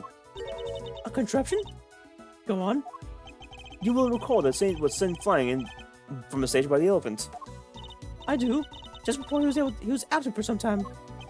He was only able to fly through the air thanks to a weighted rope he tied around himself, dropping the weight down to the well allowed him to complete the trick. Objection! Wait, wouldn't that send him flying as soon as he set foot on the stage? Hold it! It's simple, really. He kept the weight from falling by using a stake to keep the rope in place. With the second rope, he was able to pull the stake free, thereby controlling when the weight dropped. We have found evidence to suggest that the original weight was replaced with Knight's body. This is done by the real killer in order to create an alibi. The estimated time of death tells us that the murder took place early in the morning. The killer could have tampered with the contraption, but in time between the murder and the show. Objection! You're saying Mr. Saint himself set the contraption up, right? Well then, who do you think is the number one most likely person to have used the supposed body? Even you must see how this looks. Objection! Even Mr. Saint, Mr. Killer, he could have simply done as just Duvel theorized, without these extra steps. Miss Berry, Yes? does anyone else know how Mr. Saint tricks work? Well, let's see. We had to get the person's approval on what we were going to perform, so I don't think Simeon's the only one who knows. And there you have it. Overruled! Interesting. You have certainly been diligent in your investigation. And yet, I fail to comprehend your actions still. Why do you not work to do what is right? Is what I'm doing wrong? If so, who is it that deems it so? How can you not grasp even that? How can you not see what you're doing is wrong at this very moment? You're a prosecutor, and yet you aid the defense. This flies in the face of common sense. You're breaking every rule in the book. I think only what is right and just, and act as I see fit in each situation I'm confronted with. This is the path I've chosen, and whether you can comprehend that choice is immaterial. But if you mean to stand in my way, I will fight back with all you can bring to bear. Perhaps the goddess of justice is assessing me. Very well. If it is her will that we must fight, then I shall end this once and for all. Listen well, Miles Edgeworth. For there's one other reason why only Mr. Saint can be the killer.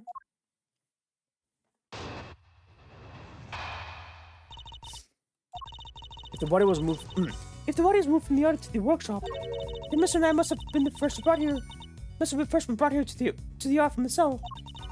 The only person who had the opportunity to do that is Simeon Saint, and thus he remains the only plausible suspect.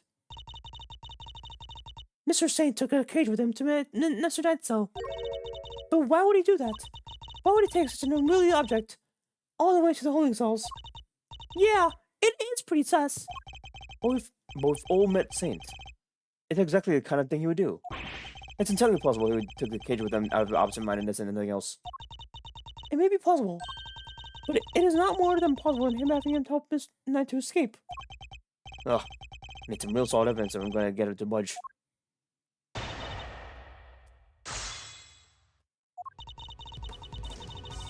Hold it!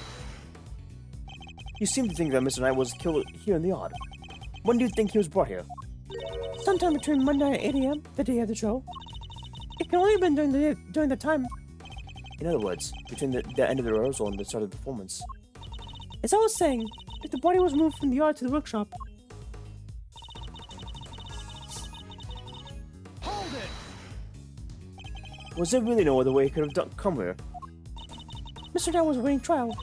If he, a random non-inmate, had openly entered the prison proper, he surely would have been noticed. And presumably none of your witnesses would have testified to see such a thing. Precisely. Praise be the goddess of justice for granting you this insight. So, as you will agree, it can only be that Mr. Knight was brought here over there in secret. Hold it! You're still nobody else have the opportunity. Need I remind you that we are in a prison? The entire facility is monitored at all times. Anything out of the ordinary would have been spotted. Hold it! But Mr. Saint was under the same scrutiny, was he not? Overruled! the warden had granted the members of the circus troop special access. As a member of the troop, under supervision of Miss Berry, he is the only person who is free to wander where he will. Objection! It seems you've forgotten something, Your Honor. Overruled. Forget is not a word in my vocabulary, Miss Edgeworth. Very well, then recall this fact, if you will. You claimed that Mr. Saint was the only person who was free to walk around the prison. But there was a brief period of time on the day of the crime was in prison. A time when it would have been impossible for anyone to move through the prison entirely unmonitored. We'll have to show that there was a period of time that crime oversight was limited. Ah.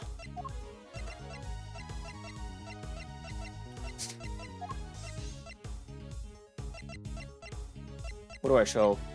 Oh, the broken lights. Yeah. Take that! Oh, fuck. Well, Eustace, what do you make of this? Yes, interesting. Well, as we all know, the most person can legs and therefore, pretty much anybody could walk around the prison that day. Yes, but could they have walked around freely? Oh, no, it's possible. Brought up by Mr. Wiener of all people. Hey, hey. Have you learned your lesson yet, Edgeworthless? Stop calling me that. Mr. Capel's latest session relies on the prison's security system before working it over. Must have something that proves it wasn't the case. Ugh, come on.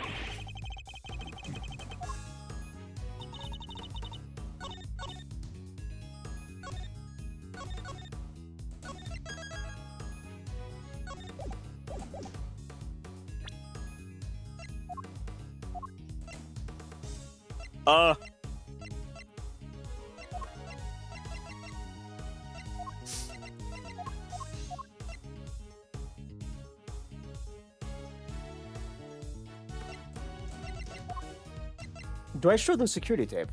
Objection! Okay, I do, yeah. Mr. Saint is far from the only one who have opportunity. Which opportunity are we talking about again? We previously established that the time code on the security code was off by 3 hours. And from this, we can deduce that there must have been power outages lasting for that length of time. During which, anyone could have moved around the prison undetected. Do you mean to say that our killer intentionally created this 3-hour gap? That there was no simple camera for malfunction? Is that even possible? It was completely possible with that creative power gap. Isn't this? Take that! Our investigation of the yard turned up something rather interesting. A panel of breakers, one of which can be used to cut the power to the security cameras. We also learned that the door to the power room may have been opened around the time of the murder. What? Such a shame. To see one so capable fall so short of the mark. Mr. Edgeworth knows who he's suing! Ha ha ha ha. Then how does he explain the lock on the power room door? Oh yeah, it was kind of locked up tight. And the warden's the only one with the key. Those breakers are vital to the prison's infrastructure. So I very much doubt that anyone could have gained access to the power room key so easily. Objection!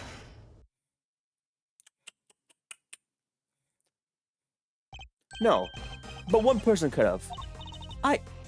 Beg your pardon? The person, the killer, had easy access to it, in fact.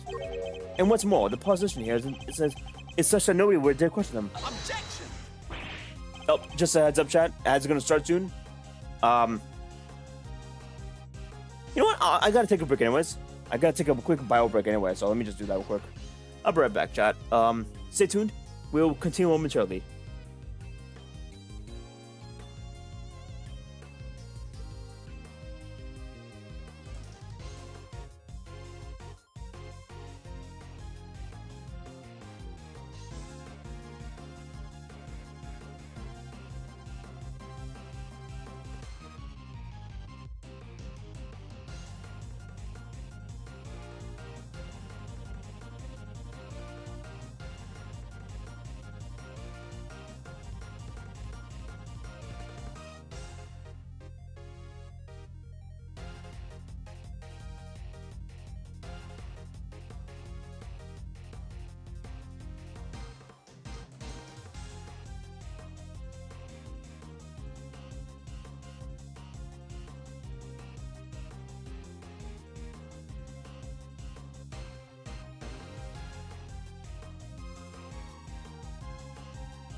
Alright.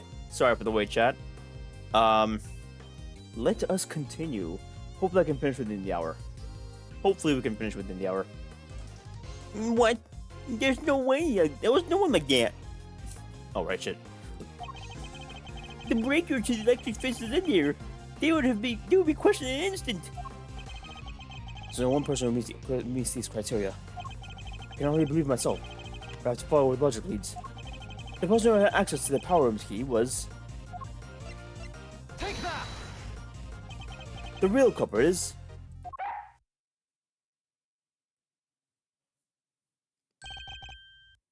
Warden the God. Oh, just look at you. Aren't you the cutest little poochie-woo?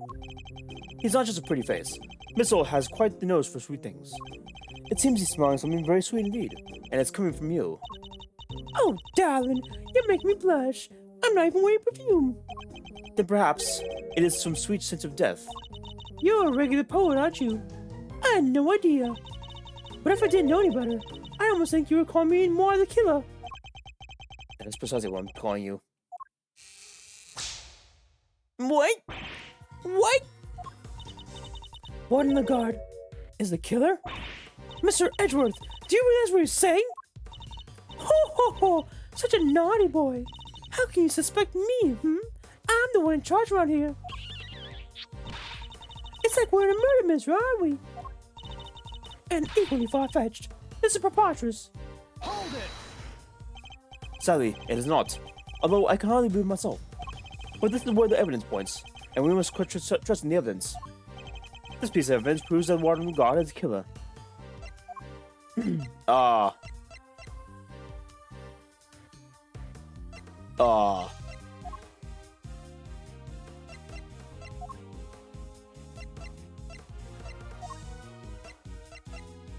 I guess the breakers?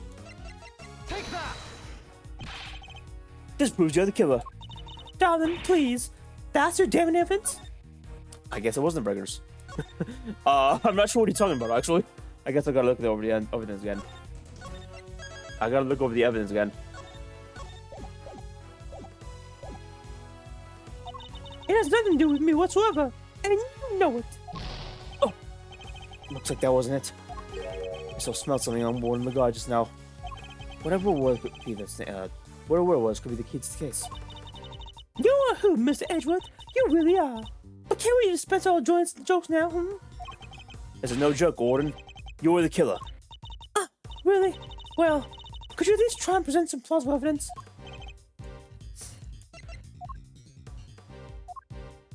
Huh. I guess a sweetness? I guess a body? Take that! Your scent betrays you, Warden. And here's your accuser. The police dog? We had him track a sweet scent that was lingering around Nat's body back when it was first found. He now appears to be smelling the same scent, and it's coming from you. Ho ho ho! Darling, you're priceless. Really you are. Your evidence is a whiff of suspicion. Verity, dear, do put him in his place. It seems Judge McVell may have reached a similar conclusion myself. You believe this to be no more coincidence? No mere coincidence, Mr. Edgeworth? I do. After all, she had the key, and since found lingering on the body was hers as well. We're just one or the other. We might be able to brush off as coincidence. However,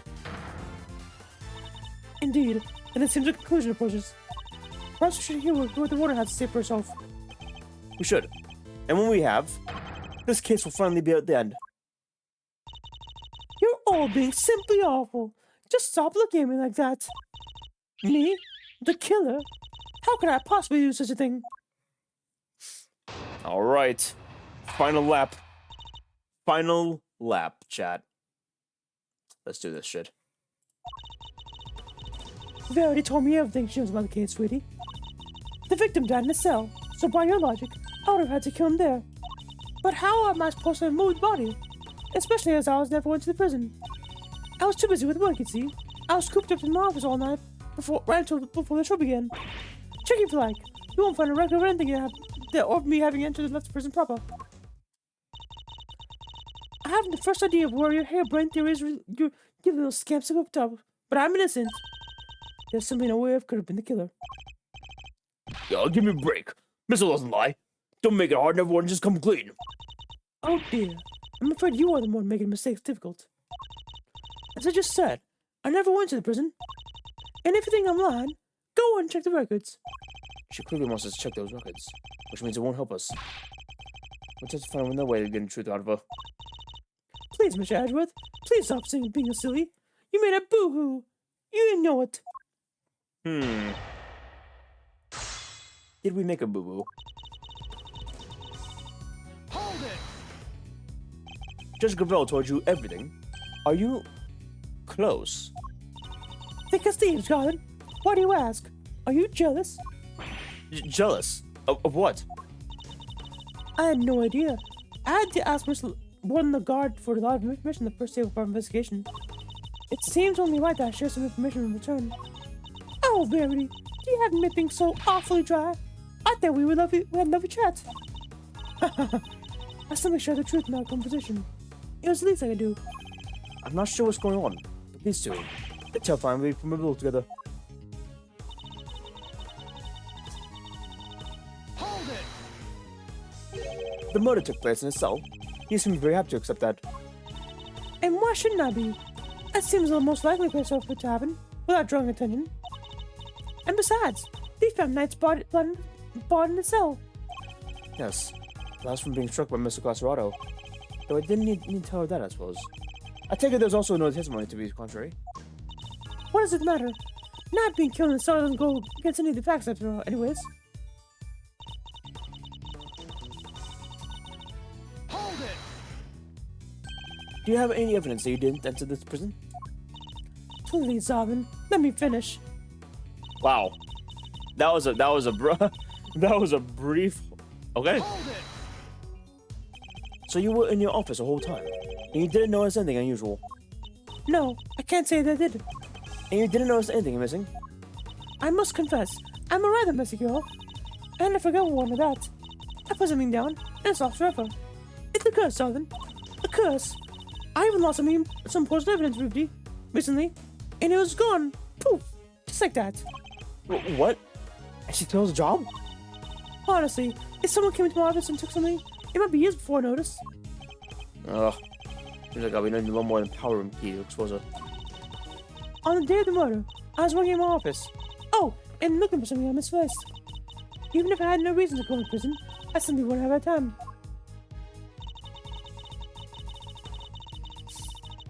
You wouldn't need to leave prison, I think. Hold it! Sure, maybe you didn't go through the main entrance to the prison. But what if you took another route? Oh, come now.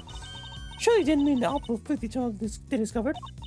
Wait until, why, until yesterday, I had no idea it even existed. No, you had another way in. I'm certain of it. A route that didn't require going through the main entrance or tunnel. The route you took went through this location. Take that! Through the fence? Warden, you took Knight from his cell and brought him to your office, which just happened to be connected to the yard. If you had a way through the vents, then you would have been able to circumvent both the entrance and the tunnel. A gold star for creativity, darling. And how would I have gone through the fence? The extremely high fence, topped with razor wire, and thousands of volts of energy going through it. Yeah, how was he supposed to have gone through that, The fence's electricity simply can be cut off from the power room. And only you had the key, Warden. No one but you could have done it. Utterly ridiculous. The power room is on the prison. It's on the prison side of the yard. Warden the guard is on the detention side of the yard side. How would she even have reached the power room? Exactly, Faraday, darling. Well, clever puss, you've dug yourself a really hole now. Ugh, If there's no record of Warden the guard having entered the prison proper, then the idea that she could have shut the fence off by using the breaker is out of the question. but there must be some way we could have done it. Take a deep breath, big guy. This is cool, and you lost everything. But if I don't find a solution, she might still wiggle out of this. Hey, I said take a deep breath and not freak out and completely cool. There's nothing to be gained by banging your head against some wall, yeah? No matter how you look at it, well, God could have done it all alone. Mr. Edgeworth, if you can help...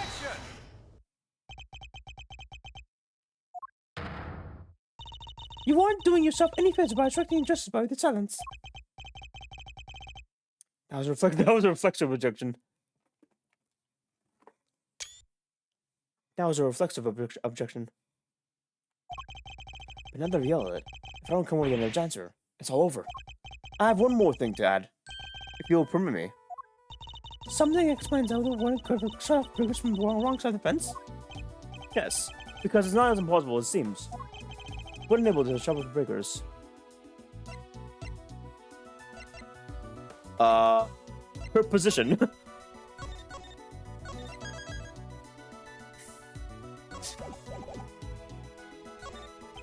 FIFA the gods. FIFA the Guadres. That seems like a typo. A weird typo. Position as warden of the prison was enable her to stop power. Really? You think of title and admittedly very chic uniform name when you do that? Newsflash, mister. Being the warden doesn't give me telekinetic powers. No, I guess not.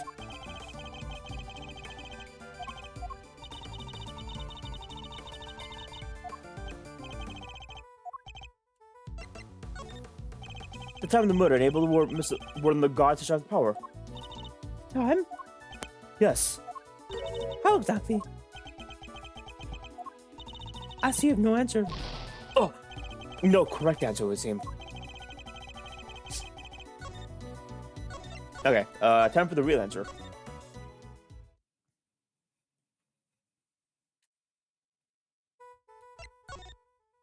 She couldn't have done it alone. But what if she wasn't alone? Oh, now we're talking. Way to flex the old gray matter, kiddo. I believe that Warden the Guard had an accomplice. Enough. You disappoint me, Mr. Edgeworth. Well, what do you mean? Mr. Edgeworth said nothing wrong. The inmates of the prison are all issue with security visits. The ones that raise alarm if people go where they're not supposed to? Oh! I see that you realize your error. And we are, of course, within the prison grounds. We're not only the prison's warden, but even the cigars surveil each other for signs of wrongdoing. And despite of all, no one noticed Mr. Costoro's escape. The only ones who are free to roam are the animals. And they are most certainly not could have operated the brigger. No. So our compass must be human. And who did it, given that I could not have been prisoner guard? I wouldn't be so quick to either, Your Honor. The fact is, there's one person, someone whose movements wasn't restricted. And I have just evidence to show who that free-roaming person was.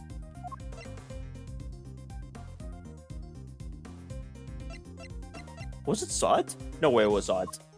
Oh my god, was it really Sot? Take that! This is one of the prisoner's bracelets. Oh god, it's Sot. Indeed. A broken bracelet belonging to a certain self-proclaimed mortal prisoner.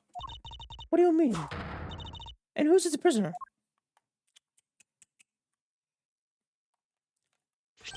Frank Sot.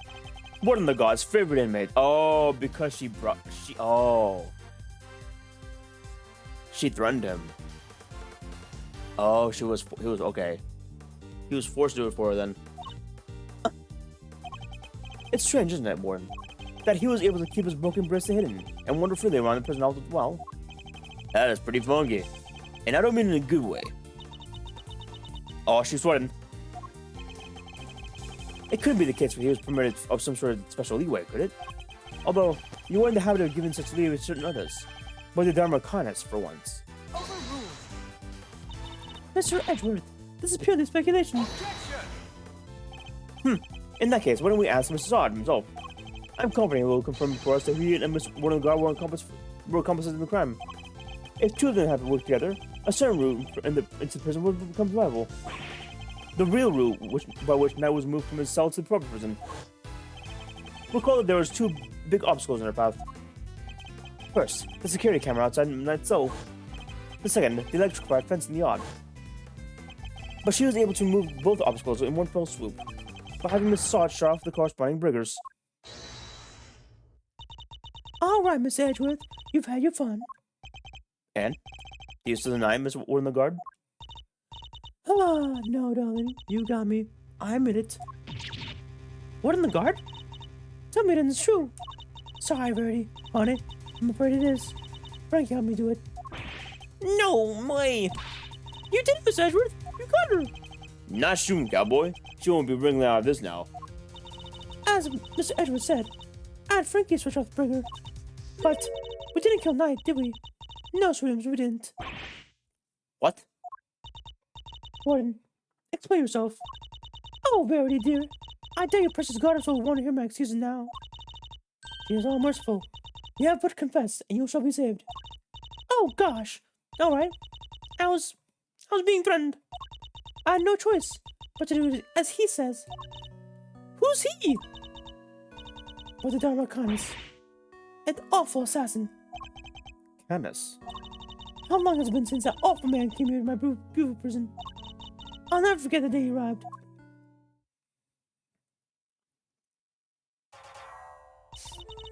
The moment we were alone, he said this to me. You should know that I have other dogs. Dogs not confined to this fine institution. Others? Yeah, very loyal dogs. Dogs who will do anything asked of them. Of course. He wasn't talking about real dogs. He was talking about his very human cronies. And then, he said one last thing. I would recommend that you would take care of how you treat me during my stay here. I wouldn't want to have set my dogs on you, or your precious family. I had no choice. I gave him the cell. I gave him everything he asked for. Everything. Wait, is that how you became the fixer? Yes, darling. I obeyed his every command, and smuggled in for him all that he wanted. Eventually, I brought forth dear sweet Frankie into our little conspiracy. He agreed right away, of course, because I made things easier for him too. So you were smuggling contraband? How exactly? Once a week, late at night, Frank wished off the riggers. That allowed me to go from my office to the yard without being seen by the cameras. Then I simply dropped the package off in the well, dropped it down the well on the prison side and went back to the fence. Each one of them spritzed with a little of my perfume. So that's what this sweet smell was. Yes, it was a signal for Kenneth's dog. When he picked up the scent, he would fetch the packages and bring them back to his master. When we had to make sure Rocco was in the cell at the time, of course. Can't have been easy for keeping from running out. Oh, we're all very much creatures of habit here in prison, darling. Everything went to schedule. Meets, exercise hours, that sort of thing. We knew he wasn't there. And that adorable little bear that freezes with the fright of the sound of Kenneth's dog. That freezes with the sound that freezes with fright at the sound of Kenneth. And that adorable little bear that freezes with fright at the sight of Kenneth's dog. Poor thing. So there's no risk of him raising the alarm either. She has oversight over everything in the prison, which made her the perfect mule. With her on her side, Candace couldn't fail. Frankie would sneak out again early in the morning to switch the breakers back on, and her work was done. Apart from fixing the time code on the cameras, which I'll do later when they got the chance. You have been shared a great deal, Warden. The goddess of justice will surely take your honesty into account. I've been the most dreadful fool, I know I have. I'm supposed to be the one in charge. The day of Knight's murder was also one of our delivery days. And so, Frankie, bless his heart, did his usual work with the breakers. But there was no package for me to deliver that day, so I didn't go out in the yard. So that's the secret behind the fixer system. And why she...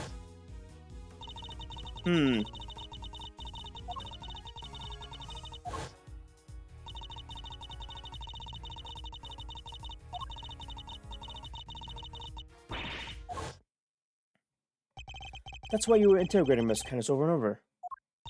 Exactly. I was trying to track down those horrible hench people of his. I borrowed everything the police had on our round schedule. I watched his every move, intercepted his every letter he wrote. His letters. And I suppose she must know about his correspondence chess games too. But no matter what I did, I couldn't tell a single clue as to whose underlings were. Living in fear like this, it's... Oh, you just can't comprehend it.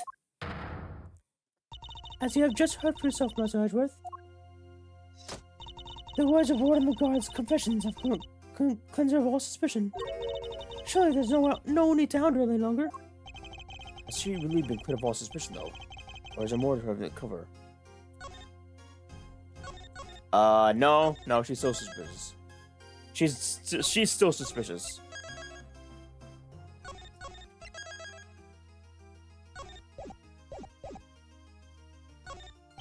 I'm sorry, Your Honor, but this conversation isn't over yet, and I think the Goddess of Justice would agree. So you mean to make her suffer even more than she already has? Unfortunately, her suffering under Canis does nothing to prove her innocence in Mr. Knight's murder. She admitted herself that she knew of, and even facilitated the so-called Fixer's delivery route. I believe she used the same route to move Knight's body. And where's the evidence, Mr. Edgeworth? It's in the fact that the sweet smell on Miss Knight's body is the exact same scent Miss Warland Guard uses to signal delivery. What do you make of that? Well, that's because we've done it so many times by now that the whole world probably smells of it. Some of it must have just rubbed off on the body. That does not stay with Mr. Cartwright approved.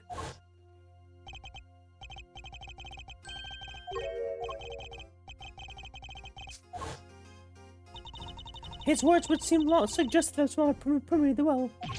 Oh, you've been rendered speechless, I see. And then I hereby to move to adjourn this session of the court. No! What do we do, Mr. Edgeworth? What can I do? Is this as far as we go? Finally, are we actually done? Yes, Eustace. It seems we are. By the power vested in me, this court is adjourned.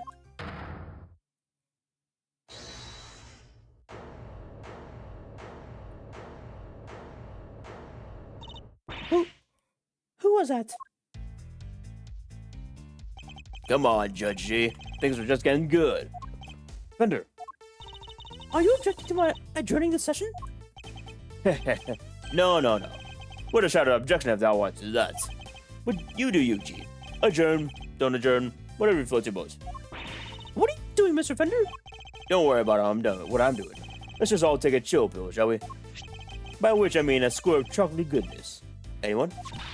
Are you trying to get yourself charged with contempt of court? No, my bad. I just had a quick request to make it all. As Simeon Saint's lawyer, that is. Ah, yes. I'd forgotten you were a real lawyer. Well, it's real attorney, Mr. Fender. How could you? You'll kill me here. You blame us. You've been making Mr. Edgeworth do everything this whole time. Right you are.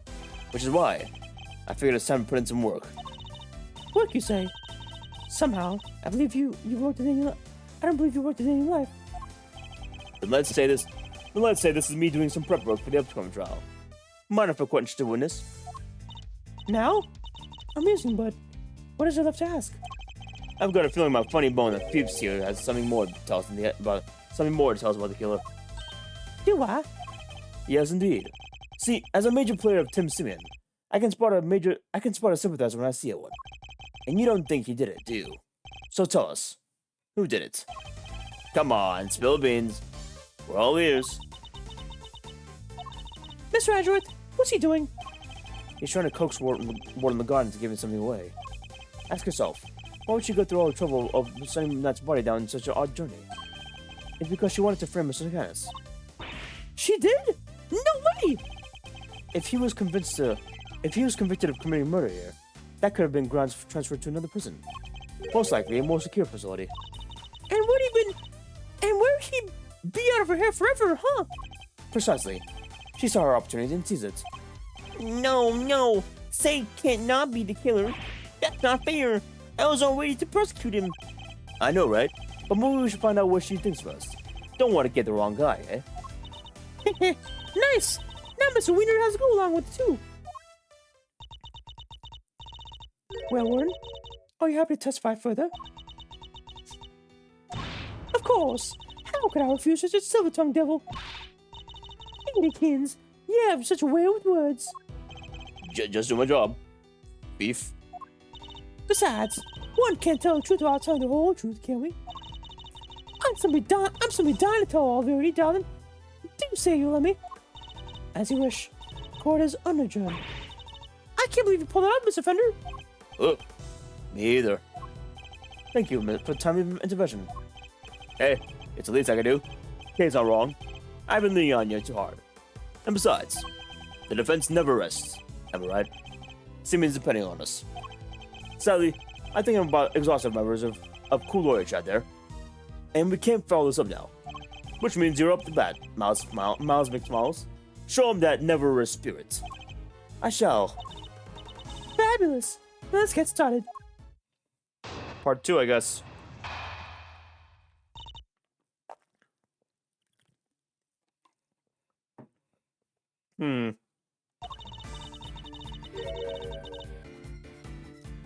Oh, pardon me. I really don't think anyone could have done it better than drove man Canis. There's no telling what went on between him and the victim. Perhaps he simply took a dislike to him. He's certainly a type. But whatever the sort of details, it was him. He stabbed that poor man to death. And then he had his dog spoil the body. That simply has to be what happened. The victim, Mr. Knight, yes? I did him the most terrible disservice. Yes, you killed him. I suppose you could pull it that way. If I weren't such a star excuse for Warden, this would have never happened.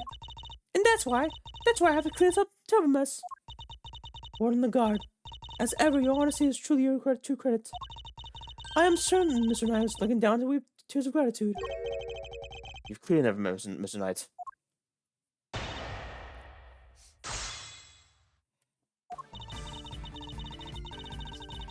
Hold it! You seem very confident in your assertion. Why is that? Because all the other children on this home are absolute sweethearts. They have faith in themselves and in one another. They have faith in the gods and me. And they work hard every day to make them to better themselves. None of them would dare commit murder.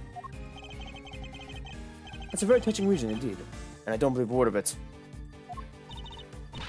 But Canis? Oh, he's gone to the core. If he's the only one who would do something like that. Hold it! Knight was being kept in a holding cell, while Mr. Kenneth was being in the present Papa. What could possibly have happened between them while they were on the opposite end of the facility? Prisons aren't as big as they seem, you know. All kinds of awful things can happen. But Knight only arrived 2 days before he was murdered. I can't imagine anything significant happened in this short space of time. You don't know, Canis, my dear. You'll find a way. I'm sure of it. Hold it! How could he take a dislike to someone all the way over in the holding cells? Oh, I'm just playing possibility out in here, darling. As I said, there's no telling what really went on between them. You're so awfully serious, aren't you? Not that I mind, of course. Why is she looking at me like that? So noble, so dashing in marvelous suit, so clever. I can feel myself becoming your biggest fan, darling. I really can. Stay with me, Mr. Edgeworth. I wasn't prepared for that mental one, onslaught. Hold it! What more can you tell us about those sordid details? Well, we all know the Canis once did it for a living. I doubt the killing part would give him much trouble. Especially as the victim was already injured. His neck, I think. Couldn't turn his head to the right, poor dear. That's what they told me when they brought him in anyways. You must make a special report for the warden when new prisoners are admitted. You seem keen first to think you didn't know much about Knight. That's because I didn't, sweetie. And the victim was simply a fun target for the monster, nobody more. I expect Canis use the chisel that was hidden in the chest side, don't you? Off the grizzly business. Just imagine. The man probably didn't have time to cry out. I see. Thank you for your thoughts. They're very helpful. Actually, I'd like to hear about them in a little more in detail if you don't mind. Oh, Mr. Edgeworth, you make me blush. I could chat with you all day. Oh, I didn't look. Oh, don't look so nervous, darling. I'm only teasing. Of course, we can talk about it some more. Hold it! And what chest set would that be precisely? Why, the one the victim brought in, sweetie. Do try to keep up. The victim was certain by trust and fanatic, or so I'm led to believe. But the naughty boy snuck a chisel inside, can't you imagine? How does she know about the chisel inside the chest set? Only a few people were supposed to know about it. After all, we only learned about that thanks to a certain deduction we made. So how did she find out? Of course, in the hands of the killer Canis, even the chisel could serve as a deadly weapon. Hold it! You seem to have very strong feelings about Mr. Canis. Well, of course I do. I told you what he said to me. What an absolute menace there was to interrogate. He can slid out of anything, that snake. It sounds like as tough as rocks. And that infuriating, self-satisfying look on his face, and they took him back to the cell. My blood boils just think about it. I certainly don't blame her on that count.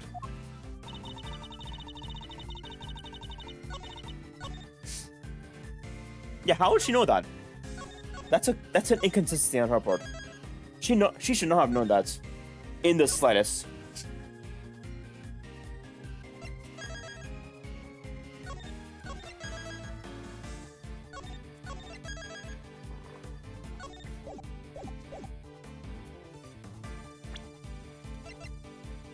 Objection!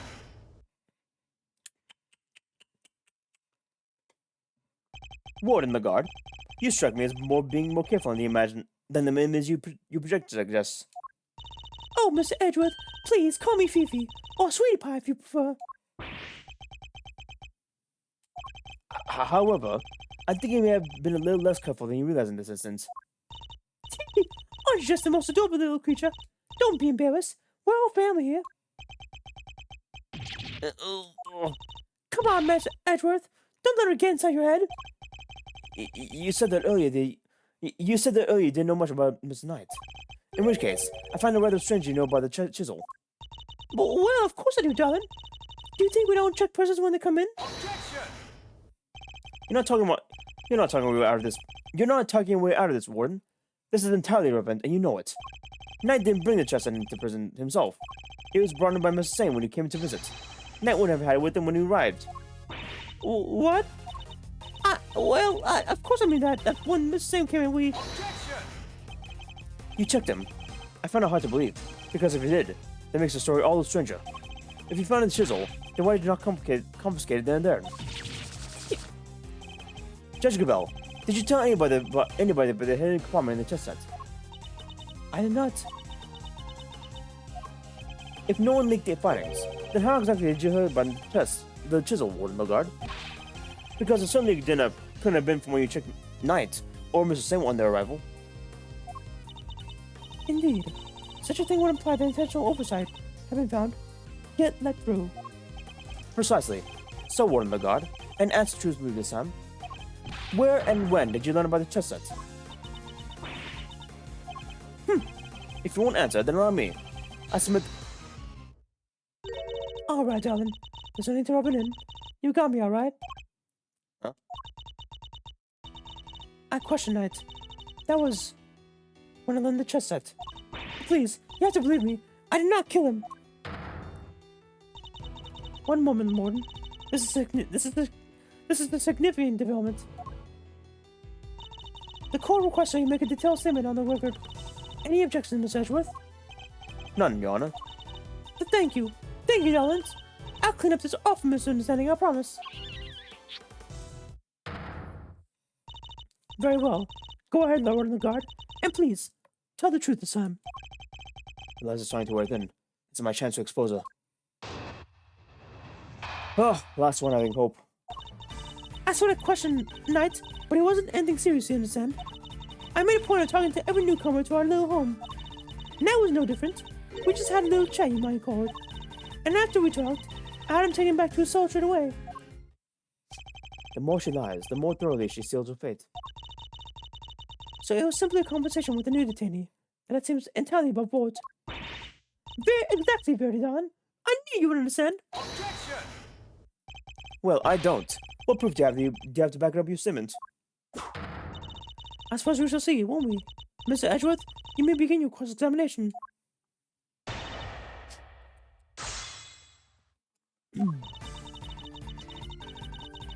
Hold it! So am I right in assuming that you talked to the night before the show? Exactly, darling. It would have been around 3 a.m. on the 27th. 3 a.m. Fall square within whatever the time they announced obsession reports. That seems rather late for a friendly chat. Wouldn't he have been asleep? Normally, yes. But if you remember, a guard was attacked in a cell. We had to examine the scene of the crime, gather information, take these things take time, sweetie. I assure you, he was wide awake. We all were. Regardless, I find it somewhat odd that you would choose to question him at such a late hour. Oh, you're such a tease, aren't you? Anyway, no matter how odd you think it is, I brought him with me, and that's what happened. Must you really insist on questioning every little last thing I say? Sorry, peeps. He's like a dog with a bone sometimes. I'll be sure to scold him once we're done. Though, would you mind giving us a little more info? Like where you had to brought to? My office, of course. Her office. Which is where we believe the body was moved from. Would you mind impending the way you just said to your testimony? Anything for you, darling.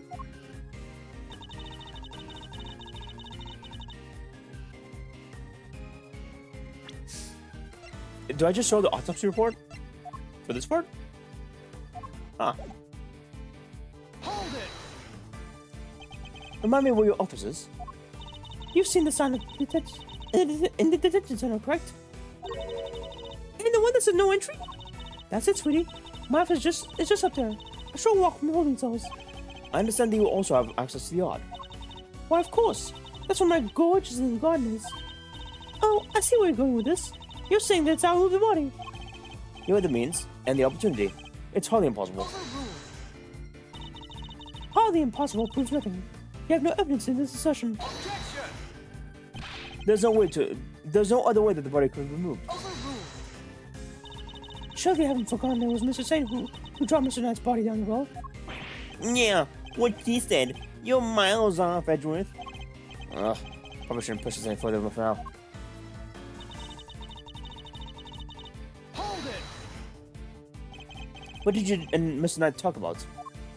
Oh, nothing much. Just some small talk, really. I asked him about what animals liked, what his hobbies were. His hobbies. Then I imagine you talk about chess. Oh, yes. I couldn't stop talking about it, in fact.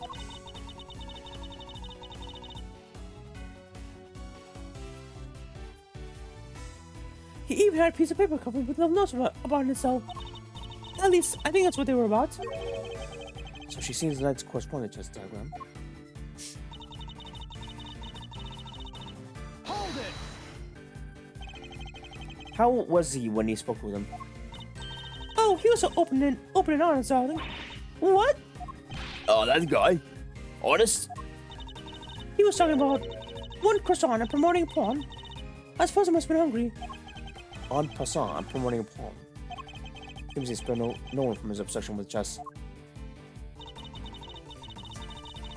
Hold it! If he really had gone back to his cell, would he still be left? He would still be left today. You really think I murdered the poor man right down in my office, don't you? But what would my motive have been, darling? I told you, I barely knew him. I'm no angel. I have grudges against Canis, but nothing to do with the animal. She really does hate Canis. More than the god. I must insist he pin a statement to this testimony.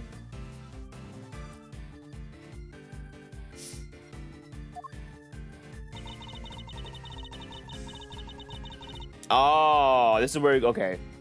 This is where he put the correspondence chess diagram. You say you had you bear a grudge against only Mr. Canis. Is that correct? No, I despise him. Coming into my prison, thinking he can do whatever he wants. But he won't get away with it. I'll clip his wicked wings if it's the last thing I do. And that awful dog of his. It's a menace, completely unbended to peace and quiet of my home. She even hates his dog. It doesn't seem at first glance that he didn't have much motive to kill Knights. But she hates Kenneth so much that he probably hates anyone who has anything to do with him. Thinking about that from that angle, the key to breaking her testimony will surely reveal itself. She likes to get to know people, all peeps, huh? Pretty chummy war, if you ask me. Chummy. She killed the man, detective. Poor guy would have been in cuffs, not to mention the neck brace. He was defenseless. One of the guards was murder. The evidence points to a conclusion than anything else. There we go. Time to get her ass. Objection!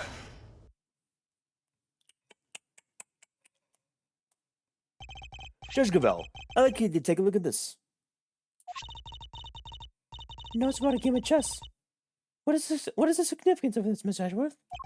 It was found in Midnight Cell, which is exactly where you say you saw it too, Warden Guard. But you didn't just see that the game in Nice Cell, did you? You seen it in Miss Kenneth's cell too. Well, what do you mean? Objection! Oh, come on now. Don't tell me you haven't taken a look at the chessboard in maximum security. Oh, I imagine you watched every move like a hawk. Or rather, I imagine you feel like doing so is your only option. If she wants to find out who his coins are, right? Personally interrogating your own prisoners is highly irregular, to say the least. But as I said, Mr. Kenneth threatened you. He put your precious home at risk. But why you took it upon yourself to question him? That's why you took it upon yourself to question him. You wanted to find out who his dogs were. And so what if I did? You also told us you read his letters, which means you must have known about the one key fact. You knew he was playing correspondence chess. And then who should appear one night, carrying with him a diagram of a very particular game. We ourselves used the diagram to infer a connection between the two of them, and it seems he came to the same conclusion. But in your fear, you took your reasoning one step further. You surmised that I was Mr. Kenneth's henchman, sent to kill you. Which is the reason she had a chat with the Bronxer. If this brass were to crack, maybe he would. And when you questioned Knight, you made another discovery. For inside his chest, you found a hidden chisel. The winter weapon itself. As far as you were concerned, the chisel would meant one thing: cats. Thus, you convinced yourself that Kenneth was not that. Bleh, you convinced yourself that Knight was murdered with Kenneth, and that is why you killed him. I see you have no more excuses. Just Gavel, your verdict, please. Much as it grieves me, there will appear to be little room for doubt. I hereby give my verdict. Uncle Knight was murdered by... In the name of the goddess of justice, who is it this time? Oh. Oh God. Warden? Warden? It's a joke. It's all a big stupid joke. You people don't get it, do you? I think we've proven that it's you who did understand things correctly. Me? Please, darling. I understand it perfectly well. Thank you very much. I understand there's a glaring contradiction in your theory, Mr. Edgeworth. You're just grasping at straws now. I have no time for this. Your Honor, the verdict. Overruled. I'm curious to hear what the warden has to say. What? You're a doll, Verity. I just have one last thing to say. Then Mr. Edgeworth can declare himself the winner. Your ring? Oh my God! Did he really fucking? Oh my God! He perks her up saying winner. This fucking bitch.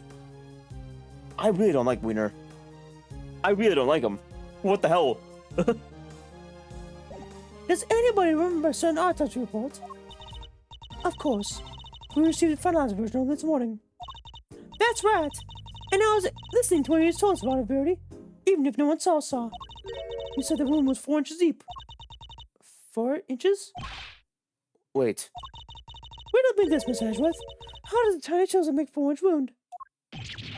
No! Forgive me, oh goddess. I came perilously close to making a terrible mistake. Looks like your theory is one that doesn't hold the water, Edgeworth. What now? What do we do? It'll be fine. Miss Edgeworth always comes through. All right, sir. Looks to me like Miles Strong is out of commission. You're an attorney too, aren't you? Why don't you do something? Turn things on their head without a desperate bluff. Blur out the first mind-blowing thing comes to you. Oh my God. He thinks all attorneys are Phoenix. That's funny. That's funny. Look, detective, as much as I'm a man of action as the next guy, but without evidence, we're up a creek without power here. This might be the end of the road. We can't give up now. We have something to do. I'm certain that Warren Lagarde's killer. It's the only explanation that fits the facts of the case. But if the chisel was a murder weapon, what other better weapon is there in the facility? It seems we do not have all the answers. No the evidence to provide those answers. Alas, we must wait until the trial to see the matter solved, I'm afraid. Objection! Oh, come on, G. You're just giving the killer a chance to destroy the evidence. Overruled! Are you calling the judicial process into question, Miss Offender? Nope, not me. Nuh-uh. I try, Miles. Any bright ideas? What is really a moon weapon, since it's clean on the chisel? Confound it! The question throws anything we deduce it out the window. Nothing to add, Mr. Edgeworth. Allow me to remind you that claims not supported by sufficient evidence are subject to the harshest penalties.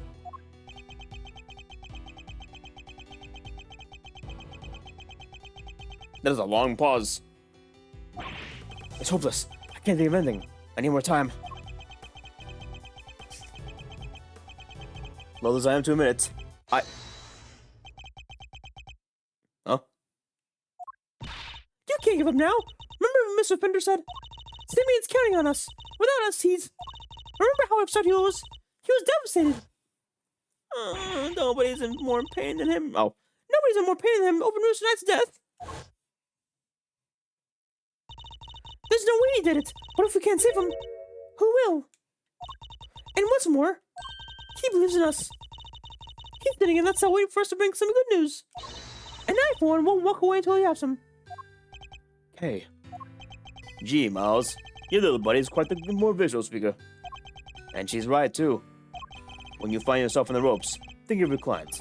Picture them pleading with you to help them. Doesn't that make you want to fight back as hard as you can until the very end? Think of your old man. Good old Gregory. No matter how bad things looked, he'd always find a way to turn around and save his clients. And you're just like him, right? If there's any way to force a turnabout here, you're the one who'll find it. Simeon's counting on you. Tiny, I thought you slept. I thought you were sleeping. What the fuck?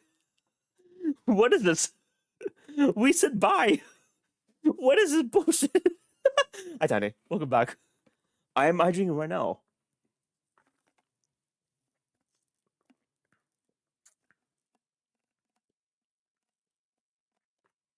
I'm assuming you haven't slept yet. Otherwise, you'll not be here. Hopefully, it's all good. I'm sorry, I thought I would too, but I can't myself crash. Pardon me. What? I don't know if this helps with everyone, but like what helps me knock out easily is like turning like what is it, like a talking kind of video or any kind of video. Maybe like in a video essay, I don't know. Something where the person's talking. Close your eyes on your bed.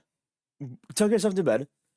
Watch the video. Close your eyes and put the video at the lowest volume. And just tune out to it with it in the background. I don't know about you, Tiny, but that knocks me the hell out. So maybe it'll help for you. I don't know. Like maybe if you did the same with my stream. I'm just saying. Not saying you gotta be my stream, but like if it helps with you and help knock you out, then maybe it's worth it. I don't know. just a suggestion from experience.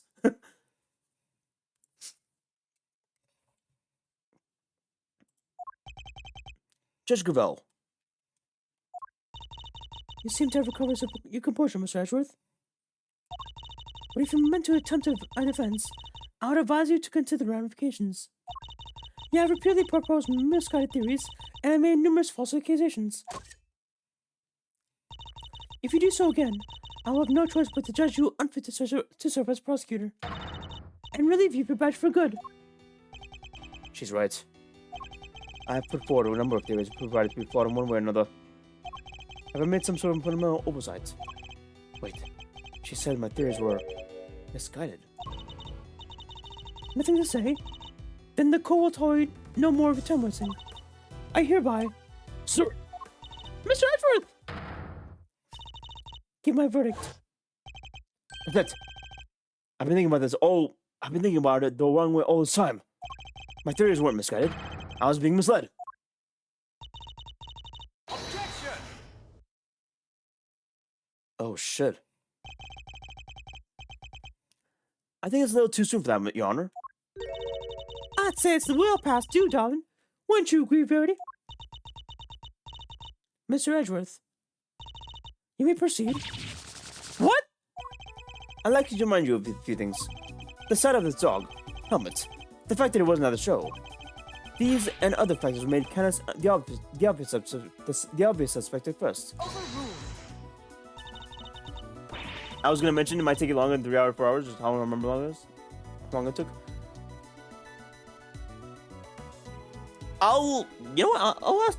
I can ask Dan actually. I'll ask Dan also how long it took him to finish 7.1, assuming he is finished by the time. I'll ask him when he finishes it. I'll ask around and see how long it takes, and hopefully I'll get like a collective estimate. Although seriously though, please try and sleep, Johnny. Please, it's like what is it, like 7 o'clock for you? Oh God, please sleep, Johnny. This game, Miss Edgeworth. You seem almost private blunder. Hold it. But what if the real killer wanted to suspect Miss Kenneth? What if it was all carefully arranged? And what if the same was true of the chisel, our purported murder weapon? Knight had been stabbed multiple times in the same place with the bladed instrument. What if he was stabbed with the chisel after the real murder weapon had been removed? Just to leave traces of blood for to find. That was how the killer must let us in thinking the chisel was a murder weapon. Okay, I'm gonna go off now. Okay, good. Please sleep. If you come back soon, which I hope not. It's almost 5 o'clock for me actually. I should. Please. If you come back soon, then I'm assuming you're gonna not sleep. Please sleep. Please sleep, Tiny. I'll see you later. Sleep well. But why mislead us in this way? Why indeed? Why make us think of the chisel as a murder weapon, rather than whatever was really used? Good night, good night. Oh God, ads are gonna start again in 3 minutes, chat. Just a heads up, ads are gonna start momentarily. I might have to pause stream actually, should. I'm gonna have to do another stream pauses actually, should. I'll do it in 3 minutes. Because it is a murder weapon.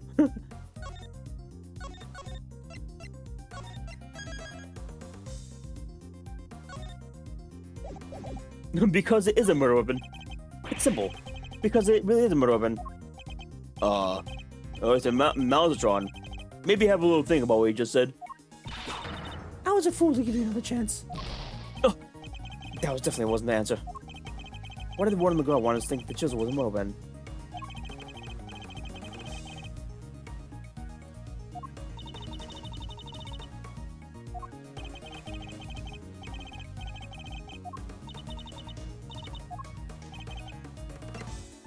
In order to get Knight transferred. The chisel was a way to get Knight transferred out of the facility. Get him transferred? But he was already dead, Mr. Edgeworth. Yes, and get him transferred to the morgue. Sir, you gotta keep it together. Of course. Why did Warden the guard want us to think the chisel was a murder weapon?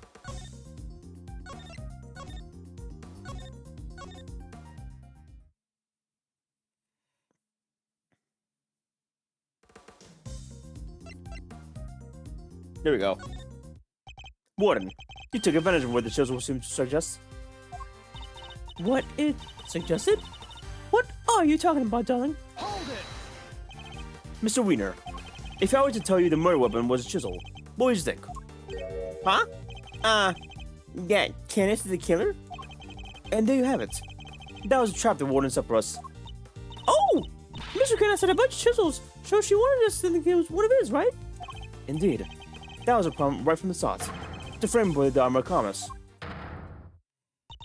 Your reasoning would appear to be sound. Warden the guard suddenly seems to harbor a deep and abiding hatred for Mr. Kenneth. However, I think you know what I'm going to say next.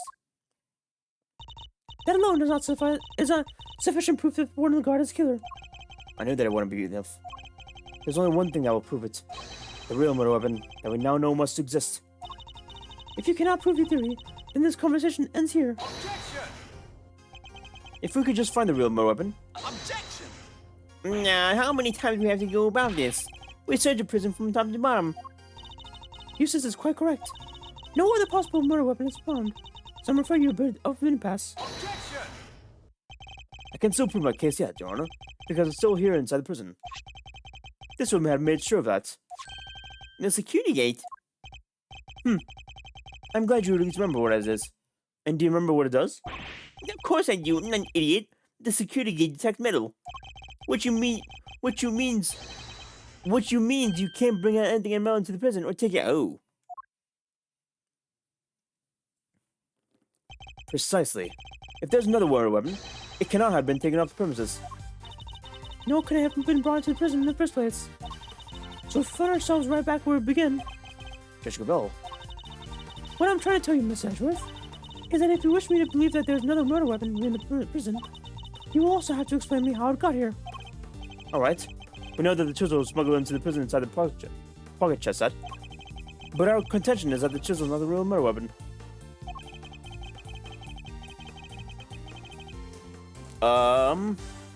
Hold on a minute, chat.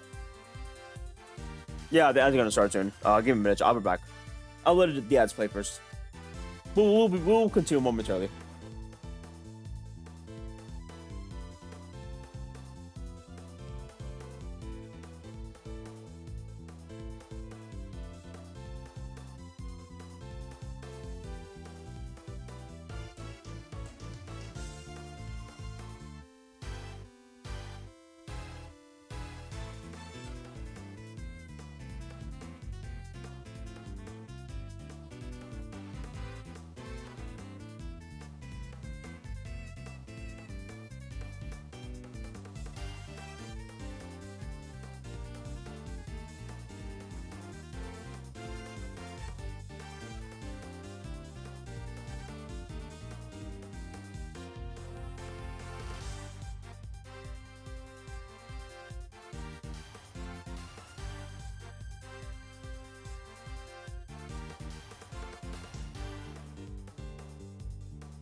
Hi, chat.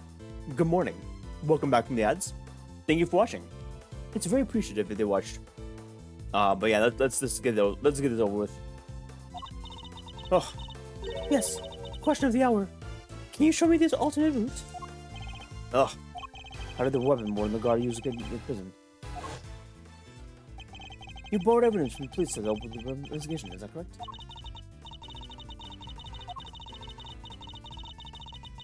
Oh my god, she used a fucking knife.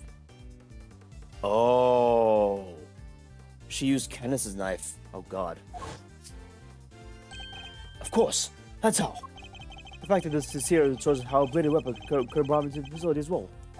Second bell. Take that!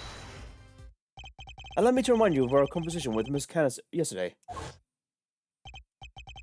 Yes, but it was one of my bells. It was one of my bells. One of only two in existence.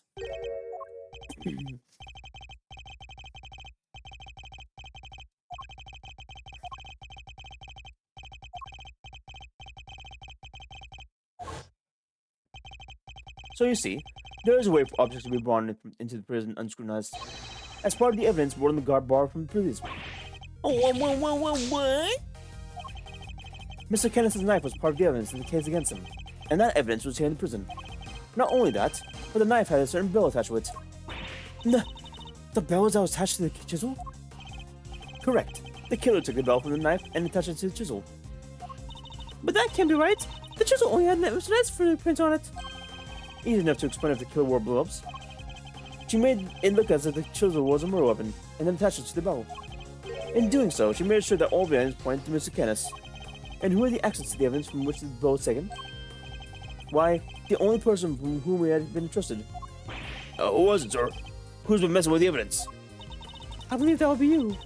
Isn't that correct, one of the guard? Well, bells aren't exactly rare, you know. Anybody could have set that up. Unluckily for you, that isn't quite true. These particular bells are unique, because there are only two of them in existence. What? What? By attaching the bell to the chisel, you were as good as declared yourself the killer. But you don't have any proof that the knife was ever used here to begin with. Hold it! I don't. Not yet, anyways. Mr. Wiener, I'd like you to order another search of the prison right away. Huh? But if you find something, that's going to make things awkward for me. This isn't about what is convenient for you. We have to find the truth. You're a prosecutor, aren't you? Well, yeah, but, you know. This worthless excuse for a prosecutor. If I had an investigative authority, I wouldn't have been sitting on it. Anyhow, that's not my decision to make. The warden will have to authorize it. You know full well that she will not do such a thing. You have the power to insist on a search. Use it. Sorry, darling. Not without the evidence. The goddess of justice cannot bestow her blessing on those who lack proof to support their claims. Our work here is done. The rest of this matter will have to be settled in the court. No, but give the guard the opportunity. To destroy whatever evidence is left. I have to object. Stop them. But what do I say? I don't have anything concrete to offer. What am I thinking? I'm never this reckless. No, I can't back down now. I've got to put everything online. I'm not a prosecutor now. I'm an associate attorney with a client to defend. I can only save Mr. Saint, and that means even if my chances are a million to one, it's still worth a shot. It's now or never. Should I object? Hell yeah, you should object. I suppose it must be how a certain serial bluffer always feels.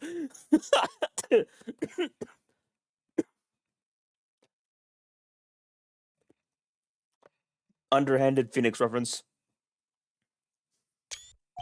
Regardless, I cannot walk away.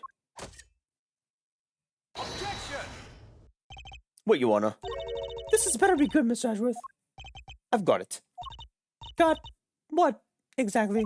The real mirror open, of course. I know where Mrs. Kenneth's knife is. Do you really, Mr. Ashworth? I do. Not at all. I do not at all. If I did not know better, I would say that you were bluffing. Ha! You won me. You won me, Anna. I don't know the meaning of the word. Ugh, this is terrible for my eyes. Oh man, this is great. There's no way you could. It's not here, I can tell you. Well, would you be so kind as to lend us? Where's your real metal weapon? Think, Miles. Think. Somewhere not even the police would search. A blind spot in the zoo. A hiding place that warden could absolutely be sure of. A hiding place? No.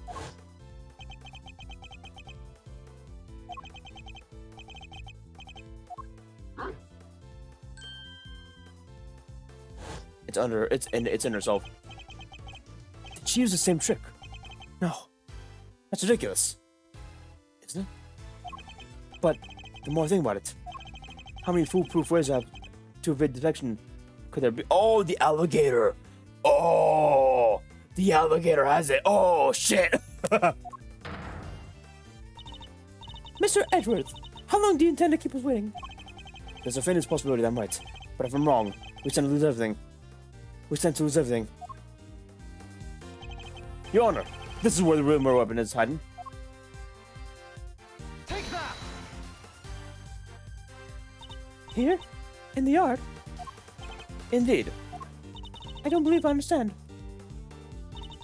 Would you care to explain a little bit more? Where exactly is the real murder weapon hiding? Take that! Of course. That's where it must have been. That has to be it. If that isn't it, I'd be very surprised.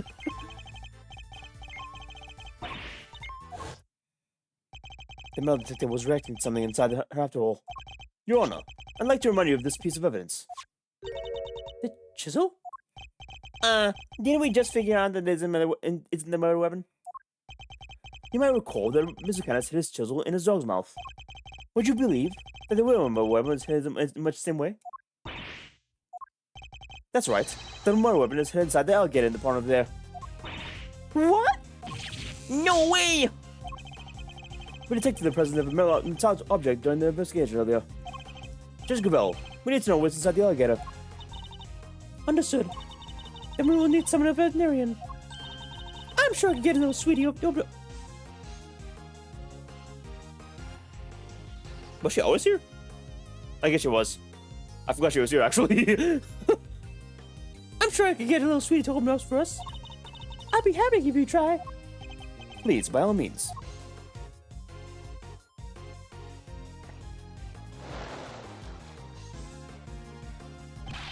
One in the guard. The real murder weapon is about to be revealed. Why not do the right thing and confess? I have nothing to confess. As you wish. You can simply wait and watch as your lies are exposed. Sir, we got it. That has to be it. It's over, Fifi the God. The real murder weapon was Bodhidharma's kindness knife, making you the only person who have killed Ponko Knight. I'm not the criminal here. This is all Kenneth's doing. I did the right thing. That was a threat. Cause that despicable man, Kenneth. Why do you have to come and ruin a perfect little home? Why, we could have been happy together forever if it wasn't for him. He ruined my poor paradise on Earth. We ruined everything. Curse him! Curse that pitiful butcher! That awful, terrible, despicable man! Curse him!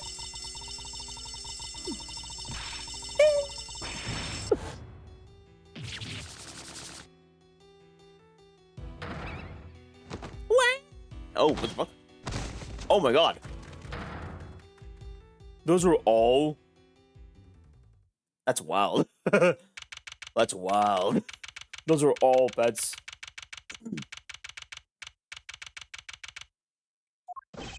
Prosecutor the winner, sir. Winner. The test results have just come back. Winner? I guess we've all been under a lot of stress. Just as Bronco's Knight's blood have been found on Miss Kenneth's knife. It's just like you said, sir. Congratulations on a stunning victory. Thank you, officer. Excellent work. You can continue complimenting if you like. Yes, sir. The winner wins again. I think I'm welling up a little... with rage? Excellent work, Eustace. Just a few loose ends to tie up and we're done. Huh? What are you talking about? I just saw the case, didn't I? We have yet to confirm whether or not Knight really was working for Mr. Canis.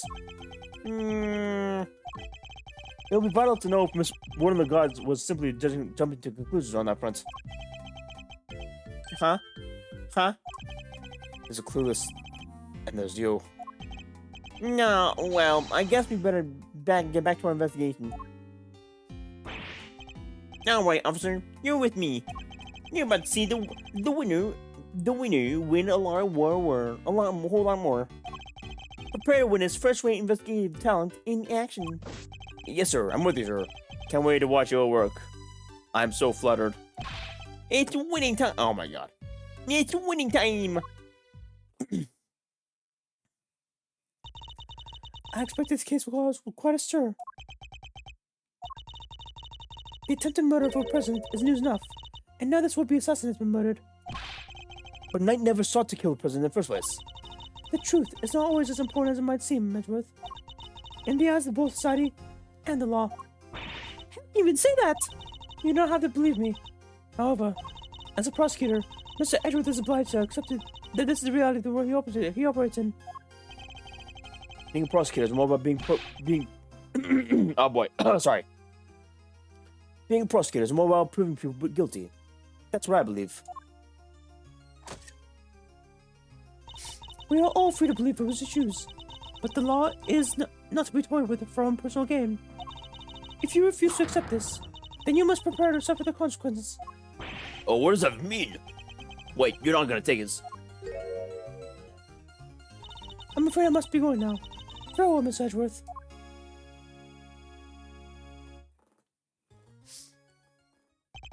Judge Gravel is right. There must be only one set of laws for everyone. But if following the law means sacrificing the truth, can I really do that in good conscience? Simeon, you're out! Hi, Regina. Is everything alright? They did let you out, right? Yeah. But I'm so confused about what's going on. Some guy just came in and said I was free to go. And then I had Mr. Edgeworth to thank. You sure do! Mr. Edgeworth found who the real killer is. Wow, really? You did that for me, Mr. Edgeworth? Eeh! Oh no! No! Stop staring at me like that! I'm innocent, I swear! Don't pull the rug out from under me now! Stop it, silly! It's true, he saved you! So say things already! Oh, okay. Thank you, Mr. Edgeworth. Thank you, everything. Thank you for everything. And a great big Regina Berry thank you for me too! Mr. Sam talking directly to me? Small victories, I suppose. Can I ask you one question, Mr. Attorney? Sure. I'm not actually an attorney, right? No? I thought Miss Bronco was a friend. No, my best friend. I trusted him. But now... But now? Well, it's just... I never knew. I never would have believed that he could hate someone enough to want to kill them. If he kept something like that from me, then he never really trusted me, did he? That's not true, Simeon. Of course he trusted you. No, he didn't. If he had, and he just told me, I could have just stopped him. I could have told him that hate never sleeps. The hate never helps. That he had to let go of all his stuff. Mr. Saint, I think you're forgetting something. I should show him the thing that proves now we trust him. Take that!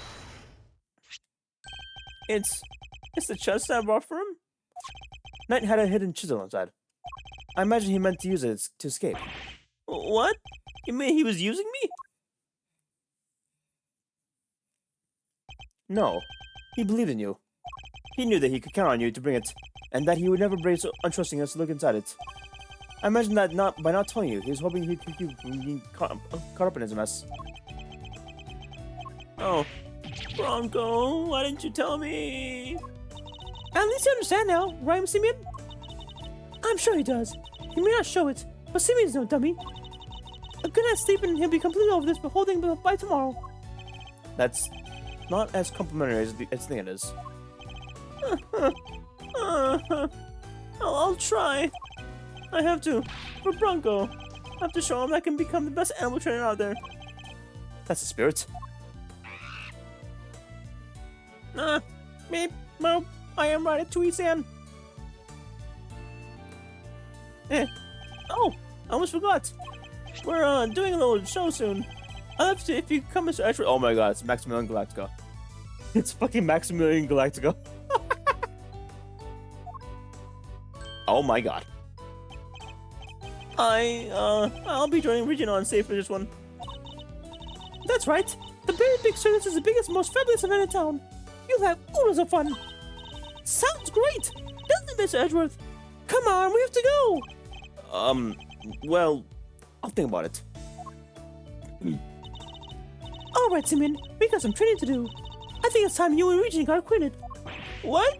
Regent the tiger? No way. I can't. No. Oh, you'll be fine, silly. You never met a nicer kitty cat. I can't. I can't. Please, Regina. Anything but that. Please. Another satisfied customer.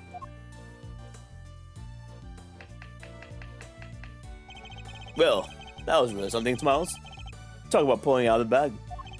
Couldn't have done without you, Frenda. Without your timely intervention, should have gone away. Besides, I have you to thank for being able to investigate the case in the first place. Oh, stop it. Pat me on the back any harder and you're gonna make me blush. Or topple over. I suppose it would be asking too much for you to take it seriously. Seriously? Miles, my friend, I'm always serious. Anyway, how does it feel to save an innocent client? That's what it means to be an attorney after all. To be an attorney. Gotta say, I had a blast. Reminded me of the good old days. Like Blood Groover standing there right beside me.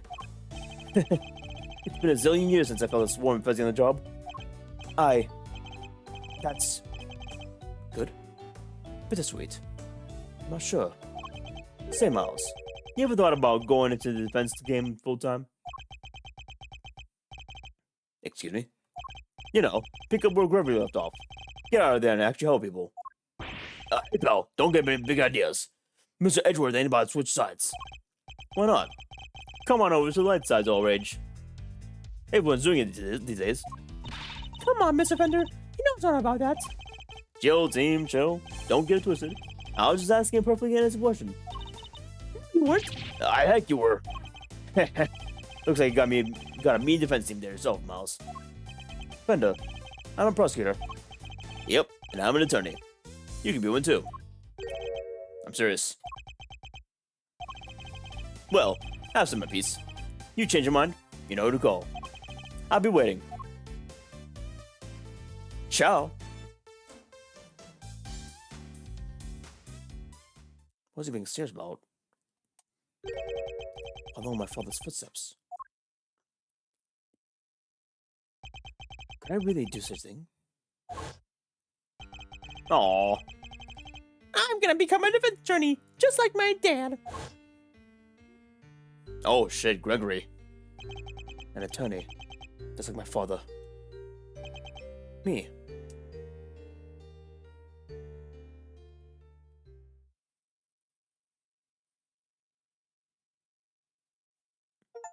Oh wow, it just ends like that. Okay. Alright, Chad, that was the end of case 2. It went on for 2 hours longer than I thought. Which sucks, because I actually want to wake up earlier tonight. I actually want to wake up earlier tomorrow. I'm gonna have to sleep ASAP, so thank you for watching. Thank you all for watching. Thank you, Tiny. Thank you, Patrick. Thank you, Stratos. Thank you, chat. Thank you, Lookers. Thank you, all viewers. Really appreciate you all coming. Hope it wasn't too bad. Hope you enjoyed the stream. And I guess next time I'm gonna stream Ace Attorney is gonna be Saturday, I guess. I guess Saturday, yeah. Well, unless I finish an art or finish an up, do more of an art I have installed and do more art that I'm trying to do. We'll see how it goes. We'll see how it goes. I'll let you know on Discord or Twitter when I'm streaming next. And yeah, I'll let you know what I'm streaming. I'll let you know what I'm streaming exactly. Could be art, could be FF14, could be Ace Attorney 2. Ace Attorney Investigation 2. Yeah. I'll let you know on Discord chat and Twitter. But in the meantime, I gotta eat. I'm tired. I gotta sleep. I gotta get ready for bed. Yeah. Thank you for coming, chat. Much appreciated. I will see you next time. Peace.